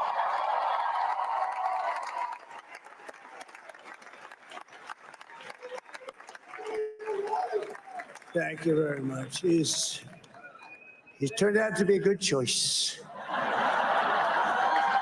I took a little heat at the beginning, But he was, I knew the brain was a good one, about as good as it gets. And we love the family, and we're going to have a great 4 years, and we're going to turn our country around, make it something very special. It lost that little thing called special. We have to make it so. We're going to make this so great. It's the greatest country, and potentially the greatest country in the world by far. And right now, we're going to just work very hard to get all of that back. We're going to make it the best it's ever been. We can do that. If we had to wait longer, I don't know. It was going bad, and it was going bad fast. We're going to have to seal up those borders, and we're going to have to let people come into our country. We want people to come back in, but we have to let them come back in, but they have to come in legally. Let me also express my tremendous appreciation for Susie and Chris. The job you did. Susie, come here. Come here, Susie. Chris, come here, Chris. Susie likes to stay sort of in the back, let me tell you. The ice maiden, we call her the ice maiden. Come here, Chris. Come here, Chris. Susie likes to stay in the background. She's not in the background. Come here, You want me to say something? This wasn't expected, but I just want to thank, obviously, President Trump for this journey. It was a great one, and he's a hell of a candidate. And he's going to be a hell of a great 47th president. And this team that we had, the best team, and of course, even my boss, Susie Wiles, the best. Thank you. Thank you, and thank you, Susie. Look at this. I've never seen her be shot before. Susie, they're great. Everybody up here is great. Everybody up here is very special. But the Trump, who did you say? Oh, let me tell you, we have a new star. A star is born, Elon. Now he is. Now he's an amazing guy. We were sitting together tonight. You know, he spent 2 weeks in Philadelphia and different parts of Pennsylvania campaigning. You know, he sent the rocket up 2 weeks ago, and I saw that rocket, and I saw it coming down. I saw it. It was, when it left, it was beautiful, shiny white. When it came down, it didn't look so pretty. It was going 10,000 miles an hour, and it was burning like hell. I said, what happened to your paint job? He said, we've never made a paint that could withstand that kind of heat. And but I saw it come down and turn around. And it was, you know, it's like 22 stories tall, by the way. It looks a little smaller than that, but it's big. And it came down, and you saw that fire burning. And I'm saying, only Elon can do this. It must be an Elon. And I tell the story. I told it last night. I had a man on the phone. I had the screen muted, no sound. I was talking to a very important man, happens to be here. And that very important guy, one of the most important people in, I would say, the country, actually. But, you know, I was president, and now it looks like I was going to be maybe president again. So I figured I could ask him to hold. So I asked him to hold. And especially because you're going to be president again, they hold. So I took the phone down, and I'm looking at the screen. I'm seeing this crazy thing that's going around and coming down. It looks like it's going to crash into the gantry. And I said, oh, no. And I said, do me a favor. Do you mind holding for a couple of minutes? I want to see this. I thought it was a space age movie or something. I put the phone down. Bad part, I didn't pick it up for 45 minutes, and he was holding. But this spaceship came down, and I saw those engines firing, and it looked like it was over. It was going to smash. And then I saw the fire pour out from the left side, and I put it straight, and it came down so gently, and then it wrapped those arms around it, and it held it. And just like you hold your baby at night, your little baby. And it was a beautiful thing to see. And I called Elon. I said, Elon, was that you? He said, yes, it was. I said, who else can do that? Can Russia do it? No. Can China do it? No. Can the United States do it other than you? No, nobody can do that. I said, that's why I love you, Elon. That's great. And you know, when we had the tragic Hurricane Helene, and it hit North Carolina, they were really devastated. The water, this was a big water, as big as we've ever seen, water hurricane. It built lakes out of nothing. Fields became lakes, and the danger was unbelievable. And the people from North Carolina came to me and they said, would it be possible, at all possible, for you to speak to Elon Musk? We need Starlink. I said, what's Starlink? It's a form of communication. So I called Elon, and I'll tell you what, he had, and it was very dangerous. People would die. They had no communication. All the wires were down. I called Elon Musk. I said, Elon, you have something called Starlink. Is that right? Yes, I do. What the hell is it? He said, it's a communication system that's very good. I said, Elon, they need it really, really badly in North Carolina. Can you get it? He had that there so fast. It was incredible. So, and it was great. It saved a lot of lives. He saved a lot of lives. But he's a character. He's a special guy. He's a super genius. We have to protect our geniuses. We don't have that many of them. We have to protect our super geniuses. I want to thank some of the guys. You know, we have up here today the U.S. Open champion. He's a fantastic golfer, slightly longer than me. It's a ball, a little bit longer than me. Just a little bit. Bryson DeChambeau is up here someplace. What happened to Bryson? Where is he? Bryson. Oh, he was shot. He's hitting balls. Oh, he's on the way. He's hitting balls. Bryson. Oh, look at him.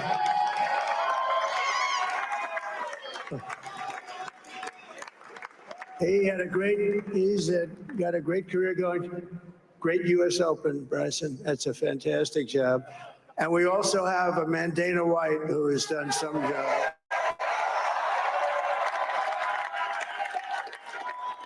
He's a tough guy.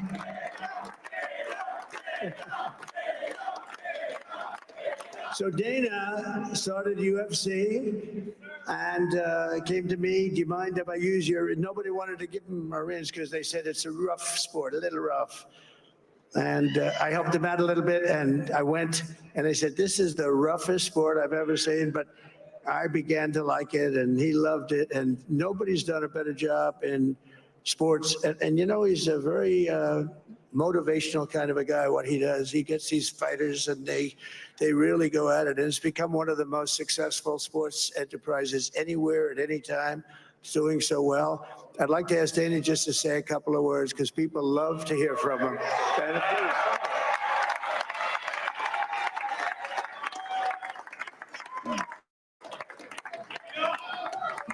Nobody deserves this more than him, and nobody deserves this more than his family does. This is what happens when the machine comes after you. What you've seen over the last several years, this is what it looks like. Couldn't stop him. He keeps going forward. He doesn't quit. He's the most resilient, hardworking man I've ever met in my life. His family are incredible people. This is karma, ladies and gentlemen. He deserves this. They deserve it as a family.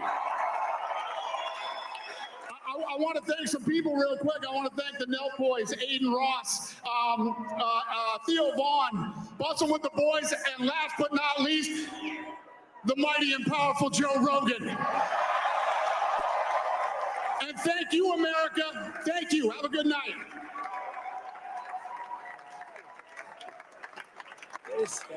That is a piece of work. No, he's really an amazing guy. But most of all, I want to thank the millions of hardworking Americans across the nation who have always been the heart and soul of this really great movement. We've been through so much together, and today you showed up in record numbers to deliver a victory like like no other. This was something special, and we're gonna pay you back. We're gonna do the best job. We're gonna turn it around. It's got to be turned around. It's got to be turned around fast, and we're gonna turn it around. We're gonna do it in every way, with so many ways, but we're gonna do it in every way. This will forever be remembered as the day the American people regained control of their country.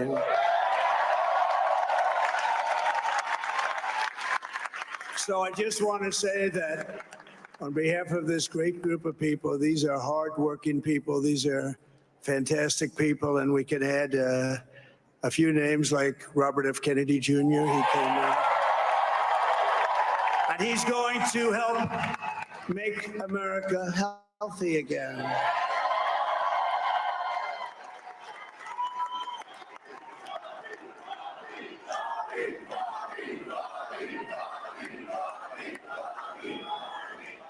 And now he's a great guy, and he really means it. He wants to do some things, and we're going to let him go to it. I just said, but Bobby, leave the oil to me. We have more liquid gold, oil and gas. We have more liquid gold than any country in the world, more than Saudi Arabia. We have more than Russia. Bobby, stay away from the liquid gold. Other than that, go have a good time, Bobby. We're going to be paying down debt. We're going to be reducing taxes. We can do things that nobody else can do. Nobody else is going to be able to do it. China doesn't have what we have. Nobody has what we have. But we have the greatest people also. Maybe that's the most important thing. This campaign has been so historic in so many ways. We've built the biggest, the broadest, the most unified coalition. They've never seen anything like it in all of American history. They've never seen any young and old, men and women, rural and urban.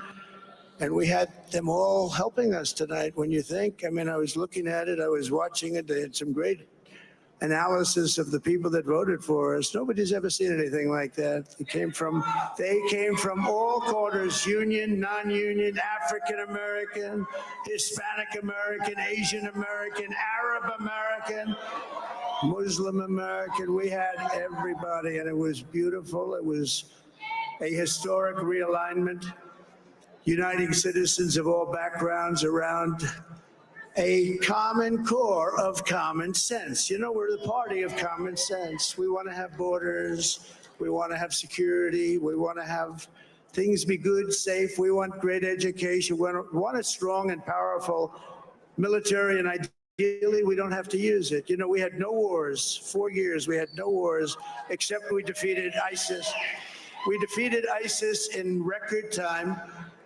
But we had no wars. They said, he will start a war. I'm not going to start a war. I'm going to stop wars. But this is also a massive victory for democracy and for freedom.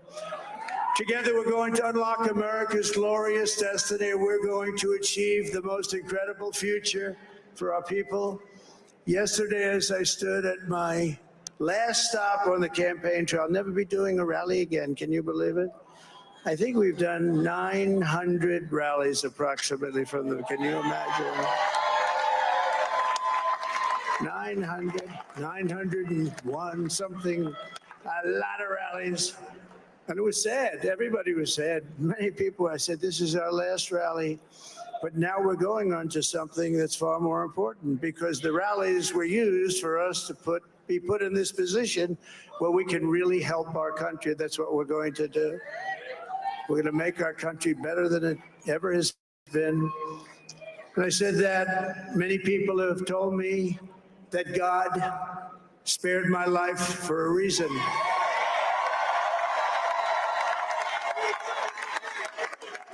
And that reason was to save our country and to restore America to greatness. And now we are going to fulfill that mission together. We're going to fulfill that mission. The task before us will not be easy, but I will bring every ounce of energy, spirit, and fight that I have in my soul to the job that you've entrusted to me. This is a great job. There's no job like this. This is the most important job in the world. Just as I did in my first term, we had a great first term, a great, great first term. I will govern by a simple motto: promises made, promises kept. We're going to keep our promises. Nothing will stop me from keeping my word to you, the people. We will make America safe, strong, prosperous, powerful, and free again. And I'm asking every citizen all across our land to join me in this noble and righteous endeavor. That's what it is. It's time to put the divisions of the past 4 years behind us. It's time to unite. And we're going to try. We're going to try. We have to try. And it's going to happen. Success will bring us together. I've seen that. I've seen that. I saw that in the first term when we became more and more successful. People started coming together. Success is going to bring us together, and we are going to start by all putting America first. We have to put our country first for at least a period of time. We have to fix it, because together we can truly make America great again for all Americans. So I want to just tell you what a great honor this is. I want to thank you. I will not let you down. America's future will be bigger, better, bolder, richer, safer, and stronger than it has ever been before. God bless you, and God bless America. Thank you very much. Thank you very much.